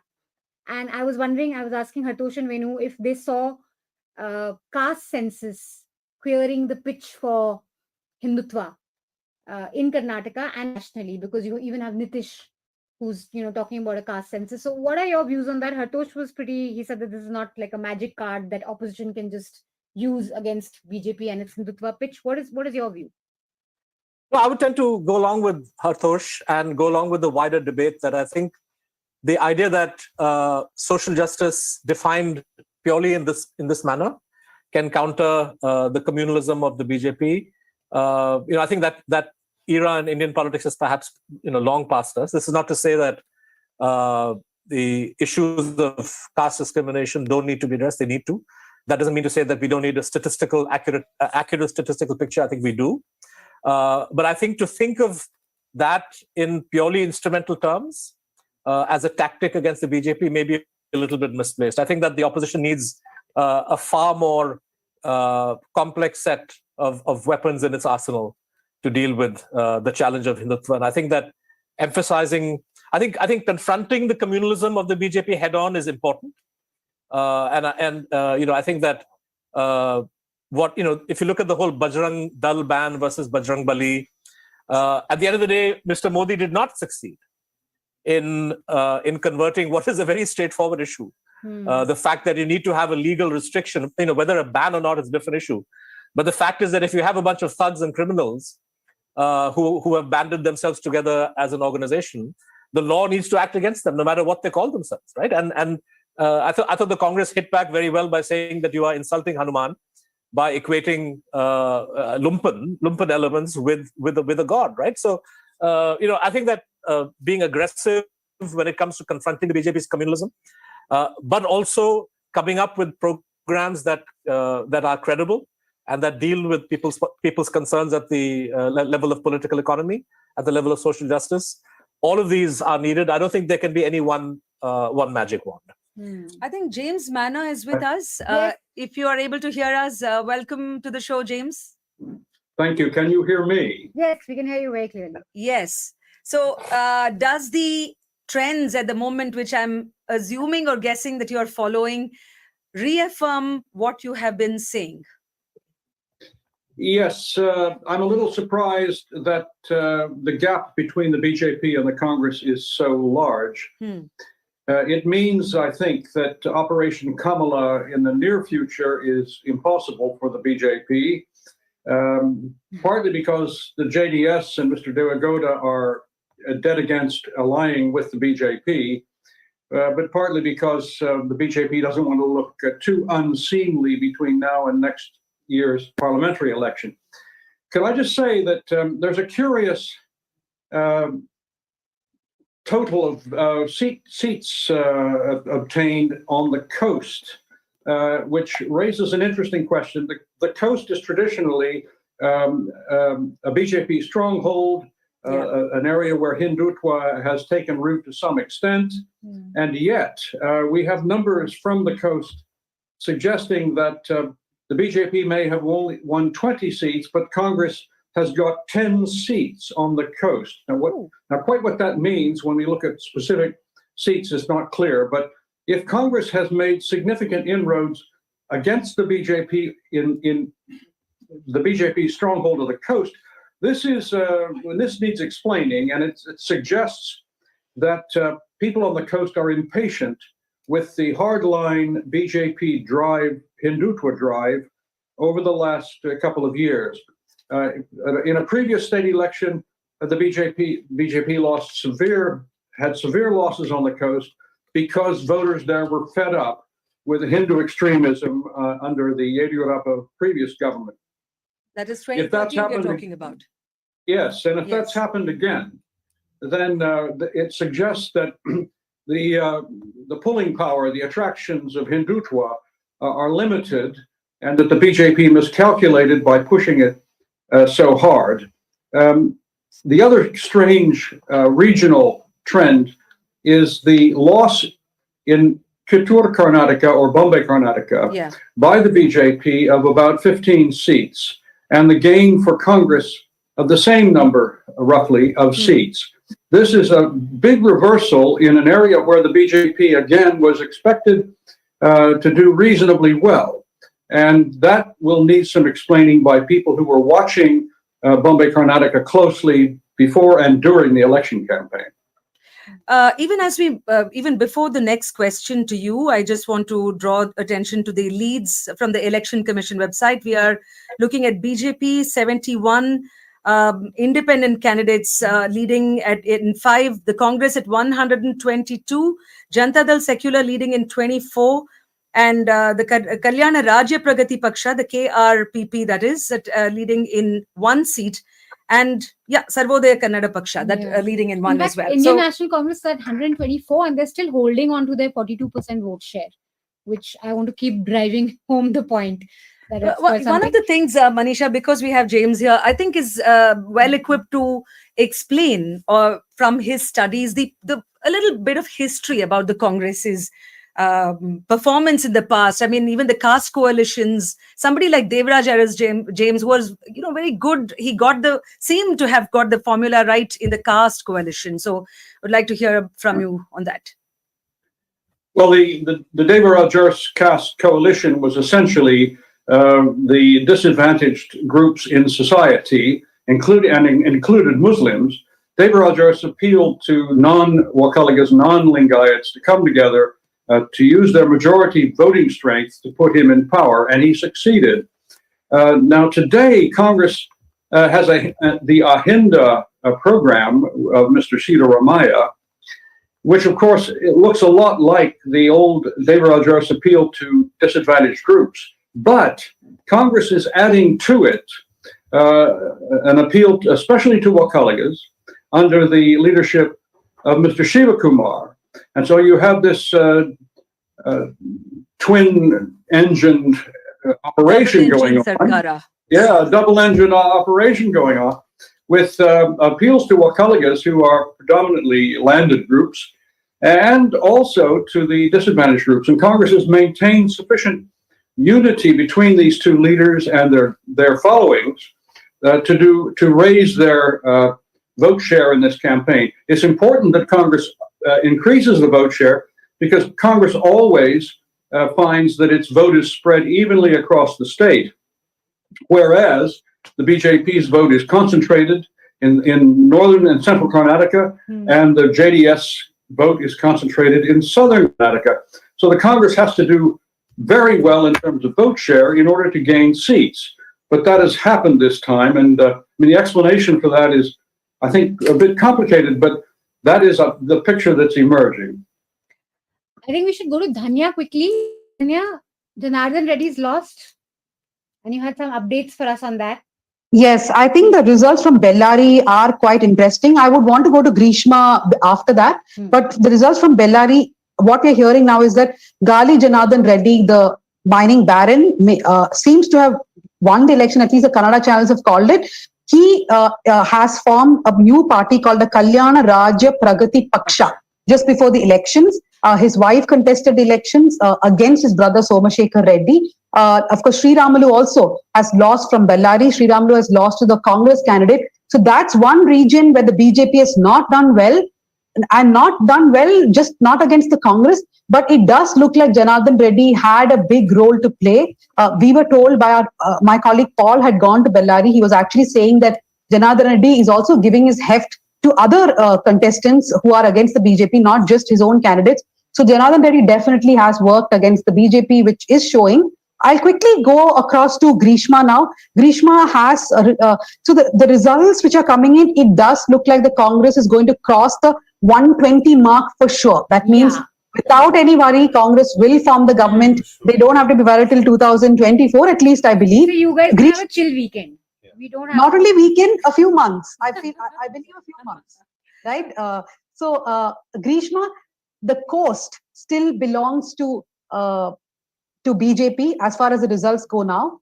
But one thing that has been discussed a lot before the elections and during the election is the Brahmin composition in the BJP itself, which Kumaraswamy and many others have repeatedly spoken about. You have wrote an article in the Caravan about all of B.L. Santosh's men. So what role did B.L. Santosh play this election, and what will happen to how much of hold he has on Karnataka if this is a debacle for the BJP?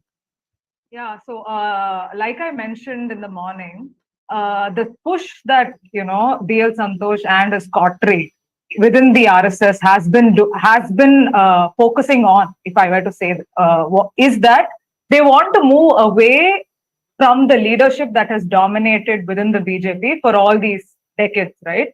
Which is they want to kind of bring down the hold that Lingayat caste leaders have in within the BJP and move it towards different castes, while ensuring that the kind of strategizing that comes doesn't come from this Lingayat leadership. Instead, it should come from a proper Brahmin Hindu nationalist kind of leadership.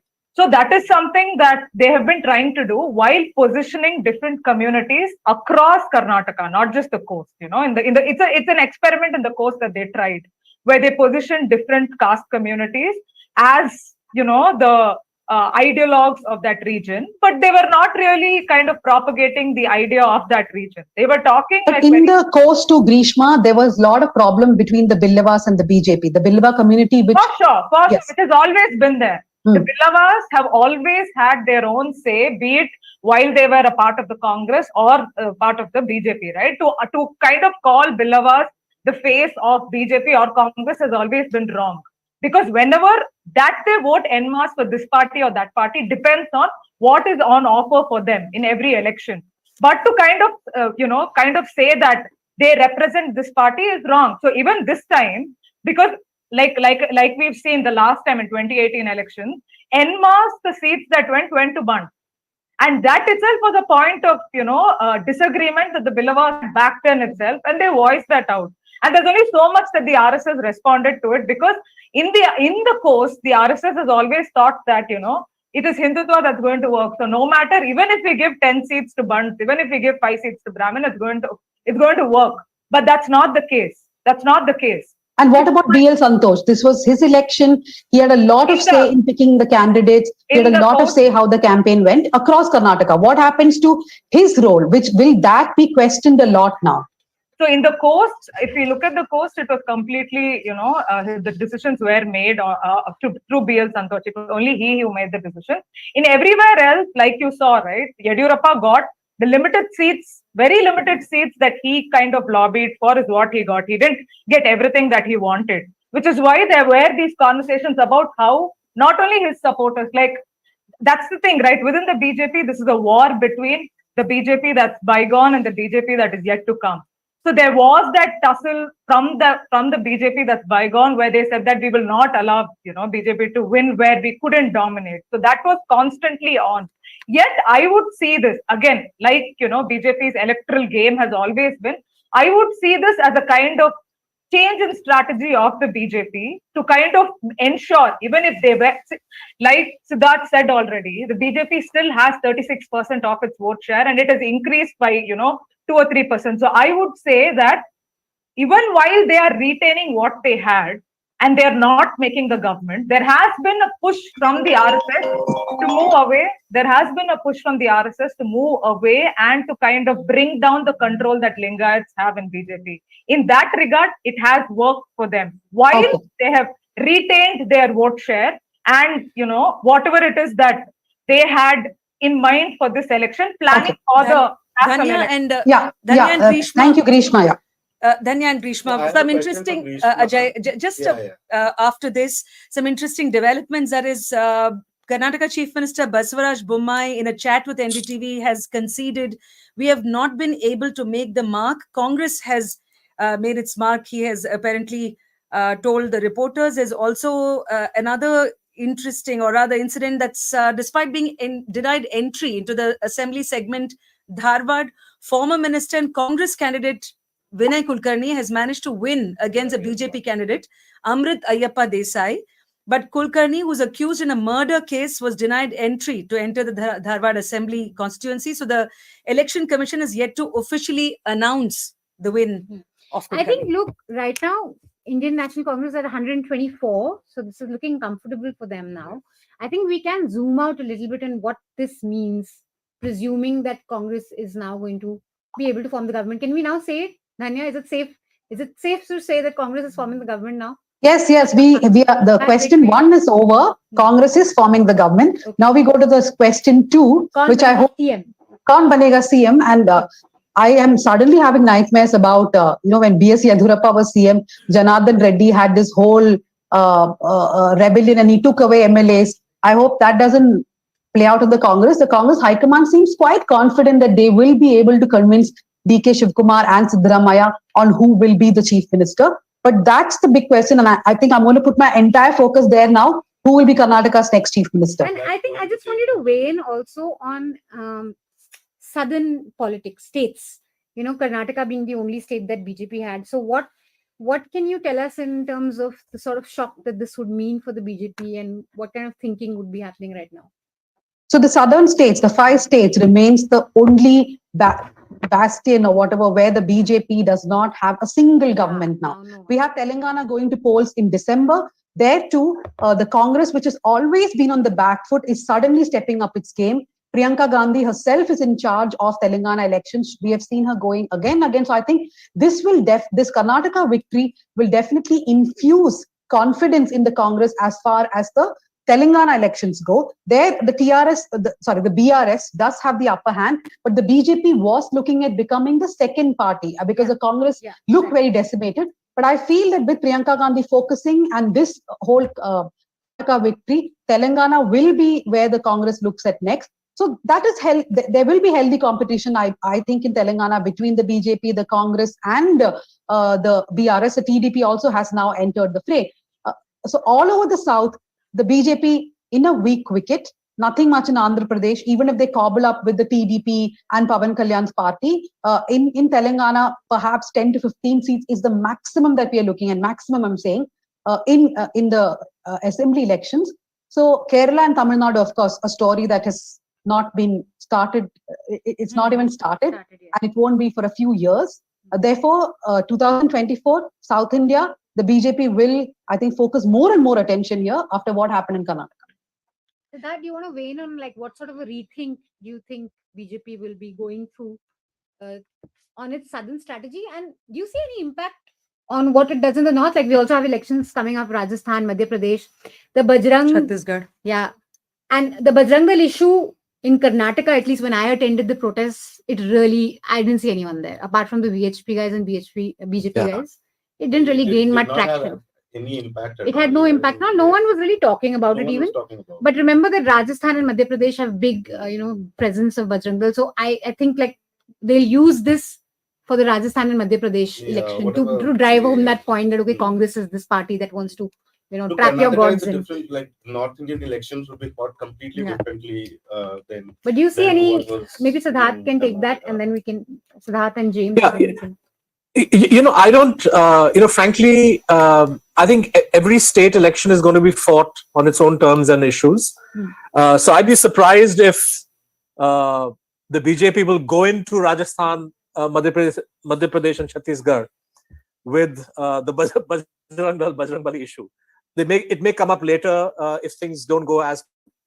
But I think they have plenty of ammunition in Rajasthan, where the Congress is definitely on a weak wicket, I would say. But I think that I want to again come back to the national implications, because I think that I don't have insight into the granularity of the Karnataka thing. But I think from the BJP's perspective, in the South now, you are looking at a situation where there's going to be an aggressive push in Telangana, Andhra Pradesh. In the sense that in Telangana, the strategy is going to be to use the ED as an ally or the CBI as an ally against the BRS, and then you also have the communal card being played. And then in Andhra, you have the possibility of a strong alliance with TDP. But other than that, the South is looking like an area where the BJP is not going to make any headway. And in fact, if you look at its national tally at the Lok Sabha level, if the same trend holds, the BJP is going to be looking at losing some numbers in the Lok Sabha from Karnataka. So I think that for them, the strategy, what Sushant was saying, I mean, there's going to be this dual approach where there will be a great temptation to double down on the communalism, and I think we will see that. But at the same time, I think the idea that you have to offer some more by way of schemes, by way of perhaps cash handouts, is something that the BJP is going to be looking at. And I would say the budget, the final budget in the run-up to the 24 elections, where the BJP is going to hope to generate some kind of momentum, at the national level. We have James with us. Still, James? Can you hear us? No. I think the Zoom has gone up. Guys, the Zoom has gone up. Okay. So I think Sushant. I had a question for Ajoy. Ajoy, any obituaries for any political leaders that you would write out of these elections? Bommai or Yediyurappa or Devagowda? Yediyurappa, definitely not. I think we'll have to wait for. By the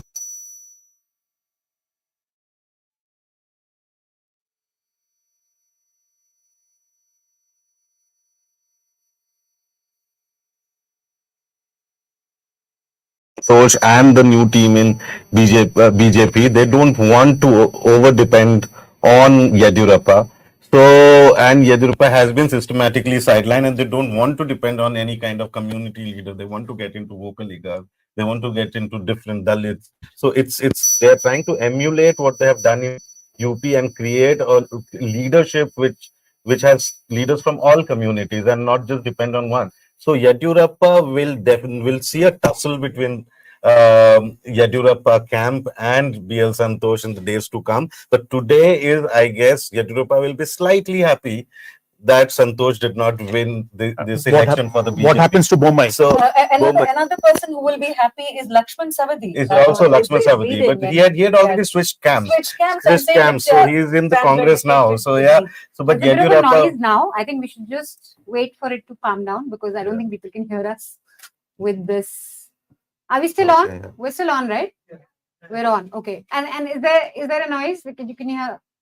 I think our viewers will be able to catch this, right? Okay, hold on. Anyway, so we're going to wrap this segment up.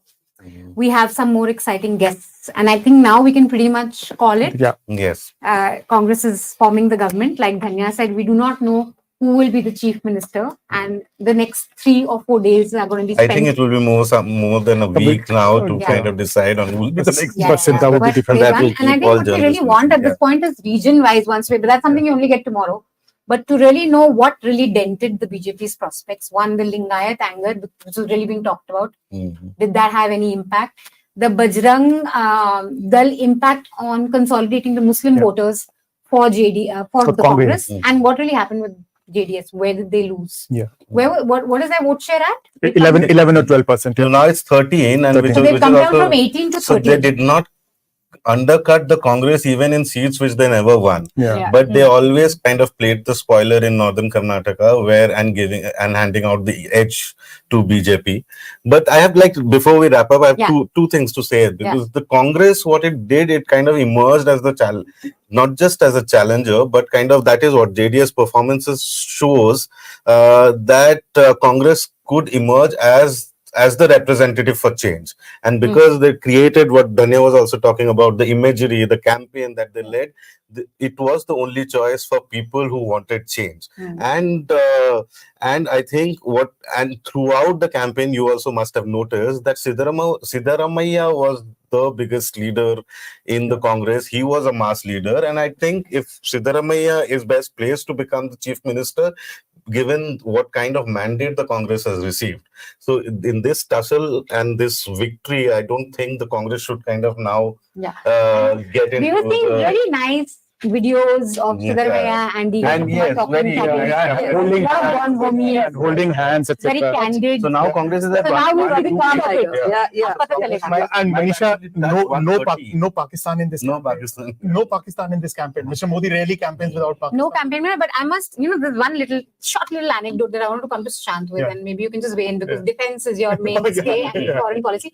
Whenever you speak to Modi voters, I think the big reason, a lot of them, and especially urban, but also true for rural, they may not always be able to point at a specific thing that has changed in their life, but there's a deep sense of feeling that India has arrived on a global map.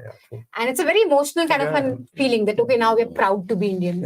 Now we're not embarrassed when we go out. Modi has made us feel proud of being Indian. So what do you make of that sentiment? Of course, one aspect of it is the television news. They're telling us every day कि हम विश्व गुरु बन गए. But there's also this deep sense of well-being that Indians feel globally.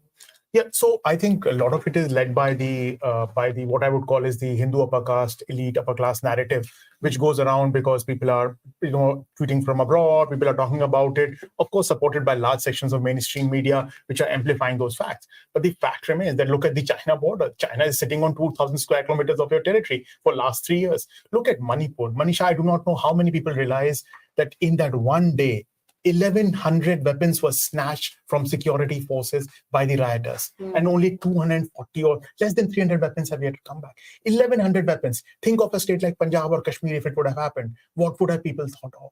So these are the realities, but the narrative, which it seems to have captured, which you rightly say, a large section of people believe that India has arrived, this is a Vishwaguru, but it does not match with the facts, with the facts on the ground. That's unfortunately, but that's the unfortunately way democracy works, and that's unfortunately the media narrative works. You know it better than most people. Great. So we're going to go into a quick package, and we're going to get our Zoom link back because we lost connection with Zoom. Watch this package and we'll be back.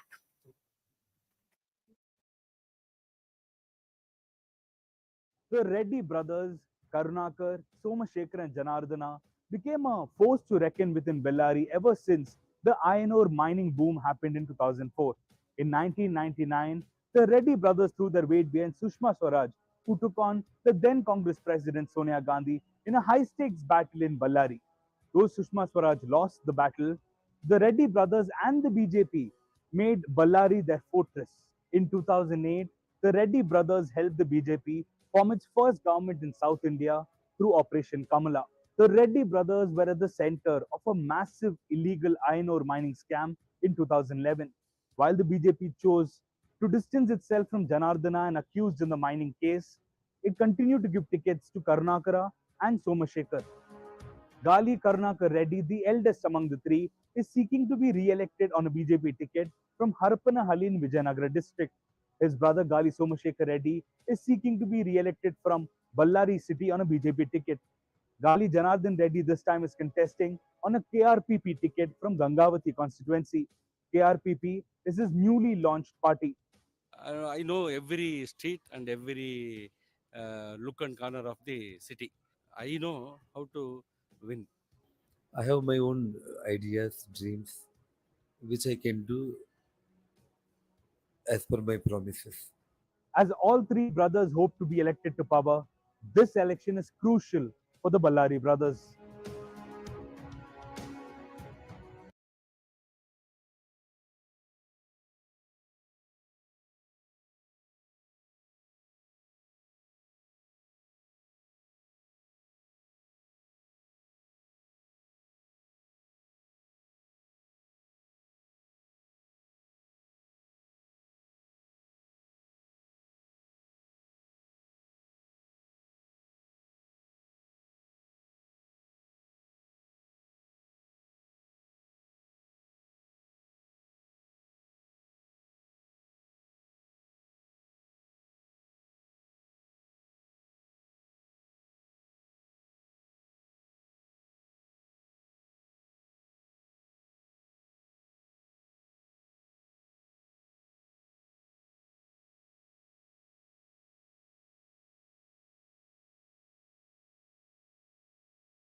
Yeah.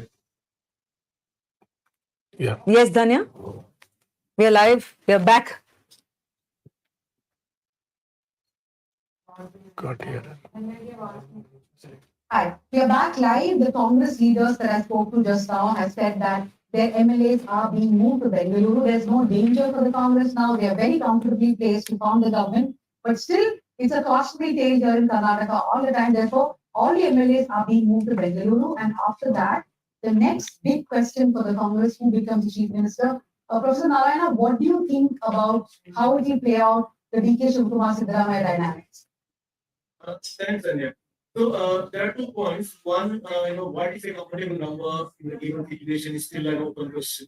We have to wait for that. Second, with regard to the question of who is going to become the chief minister, in case there is a contest in the CFLP, then my information is that Siddaramaiah is going to have more votes than and therefore how they are going to manage that kind of You bet. Now, do you want to weigh in on the 2018? I see Mr. Priyank Kharge has joined us. I see him on live. I want to go to Mr. Priyank Kharge. Mr. Kharge, congratulations first on your own seat. And of course, can you hear me, Mr. Kharge? I can see him moving, but perhaps he has low internet because he's in a counting center. Mr. Kharge, can you hear me?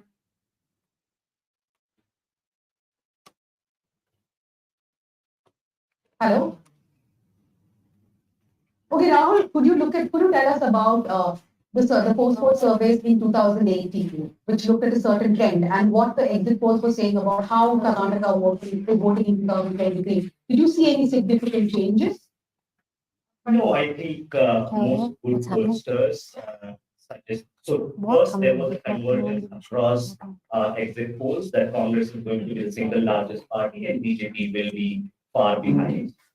Second, there were these 3 or 4 pollsters We can hear you all that whispering. Congress is going to go up and 25 marks. So that Round one, yeah.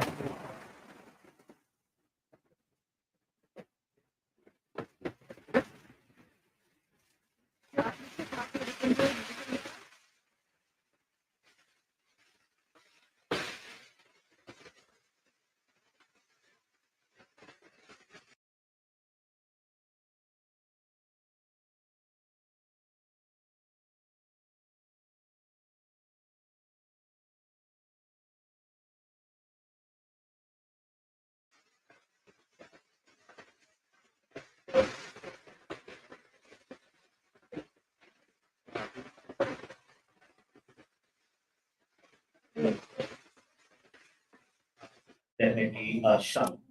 So that's on the overall numbers. Secondly, seem to have worked in Congress' favor, and at least the exit polls, which basically went into analyzing different demographics and other things, is that from the bottom half of the society, there seems to be a consolidation, or at least a larger number of people from the bottom half of the society are voting for the party. Lower middle class and poor in sort of like terms, and a consolidation of scheduled caste, scheduled tribe voters, lower OBC, Kurba, and Muslims. That's, I think, if you want to see the demographic caste terms, that's what seems to be happening. Third, in terms of what has happened, that BJP seems to be only holding on to, not holding on to, but is doing only sort of like, holding on to some of its space in coastal Karnataka and the Bombay Karnataka is not. Other than that, it has not been able to hold on to its space in either Hyderabad Karnataka or central Karnataka, and has made no inroads in the old Mysore region. So that would be sort of like broad picture. And when I'm saying holding on to, basically, this is where they are getting most of their seats. There is, of course, decline in their sheet share compared to 2018.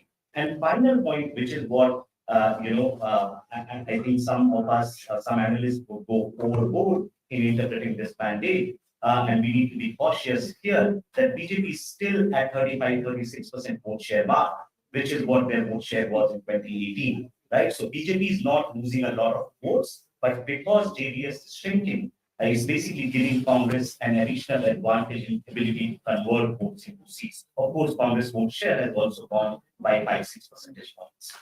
Rahul, taking from where you have made a point, I now want to introduce Narayana, Professor of Policy and Governance at Azim Premji University. Narayana, swagata nimge.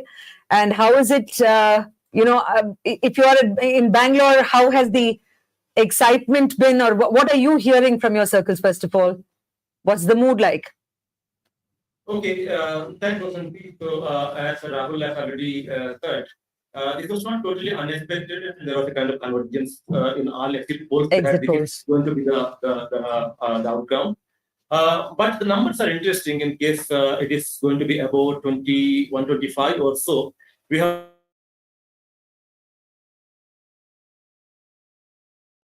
any party got this kind of number was in 2013. So under Siddaramaiah, Congress got 122 or something, 120 initially. And that was a time when the BJP stood totally divided. And Congress could get the numbers because of that split in the BJP. Right. Whereas now, with the BJP intact, if the Congress is going to get this kind of numbers, then it shows us the intensity of anti-incumbency. And again, as Rahul put it, the incumbency, anti-incumbency was coming from the lower strata of society. It was virtually a class war. I'm sure other speakers would have already said this. This was a vote against the BJP on the kind of economic policies and anti-welfarist policies that the BJP government followed. I'll give you a simple example. In Bangalore, because you wanted to know what was the talk in Bangalore like. Right. So if you were to speak to auto drivers, they would say this. The BJP government closed down most of the Indira canteens, right? And, the auto drivers were so angry that they closed it at a time when the prices were spiraling. And they said, they used to say that we needed this canteen more than when Siddaramaiah opened it. And on the one hand, prices are going up, and whatever outlets we had, these people are closing down. So this kind of story, this kind of personal anecdotes, you could have gathered across the state when we traveled before the elections. I'm sure this was the example. This was the experience of other friends who have traveled too. So the intensity was, can be seen now in numbers. Can I just come in here, Vasanthi? And this is a question both for Narayana, you and Rahul, because when I look at the numbers, I seem to read something else. You have Congress at 40 to 43%, which is where it's been steady from the first hour or so. The BJP is at 36%. It's the JDS, which is at 13%. The BJP has retained its vote share, maybe 0.2, 0.3%. The Congress has gained at the expense of the JDS. It can hardly be the case that anti-incumbency has hit the JDS, or the poor have come from the JDS, but the poor from the BJP are not moving. It seems to me to suggest that minority votes, caste votes, SC/ST votes have consolidated with the Congress. It's not as if the BJP seems to have lost anything from the last elections. If it was anti-incumbency, it was economics, you should have seen a desertion across the state. It should have hit the BJP. So I'm reading something else from these results entirely. How do you guys both sort of parse this? Okay, I think Rahul will be able to answer this better, but my take is this. I'm not too sure whether I got your question properly, but from what I have heard, this is my response. And I think you would agree with me that in India, class and caste coincide, right? So if there was a consolidation of minorities, if there was consolidation of SC/ST in favor of the Congress, it is in a way class speaking rather than caste speaking, right? So it may be both in a way. Yeah, Hartosh, I have an answer to your question. You are assuming that BJP's 35% vote share is intact. Is constituted by the same castes as before and the same class. The poor are still with BJP. But it's possible that some poor left the BJP and BJP instead that has been substituted by some other better off economically better off class. That possibility exists. That is what seems to be happening. So I don't want to use the term class war because that puts a lot of burden conceptually what might be happening. But certainly in sort of like demographic sense, BJP seems to be gaining among general caste, so upper caste. BJP seems to be gaining among upper OBC, though minor gains, but among Vokaligga, among Marathas. So across the upper strata, BJP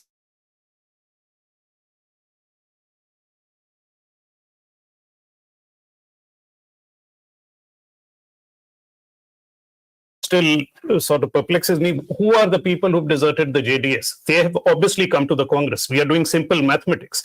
And if that is the case, I think we need to focus far more on the kind of community and caste analysis instead of just merely making it about gas cylinders, because there are lessons in this election going forward for the Congress, that if you have an umbrella coalition which is not just focusing on gas cylinders, but taking along the kind of people the Congress had always worked with, that is what is working for the Congress. It used to work with, and it has left them alone in the north entirely, basically.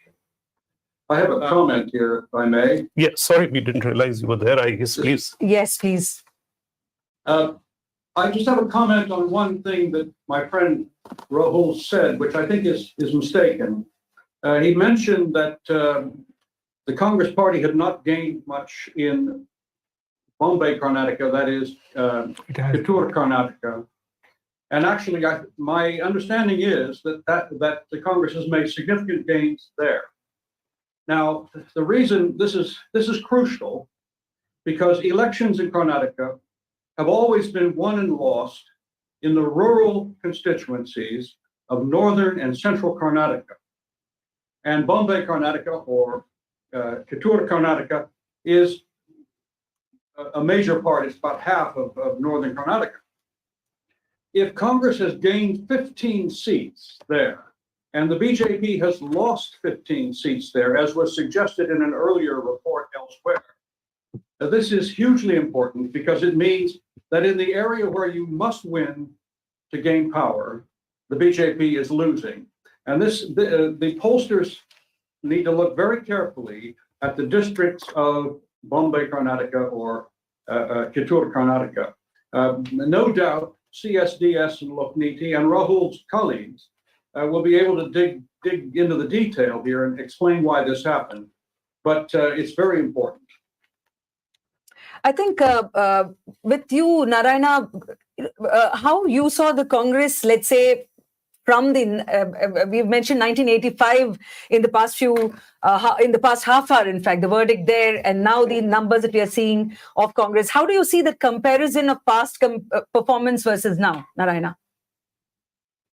Yeah, so now one of the arguments made here is this, which is in the past, after, let us say, 2004, Karnataka had no, not 2004.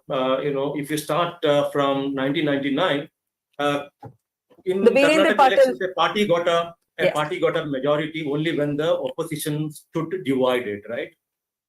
So only on 2 occasions the Congress got majority. That was in 1999 when Janata stood divided and stood split, and then in 2013 when the BJP was in a similar position.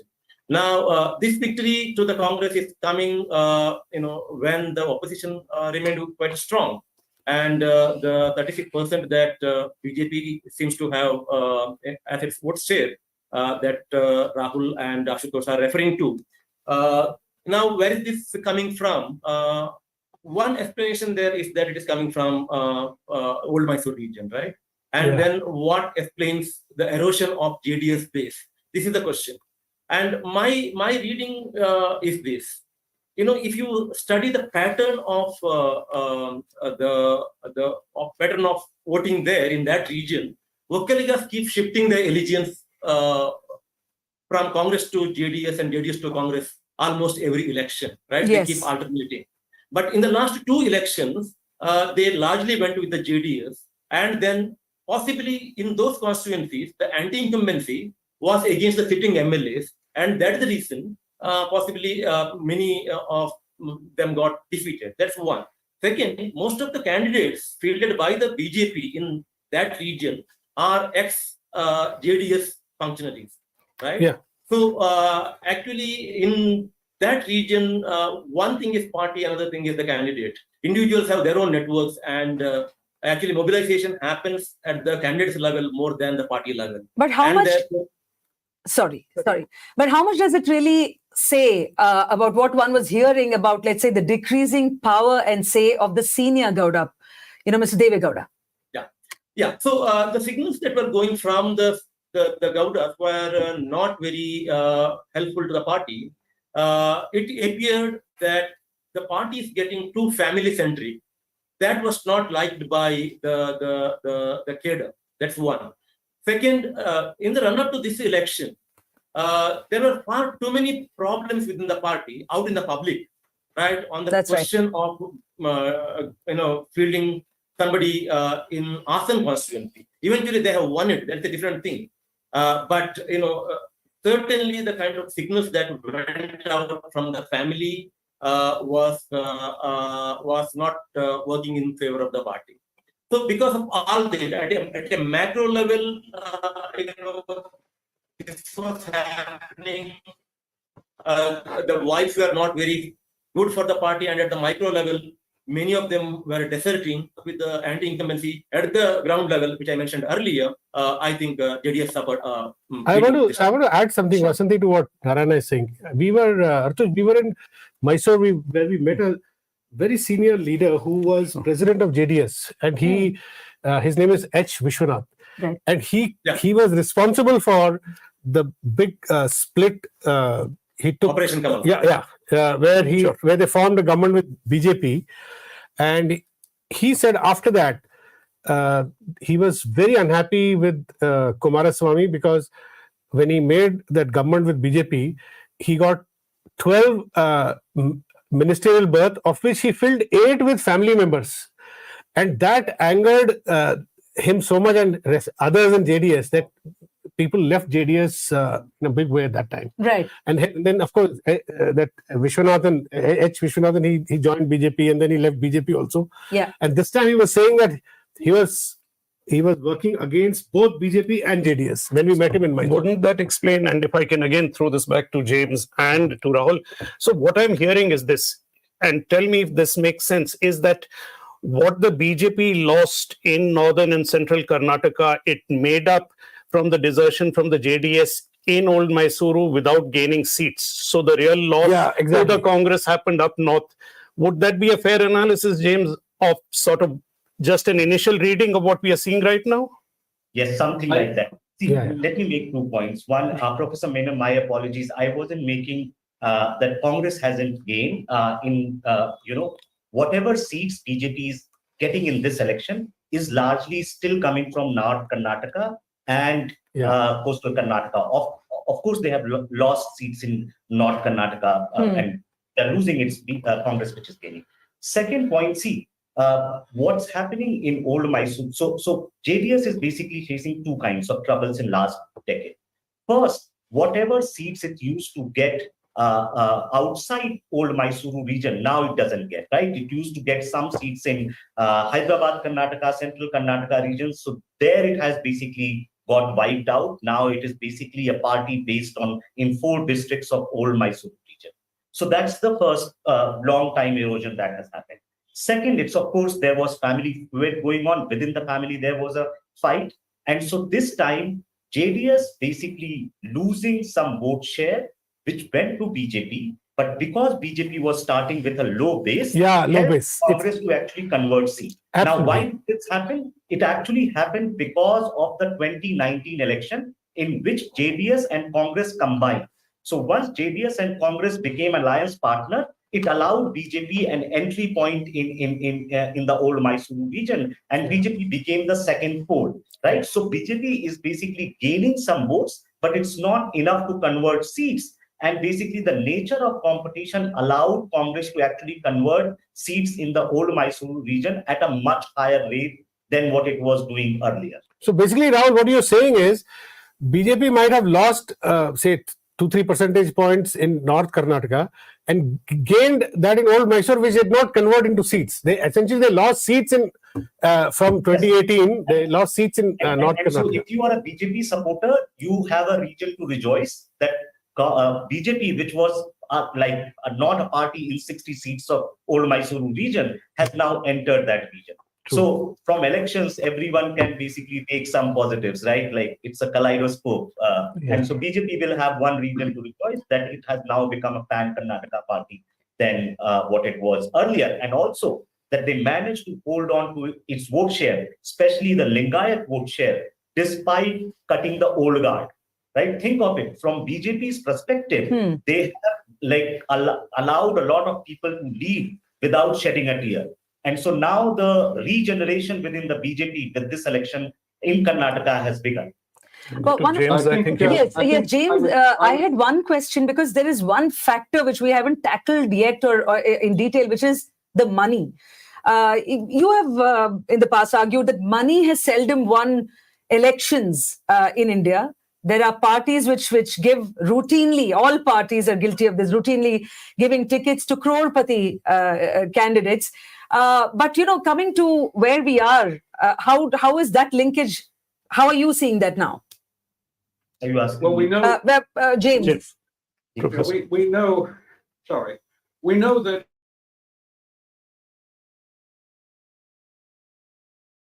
there's more money to spend than all of the other parties put together.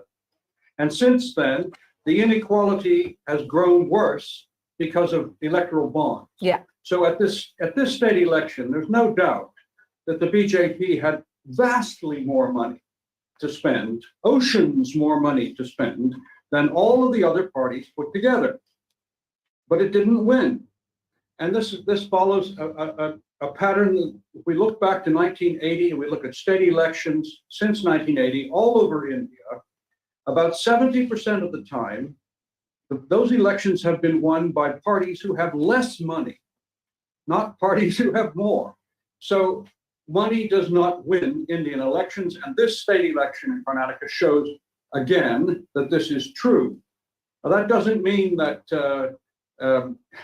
life is wonderful, because in fact the inequality that we see, 18 times more money for the BJP than everybody else, the inequality that we see is deeply subversive of democracy. It means that the playing field is not level.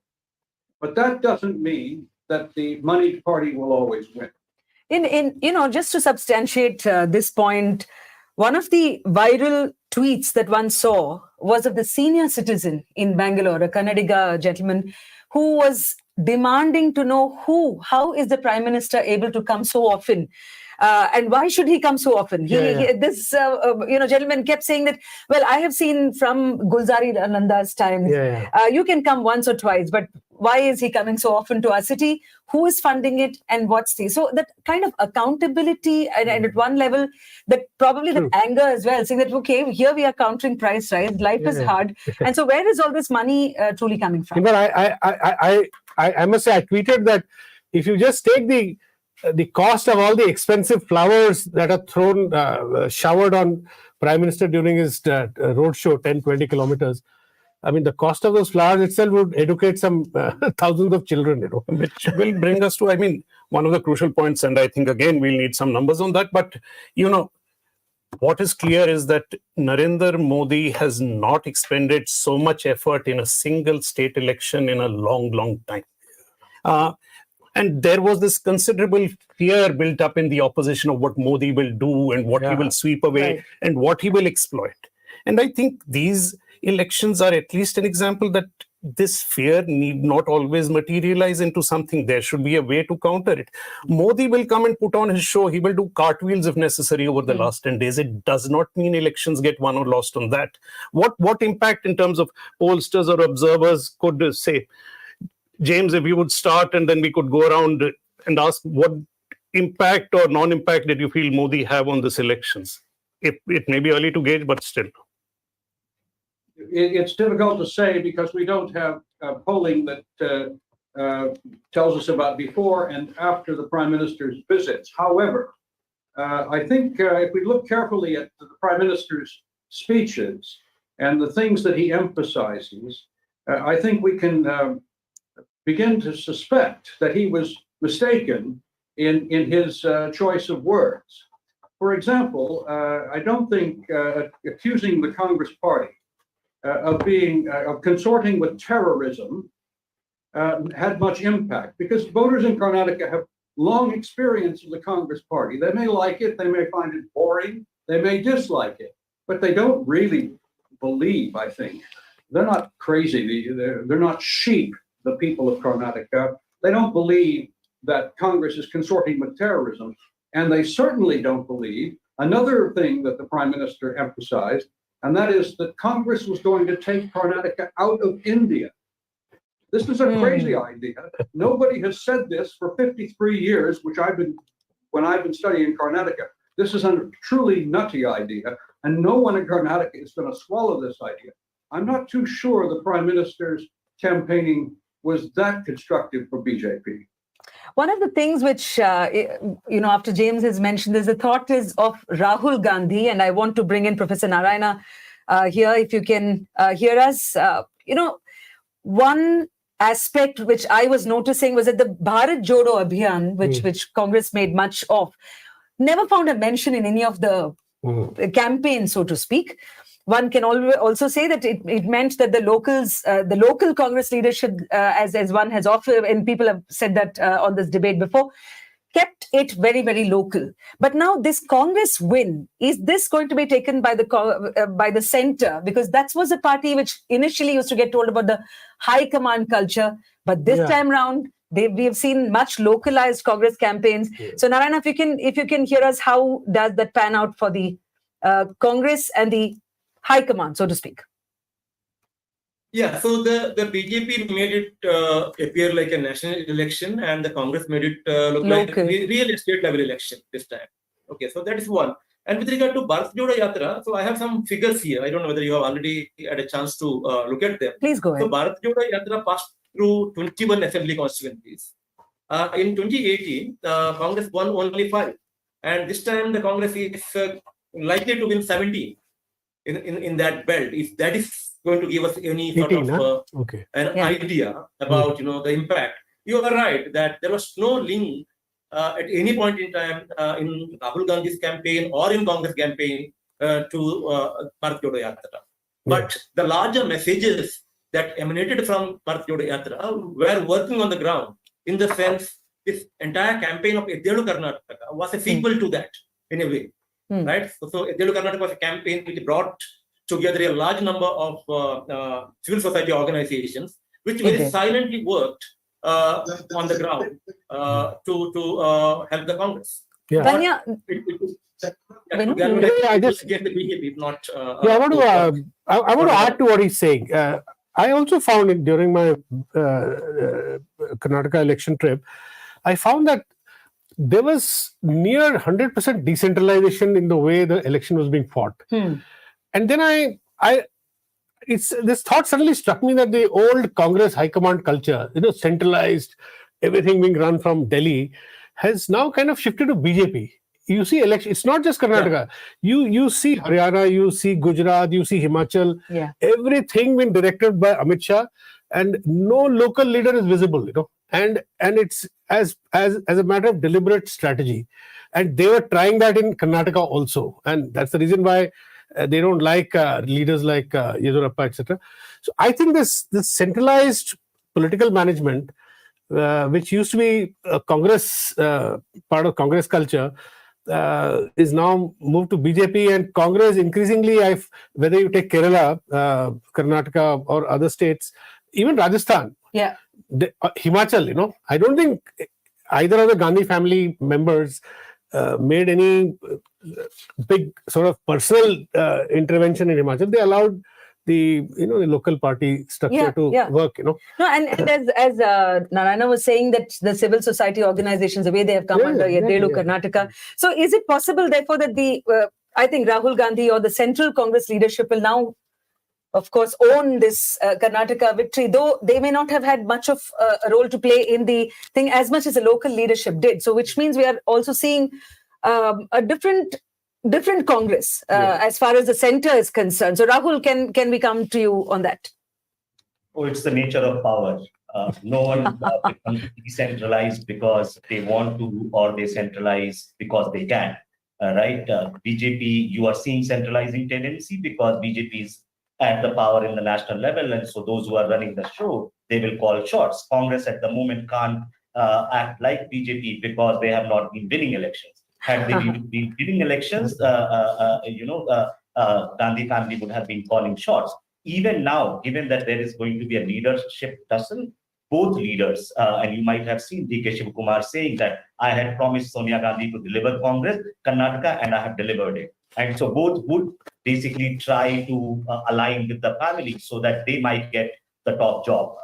And Rahul Gandhi is definitely going to be given credit for it. And naturally, like this happens in all parties. Yeah. When party loses, then it's basically the failure of state leadership, and when party wins, then it's basically. But I have Rahul, I have one point to make to you. If you look at the longer, if you look at the Congress culture in a longer time frame, from say Indira Gandhi to say Sonia Gandhi, Indira Gandhi was completely centralized, and we heard stories about chief ministers waiting outside for hours and all. Those things actually steadily declined.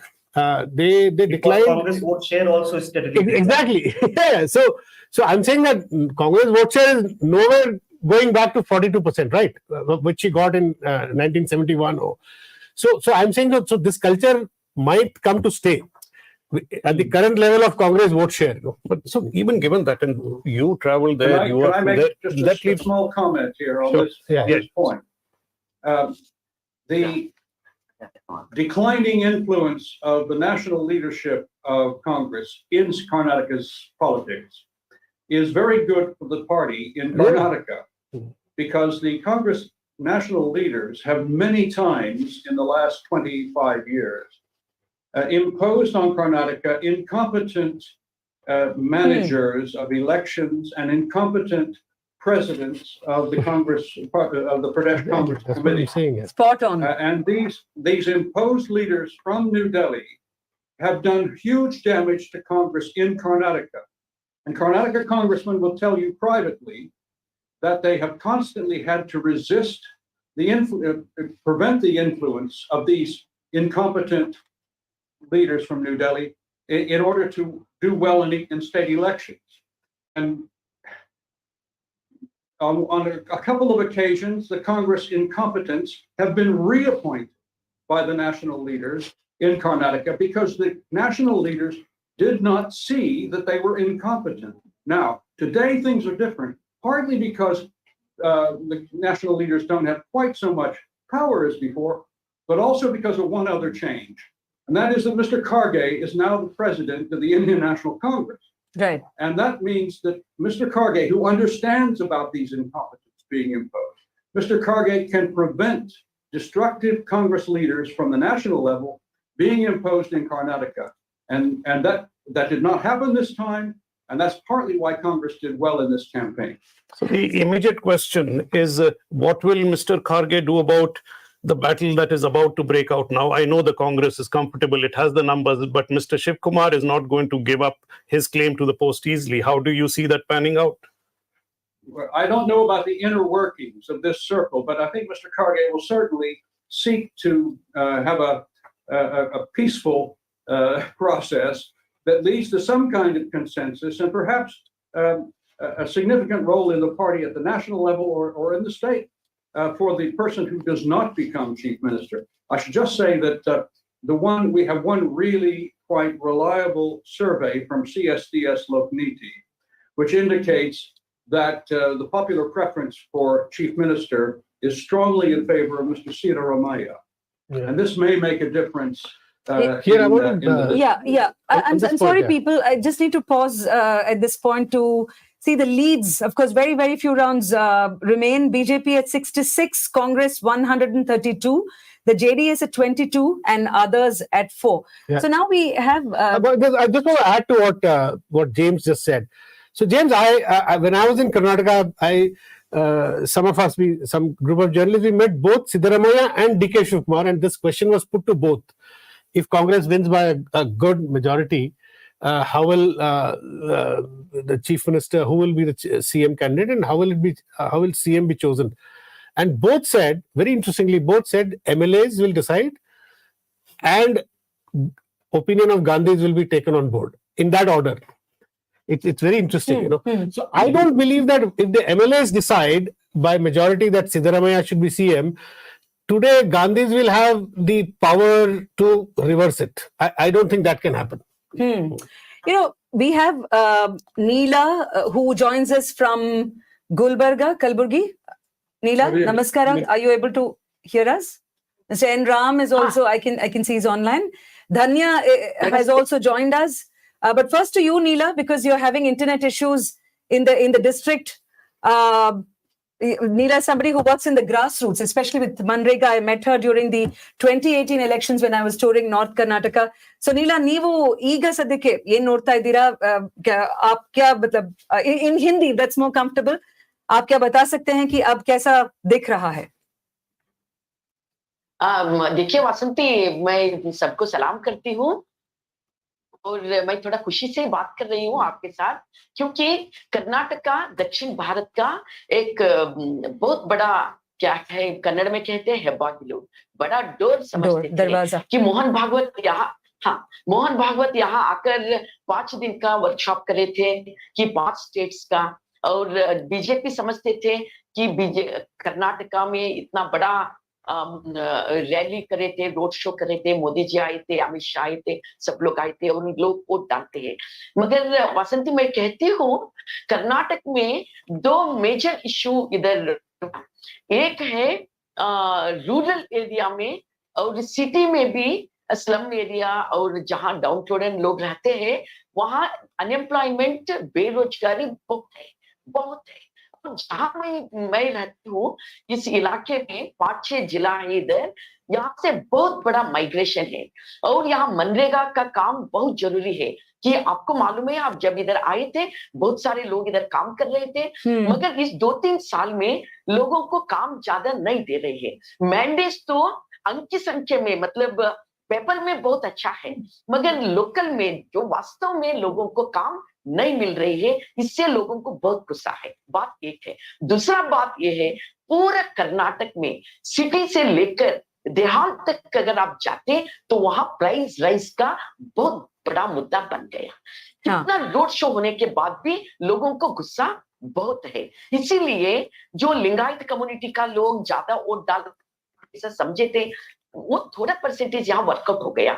जब बीदर जिला में और गुलबर्गा में 1-2 seat में workout हो गया, मगर ज्यादा इलाके में, ज्यादा एरिया में कि बीजेपी का ये जो स्ट्रेटेजी था ये वर्कआउट नहीं हुआ। तो नीला, मैं आपको उनके नीला, मैं आपको यहाँ 1 मिनट के लिए रोक रही हूँ, क्योंकि फिर से आपसे मैं बात करूंगी। आपने ये बहुत अच्छा एक मतलब माहौल क्या था वहां पर आपने हमें बताया, you described for us. I'm also going to come back to Neela to to bring up something which we haven't spoken about, which is farmer angst. And Neela knows that firsthand, especially the tur dal crop failing, tur dal, togri bele, or the main the region being considered the tur bowl of Karnataka. Farmers have not been either a vote bank nor has much spoken about them, but we'll quickly come back to you on that. But I want to now go across to Dhanya. Have you heard from more leaders, winners, or the other Congress party, Dhanya? Hi. Yes, Vasanti, we have been constantly speaking to the Congress, but I just want to tell the viewers that DK Shivkumar spoke to the media. He broke down, he had tears of joy. He kept saying that I promised Karnataka to the Gandhis and I've delivered it. He recounted how he had been in jail. He said this was an election which we could not lose. And I've actually never seen DK Shivkumar this emotional, even during 2013, etc. But he really broke down. His supporters outside, of course, shouting slogans that he should be the next chief minister. Siddaramaiah is holding a longish press conference at Varuna, where he is currently. Siddaramaiah also saying that no matter what, we stuck together. He's been asked questions about the whole Bajrangal promise, everything. He said, see, we made these promises, but Karnataka had been watching what happened in 2019, that when we had the government, the BJP took away our MLAs. And that's not something a Kannadiga voter would agree with, or any voter in Karnataka for that matter, which is why the BJP has lost, is what Siddaramaiah was pinning this down to. So both leaders holding press meets, speaking to the media, The action will, of course, completely shift to Bengaluru now, Vasanti. Everybody is coming here. And then, of course, the big meetings will happen as to who will become the chief minister. So, Danya, to add to what you were saying, that you have never seen DKS or DKshi, as he is locally called in Karnataka. So, DKshi in the emotional side. I recently watched one of his speeches made to people of his constituency, saying that, will you not make me the chief minister? And this was played up by some of the Kannada channels. But going by the demand or the clamor now for from his people or faction, so to speak, for him to be the chief minister, that's something I think to watch out as well, because till now the balance and equation between DK Shivkumar and Siddaramaiah had been kept under control in some sense.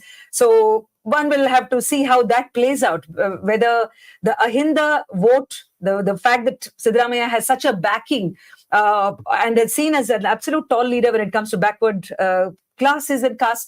So that part, I think, will be seen. It will all depend on, see, the Congress, if it is winning more than 130 seats, it does look like it is going to win 130 seats.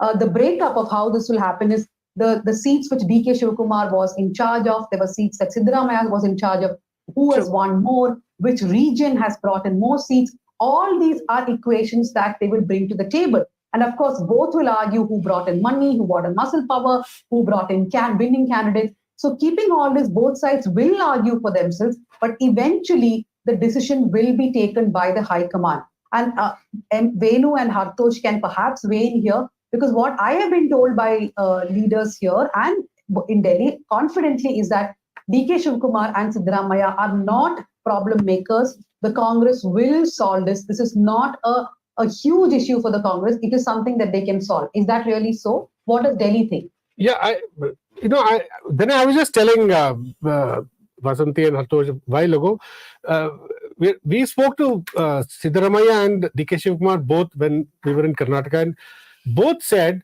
that the MLAs will decide. If they get a majority, the MLAs will determine who the CM will be by. And I think Congress has now more or less is establishing that that tradition from the High Command's perspective, from the Gandhi families.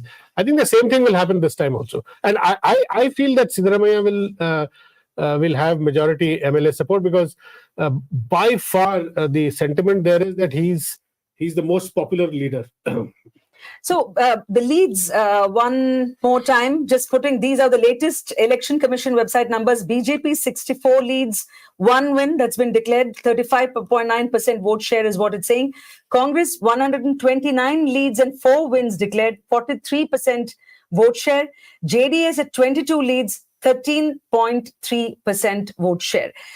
Before we wrap this session, Neela, आप जो कह रही थी, वहां पर जमीनी तौर पे गुलबर्गा, कलबुर्गी, कल्याण Karnataka, because we haven't heard enough about that part, तो आप जो कह रही थी उस बात को रखिए. नीला, आवाज सुनाई नहीं दे रही है. Is there an audio problem? Can you unmute yourself? Okay. ಈಗ ಕೇಳಿಸ್ತಾ ಇದೆಯಲ್ಲ? ಈಗ ಕೇಳಿಸ್ತಾ ಇದೆ, ಹೇಳಿ. ओके वसंती ಅವರೇ, ನಾನು ಹಿಂದಿಯಲ್ಲಿ ಹೇಳ್ಬಿಡ್ತೀನಿ. देखिए, ये जो जमीन पे कई मुद्दे थे, उसमें एक मेन मुद्दा था तुअर दाल का कि लास्ट टाइम उसका एक नया डिसीज आया था तुअर दाल. जब इसमें आया था, बहुत बड़ा बरसात हुआ था, पानी आया था, उसमें तुअर दाल पूरा खत्म हो गया था. 85 to 90% तुअर दाल पूरा खत्म हो गया था. और उस समय है ना, जो छोटे फार्मर्स था और पूरे फार्मर्स है ना, पूरा वो क्या है, कर्जा में उनका क्या तुअर दाल का पूरा लॉस हो गया, और कोई उनका हेल्प करने के लिए नहीं आए, और बीजेपी गवर्नमेंट पूरा इग्नोर करे, और उन्होंने एकड़ को 25,000 परिहार धन देने के लिए उन्होंने डिमांड रखे थे, मगर बीजेपी गवर्नमेंट 2500 रुपया भी नहीं दिया. देखो, बहुत बड़ा इश्यू है ये गुलबर्गा, बीदर और यादगीर जिला का. और कहते हैं कन्नड़ में इसका तुअर दाल एक मेन इकोनॉमिक क्रॉप है इधर. तुअर दाल का मतलब तोगरी कणजा आप कह सकते हैं कि बहुत बड़ा यहाँ से ट्रांसपोर्ट होता है बाहर बाहर बहुत अच्छा क्वालिटी का तुअर, प्रोटीन युक्त तुअर यहाँ हमारे किसान उगाते हैं, मगर तुअर पूरा खत्म हो गया, मगर गवर्नमेंट हेल्प नहीं किया। इस समय कांग्रेस को वो प्लस पॉइंट हो गया। ये तो सच है, जब दिल्ली में बहुत बड़ा स्ट्रगल हो रहा था किसानों का, वो स्ट्रगल के साथ साथ तुअर दाल का जो उगाते हैं किसान, वो भी जोड़ के यहाँ स्ट्रगल करें, मगर कांग्रेस ने ये पॉइंट उन्होंने हाथ में लिए और वो भी थोड़ा स्ट्रगल करे, इसीलिए इस समय किसानों ने कांग्रेस को वोट दिया। मगर तुअर का प्रॉब्लम हमेशा रहता, कौन इसको ये प्रॉब्लम को हल करते हैं कि उनको है ना हमारे किसान support they. It even made it to state media. मतलब ये तो भूल जाइए कि national ये मुद्दा बना. Not even in Bangalore or even the other social media, so to speak, this became such an issue. So Neela, आपने एक बहुत ही important बात रखी है कि what might have also worked against the BJP in the sense of the farmer thing, which is not documented. Thank you, Neela, for joining us. ಧನ್ಯವಾದಗಳು ನಿಮಗೆ. Thank you. Vasanthi Matkal. Thank you.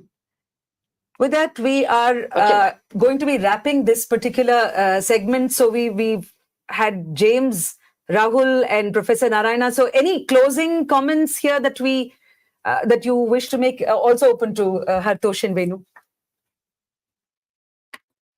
Professor Narayana. So going by the numbers, it appears that this is the biggest victory for the Congress since 1989. So. So certainly something has changed in Karnataka politics in favor of the Congress. Yes, it has changed, and that the change is very, very evident. I don't think there's any lack of clarity on that. Rahul, what about you? Your closing comments?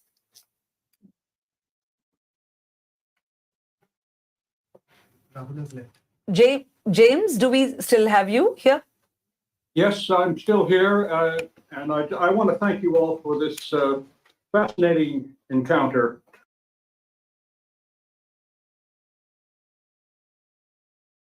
New insights, but I'm very grateful for the chance to hear all of these intelligent commentaries. Thank you. Thank you so much. Thank you. Hartosh and Venu, before this particular thing wraps, did you expect when you were coming into the studios this morning, because one side the exit polls said what they did, but there is always that element of we should take this with a pinch of salt. Oh, exit polls are, I mean, in the past we've seen what exit polls have looked like. So when you were walking in, what was the feeling? Like because you actually went there, you met the leaders, you had discussions. Actually, I can tell you, we the group that went there, some 15, 16 journalists and analysts. When we, this was about 10 days, 12 days ago, we put our numbers at that time. This was before the, even before Modi had started his... so numbers at time as in internally for yourself? Or? Internally, yeah. Right. And most of us gave Congress a decent lead. And in fact, one of us gave a number which is almost like 130 and, for Congress. And I was convinced that Congress is leading comfortably, but I was only I had apprehensions about not getting that safe majority. Right. And to use Siddaramaia's term, simple majority possibly, but not safe. There I was clearly I've been surprised, and I think this result, it's psychologically this result. I can feel it. It'll make a lot of people, including media, which is trying to survive, breathe a little better, Anyway. So, that is, I guess, precisely the point. I think the election results today, I mean, things are pointing in this direction because the numbers are a surprise, and I say a pleasant surprise. We are not supposed to express this, but quite frankly, we are in that situation in the country. It's not so much the Congress winning. I think any party in power is a problem as far as journalists are concerned, but it is that there is an opposition that has strengthened itself, and there is the possibility of breathing in a country where the BJP and the Narendra Modi administration was breathing down everybody's neck. Maybe some space has been granted, which is why I think today is a great result.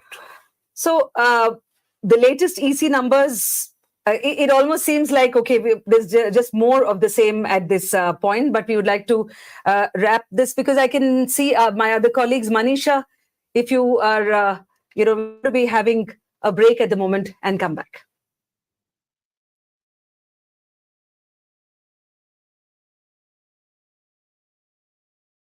Out of the last 5 elections, Karnataka has delivered a split verdict in 3. It was only in 1999 and 2013 that the Congress won an outright majority. If 2023 throws up another hung assembly, Karnataka's regional party, the JDS, is likely to play kingmaker yet again. In 2004, JDS supported the Congress. They later pulled down the government, and in 2006, JDS went with the BJP. In 2018, the Congress and the JDS came together to form a coalition government, though the BJP had emerged the single largest party. But this government too did not survive a full term. During the 2023 poll campaigning, the BJP and the Congress called the JDS the B team of the other. In the 224-member assembly, if neither the BJP nor the Congress can cross the halfway mark, that is 112, then to use the cliche, H.D. Kumaraswamy and Deva Gowda will play kingmaker again and hold the cards to decide who and how the next government will be formed. Could they go with the BJP? Listen to what journalist and author Sugata Srinivas Raju, who wrote a biography on Deva Gowda, had to say. I think 2024 is in front of them. And if the 2024 narrative is to be looked at, I think and look at their friends. Mamta Banerjee is their friend. She's very close to the JDS. KCR is close to them. Nitish, I know, is constantly talking to Deve Gowda because he's the patriarch of the old Janata Parivar. And they have a line with Stalin. So if you look at that, I have reasons to believe that they will be far more cautious.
Your life.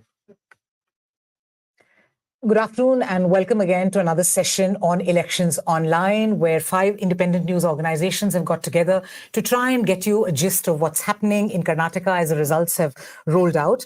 And it's a privilege for my colleague, the executive editor of The Caravan, Hartosh Bal, and me, Seema Chishti, from The Wire, to be speaking to Mr. N. Ram. He actually doesn't need an introduction, and certainly not on a show like this, but I will proceed to introduce him. Eminent journalist, a senior who's still a reporter at heart, very curious, and a source of great and deep inspiration for all of us. And I can tell you, he never lets a cricket score go unrecorded, or never fails to interrupt even the grimmest of proceedings if something big has happened on the cricket pitch. So very warm welcome, N. Ram, to our show. Ram, if I may. And Hartosh, do you want to kick off the conversation with Ram? I guess I'll start with the score for today, Ram, and we'll come back to you. Yeah. And I guess the latest numbers from the Election Commission website, I'll just read that out to you and get your reactions. It's 129 leading, the Bharatiya Janata Party 63, a total of 133 seats were, including the wins, where the Congress is ahead 65 for the BJP, a 43 to 35.8 vote share difference. Your reactions? Yes, the TV channels show even better for the Congress, 134, 64 for BJP, JDS 22, and others 4. Yeah, and in terms of share of the vote, the difference between the Congress and the BJP is upward of 7 percentage points, which is, I think, a very big win. So I think it's a huge win. It's a decisive win, well earned. I think the Congress party showed unusual political wisdom in uniting the various factions, in containing the rivalries for the top job and so on. And I think they ran a very good campaign. And the BJP fought hard, but I think they were beaten virtually across the state, barring the coastal Karnataka, where also the fight was quite tough. And Bangalore, to some extent, where the BJP put up a big fight, possibly helped by the Prime Minister's campaign, personal appearance and so on. But barring that, it's right across, which is what makes it a very impressive and decisive win. So one poll predicted it. I think we must give them credit. The India Today Axis My India poll got it dead right, I think. 122 to 140 was what they predicted for the Congress. Various others, they got the trend right, about the exit polls.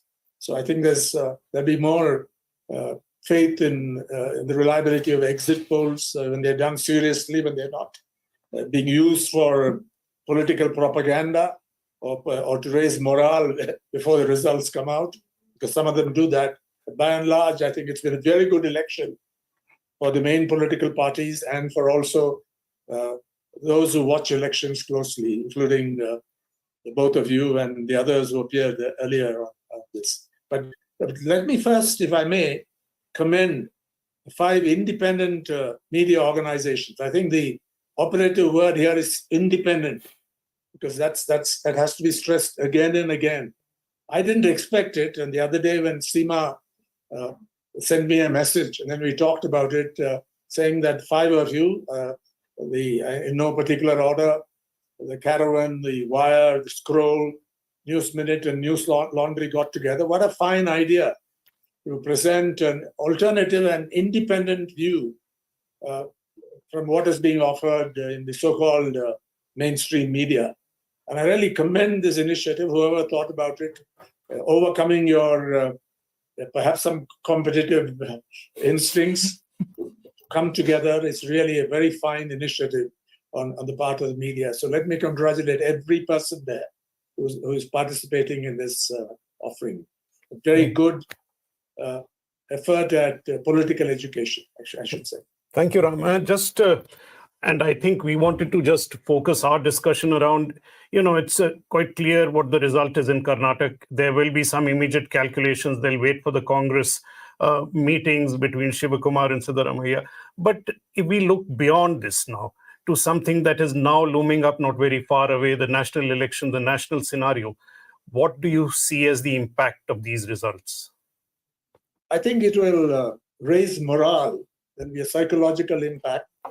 But as somebody who lives and works in the south of India, in Chennai in particular, I see the south again putting up a big wall against what looked like an unstoppable tide, because the BJP made very serious efforts, undertook real campaigns. They really worked hard, even in Tamil Nadu, in Kerala, in Andhra Pradesh, in Telangana. But Karnataka seemed a little different.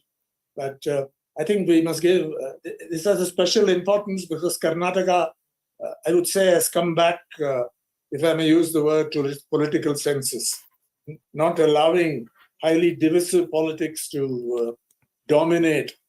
A wonderful state with diversity, with wonderful resources. Bangalore being, the pride of India in many ways.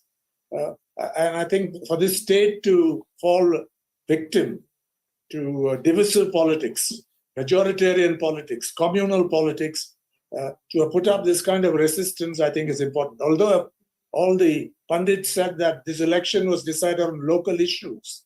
That is true. I visited Bangalore at that time and we met some of the leaders, because I didn't go all over like Venu and others. But certainly we got the sense that this time people were much more vigilant about what they wanted. So local issues mattered, but also I think the larger issues mattered. So while we can't be complacent about it, I'm delighted with the fact that communal politics has been checked. And in a sense, the whole of the South is now a different political territory from what you see elsewhere. So, Ram, there is this interesting thing that my colleague, Hartosh's colleague, Sushant Singh, mentioned up in the green room. And he said, well, you know, the BJP's president, JP Nadda, lost his state recently, and the Congress president, Mallikarjun Kharge, won his. So, you know, I mean, we're just trying to piece up what other messages. That was interesting. But, you know, Mr. Modi is a very astute politician, a very adroit, you know, he has remarkable political skills and instincts. And after losing state elections, he takes messages quickly and changes things. Like even something like the Soot Boot Ki Sarkar, you know, lent to a withdrawal of the land bill, losing the elections in Bihar in 2015 did that. Also, after losing polls in 2018, in the Hindi belt, as it were, when it seemed as if the national mood was changing, there was the 6,000 rupees were given. There was a whole switch to whatever the BJP likes to call welfareism.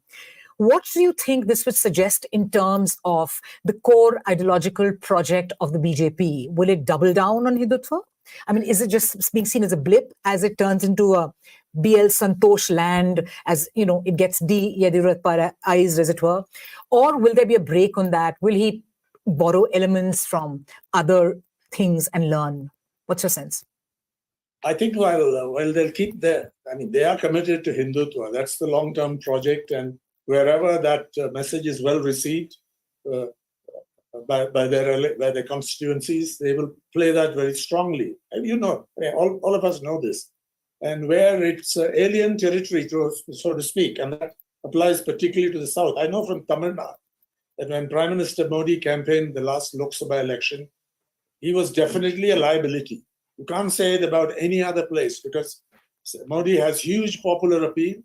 When he goes somewhere and campaigns, it does make a difference. And I think even in this election, in Karnataka, it made some kind of difference in favor of the BJP. It's just that the territory is different, the soil is different, the political culture is different. What people want seems to be different. The issues that play.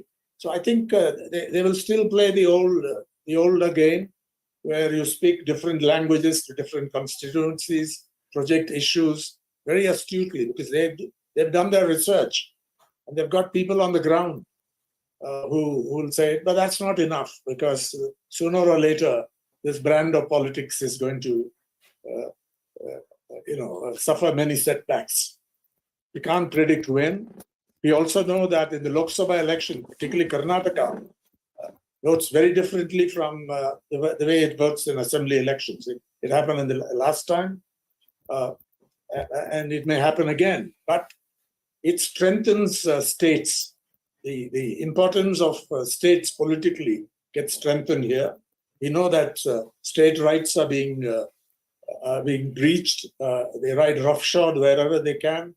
But I think if enough states put up a resistance like this, that's going to be qualitatively, I think it'll bring about a change. And that's the real meaning of this election. Apart from the South being alien territory by and large for the BJP, despite its best efforts, despite a very talented politician or set of politicians. Yeah, I'm just using the word in a neutral sense.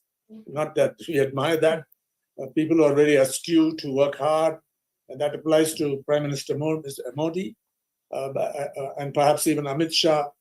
But, in India can't be taken for granted. This doesn't necessarily mean that in the Lok Sabha election, you'll get the same kind of result. Even in Karnataka, we don't know that.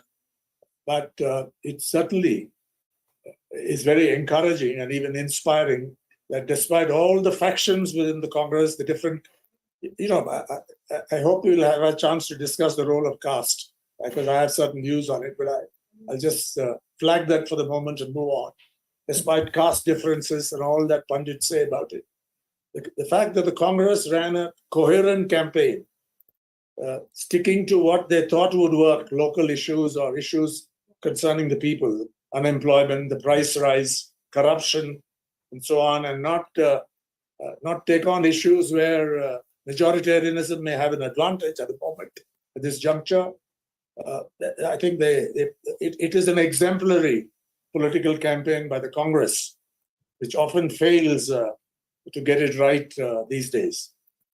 So, Ram, when you mentioned that the role of caste, so maybe if I could throw this back at you, that, unlike the North, Karnataka, for all the strength the BJP had here, the BJP is still very much an upper caste party. It does not have the same hold among the large swathe of what was once the Congress constituency in the North, which it has totally lost. And the BJP in the North is no longer an upper caste party. The same kind of coalition cannot be easily built against it. But should not the Congress be learning some lessons from Karnataka in terms of trying to revive the kind of politics that once had succeeded in the North? What it is doing in Uttar Pradesh at the moment is trying to fight for the Brahmin vote in MP or in other states. It wants to clash for the upper caste vote. Well, its core support was always from elsewhere. This is what gave it success. And in Karnataka, it seems to have recovered it. Yes, I fully agree with you on that. And I think in Siddaramaiah, it has a tall leader who's extremely popular. He's a rationalist. You know that he came from the JDS camp originally. He's got experience. And in DK Shivakumar, they have an absolutely brilliant strategist. So, and he also is a very resourceful person. He's gutsy. And I think the two working together, somehow they managed to keep them working together. In fact, we as part of this group which went, I went to Bangalore, and when we met Mr. Shivakumar, he said that people asked him very specific questions. How often do you meet Mr. Siddaramaiah? Clearly his main political rival for the job of chief minister. And he said every other day. And he also got the numbers fairly right. Because he said, I think he'll get at least 140, over 140. And I now see from the TV screen 135 already. And I think it's going to get a bit of a bump, it appears later. So it was very, very impressive. But coming back to your point, I think that's the lesson the Congress must learn. Not just ape the BJP. Of course, the Bajrang issue figured, and there was all kinds of speculation on, because the election, the manifesto, the Congress demanded, promised a ban on the Bajrang Dal, and they then conflated Bajrang Dal with Hanuman temples and so on. So there's a bit of a discussion on it, but it didn't seem to make any impact. But Mr. Shivakumar promised to open Hanuman temples in every part of Karnataka and so on. So instead of doing that kind of thing, you focus on people's issues, democratic issues, progressive issues, opposing the undermining of institutions, constitutional institutions, democratic institutions.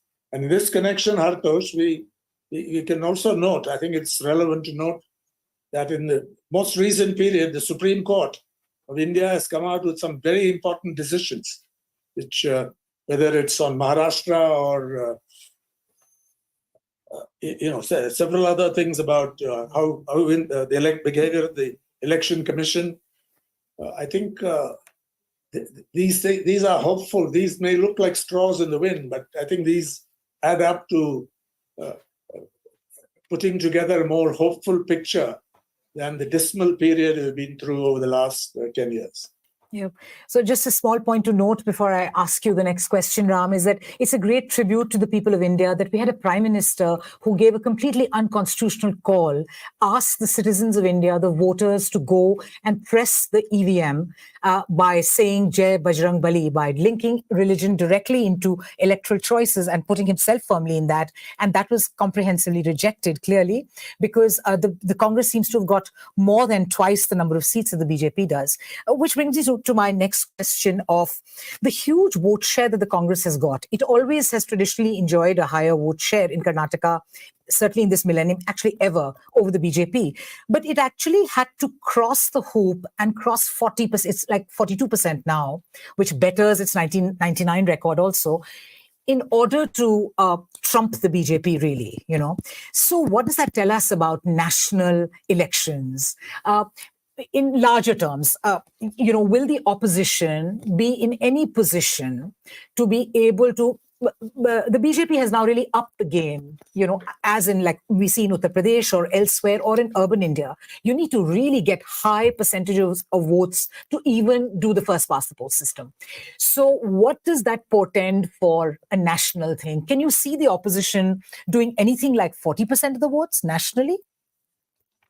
Yes, I think they can do it, but much depends on the Congress, and this is where they often fall short. I think if you look at the UPA period, I think you'd give a lot of credit to Sonia Gandhi as Congress president for being very accommodating and quite far-sighted in putting together a coalition. Then things went wrong, and the left moved away, and said that was the beginning of the decline, even in policies, I think. But that approach to coalition building, I think, is going to be very, very important. Whereas, I think Mr. Rahul Gandhi has different views on this. He still believes in the potential primacy of the Congress party in states where they are far below the threshold. Take Uttar Pradesh as an example. I think what the Congress should do, if they really want to spearhead or lead secular democratic politics, is to do what was decided in Tamil Nadu a long time ago. In fact, it goes back to 1969, 1970, where they accepted junior party status. Never did the Congress after that assert its primacy or seek to assert it. I'm not saying it should happen in every state. There are many states where the Congress is the leading opposition party or even the leading party. And there they have every right to assert their primacy.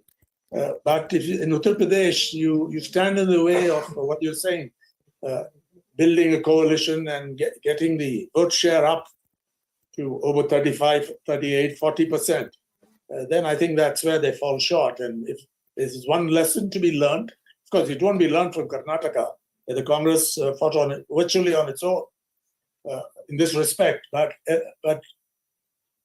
if they really learn from Sonia Gandhi's approach to coalition building and stay there for the next several months before the 2024 Lok Sabha election, who can predict it? They should try. I mean, I suppose they would first try to reduce the BJP to maybe the single largest party, but short of a majority. But that's the way they should approach it. And who knows, there could be a qualitative change. Unlikely in the short term, if you ask anyone. But that's the direction that they should take. They can certainly go above 40% if they work to build and keep this coalition together. It's easy to say for us because there are many conflicts of interest, factional politics, the lure of money, the defections. But they should do their best in that respect. And I think that it is eminently possible to build an effective coalition, whether it can win an election or deny the juggernaut majority in the Lok Sabha. Who can say? But that's what they should do. And I think any Congress president, because Congress is still the main opposition party at the All India level. Nobody's going to dispute that. But where you are below the threshold and the others are clearly ahead. And the best example would be, I suppose, Tamil Nadu or even Andhra Pradesh, where they are nowhere in the picture. You can say, treated in terms of A division, first league, second division, third division, and so on, and see where they fit. In Tamil Nadu, the Congress would be hardly in the second division. It would be probably below that. The DMK and the AIDMK would be at the top, and then there's a huge gap, and Congress may be only two rungs below that. Yeah, And I mean, there's state, I think, there's a colloquial thing that the Congress could be a bit like salt in the food, and very little quantity is required. So it plays a key role, but it doesn't, you don't put a bucket full of salt in your lentils. That's what's required. Yeah. Sometimes in some states, that won't be so easy. And that's why I just wanted to bring in one election result that has barely been discussed today, but up north, there's another state where Narendra Modi has no electoral traction.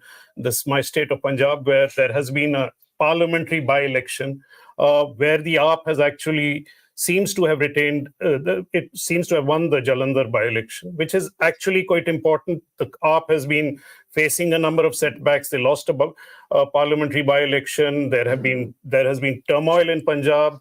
There has been all attempts to sort of foment trouble. There have been all sorts of reactions. The Congress came in second.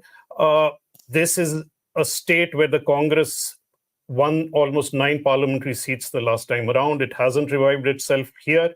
But over a period of time, it would mean that the Congress, when it tries to build in a coalition, will have to take opposition leaders along who are in direct conflict in states which are very important to the Congress.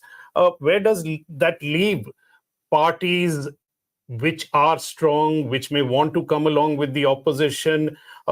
What is the Congress's approach? Is there a signaling they could start? What, for example, should the Congress be doing with the JDS here in Karnataka at this stage when they have this majority?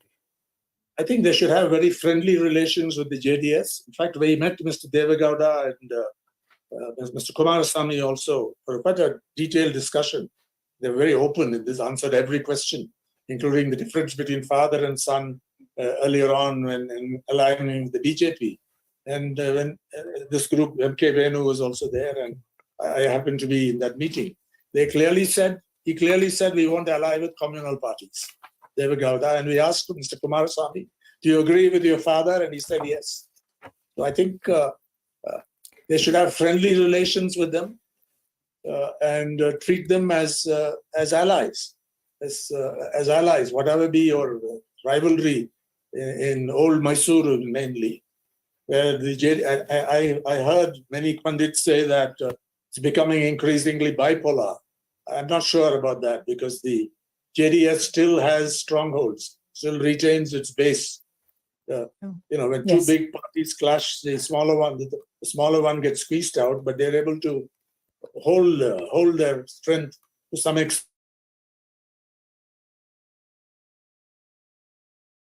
As potential allies, where had the Congress fallen short, surely it's the JDS they would have allied with.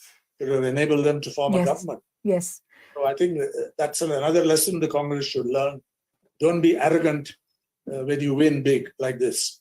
Yes, so I think that's like a real challenge to the Congress to kind of court frenemies. And so, that's a delicious and a tantalizing note to leave us on.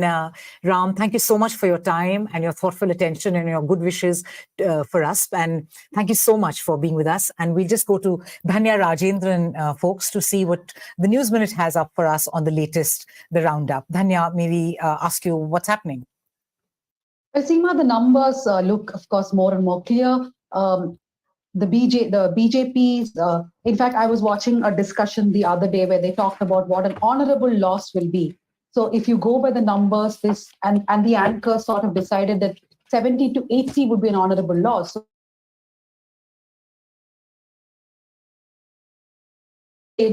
looking at what went wrong with them. In fact, our reporters from the BJP offices have come back because the BJP offices have a desolate look now. There's absolutely no one there. Celebrations have broken out in the Congress office. DK Shivkumar has gone to his constituency, Ramanagara, where he has won for more than 1 lakh votes. I have my colleague Pooja here. Pooja, just give us a quick update of what is happening and are the Congress MLAs coming to Bengaluru soon? Yes, many of them are on their way already. And, just a couple of hours ago, there was a video conference that the Congress leadership held. Pooja, can I just interrupt you and tell you to just disconnect and connect your mic again? So there was a video call, that's what Pooja was saying, a couple of, I think half an hour, 1 hour ago between Congress leaders. All the top Congress leaders were in the meeting. Now, Pooja, your audio is still not working properly. Yes, okay. Should I? Yeah. Well, so what we're hearing is they've all been asked to come to Bengaluru. They will be here by the end of the day. Also, some of them are in far away constituencies. So it takes more than 5, 6, 7 hours to travel by road and get here.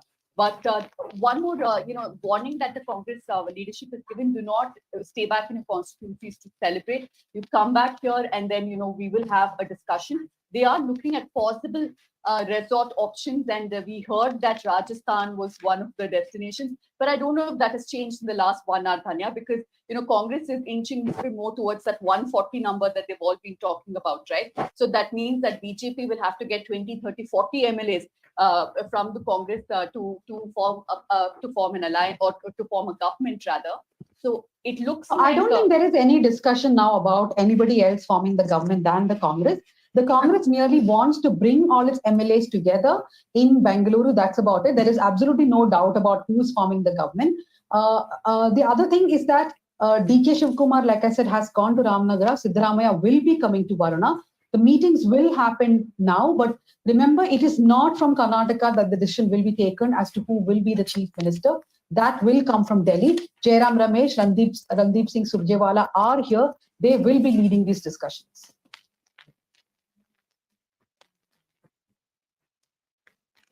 Manisha, are you guys on or? Yes, we're on. Can you hear? And you stay there, Yes, Danya. yes, Don't go. Yes, Danya, stay there because we're going to wrap up now. So we shall need you. Okay, final counting. I think you guys forgot the big breaking news, which is that BJP is cruising to a landslide victory in Uttar Pradesh. Is that Elections. very good to know? Okay, What are very the numbers important. like? Do we know? No. Well, the numbers are 16 of the 17 corporation seats. All right. I've heard that a lot of channels are cutting to that. That will be the lead tonight, I assume, isn't it? With a photo of Modi for the UP municipal Finally, elections. they can use the photo. Yeah. But okay, final numbers. What we have on the ECI website: Bharatiya Janata Party at 60, Indian National Congress at 126, and JDS at 19. And the vote share for Congress remains 43 and 35 for the BJP. Thank you so much, guys, for staying with us for these 5 hours. There have been a lot of issues. Everything that could go wrong did go wrong. Internet went off, audio went off. A lot of you were complaining about mic issues. A lot of you were saying there are lots of audio issues. So really, really sorry about this. We have to tell you that we cobbled up this alliance in a week. A week to 10 days. A week to 10 days. And it was a pre-election alliance. Yeah, it was a pre-election alliance, we must say that. And we have a lovely production team here that worked really hard day and night to do this. We have really little resources. We don't have the resources of legacy media or big television news channels. So it has been very hard for us to put all of this together. So things did go wrong. Sorry about that. But this is an experiment and hopefully it was refreshing. And we hope to do this better and bigger next time. Yeah. We hope that we can learn from everything that went wrong this time and not repeat the mistakes. But thank you so much for being here. We'll get the last thoughts, I think, from everyone. Maybe Dhanya has just spoken too much, I think, so maybe she wants to breathe. No, I don't think so. I think you've given me very less time about the journalist. No, I just want to say that, okay, fine, the Congress has got this big victory, but I would want that party to really reflect on some of their own takeaways, in the sense, till around 2 weeks ago, the Congress kept saying that that corruption we don't think is a big issue. Our survey said corruption is not a big issue. They really need to figure out how their surveys are being done, because some of the big issues that the party did not identify, I feel, everything altogether worked out for them, yes. Sometimes the vote is not for a party, it is against the government in power, right? So that also has worked a lot for the Congress, but they have to really go back to the drawing table and figure out if the pulse is come correct. I mean, they are looking at the pulse correctly, and a lot of challenges ahead for the Congress. I just want to let them know that we will be watching out. Yes. We have said the caste census will be published. We will keep a watch out for that. So with good media out here in Karnataka, the Congress will have a tough time. And yes, we'll keep that's reporting. exactly how it should be. The Congress should have a tough time. And Dhanya, do you want to just quickly do a little plug for the News Minute and all the work that you guys have been doing? Anytime. You call me morning, early morning, late night, right anytime. Do it Yes, right now. now. Yes. But so there is a petition going on the internet that Manisha and Vasanti should perhaps dance, because that is what is happening on television. I'm not insisting, but there is a petition. However, to everyone watching, a few days ago, Seema and Siddharth sent a message saying, come for this meeting. and I had no clue for what it was. So I went for the meeting, and they had this idea that all 5 will come together. And I was taken aback. I was not sure, but as long as Delhi, the studio was there and they were doing the bulk of the work, they were very agreeable to it. But it's been a very great experience.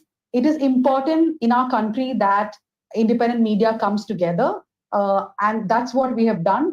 Thank you to everyone who stayed back, who wrote comments, who criticized, who applauded. Thanks to everyone.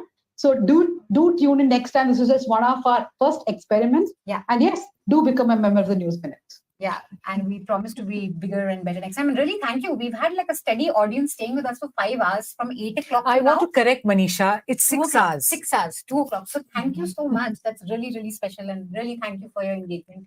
My last thoughts. So, I mean, it felt a bit like, it's like we're congratulating ourselves, but it really felt like a bit like the Lagan team, putting together all kinds of people against a very formidable sort of mainstream media, which increasingly is saying things that are not necessarily either free, independent, objective, or of making any sense. So our endeavor was to actually cut this business of cutthroat competition, that we should all be rivals and act against. And we just wanted a platform where we could have good thinking, good discussion, and good information. Because a democracy is in the end only as good as its media and its information for its people. So it's like a public service, and we thoroughly enjoyed it. I think tomorrow is going to be a sad day without every one of you, without all of you in our various meetings. Hartosh, some thoughts on the Punjab by-election also?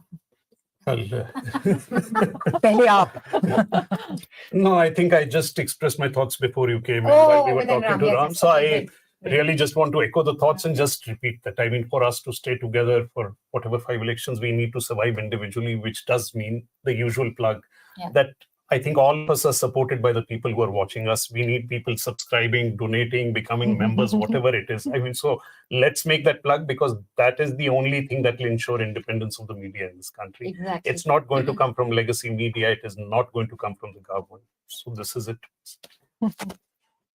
Yeah. Well, again, just to say pretty much the same thing here, that we're of course not as well resourced as TV.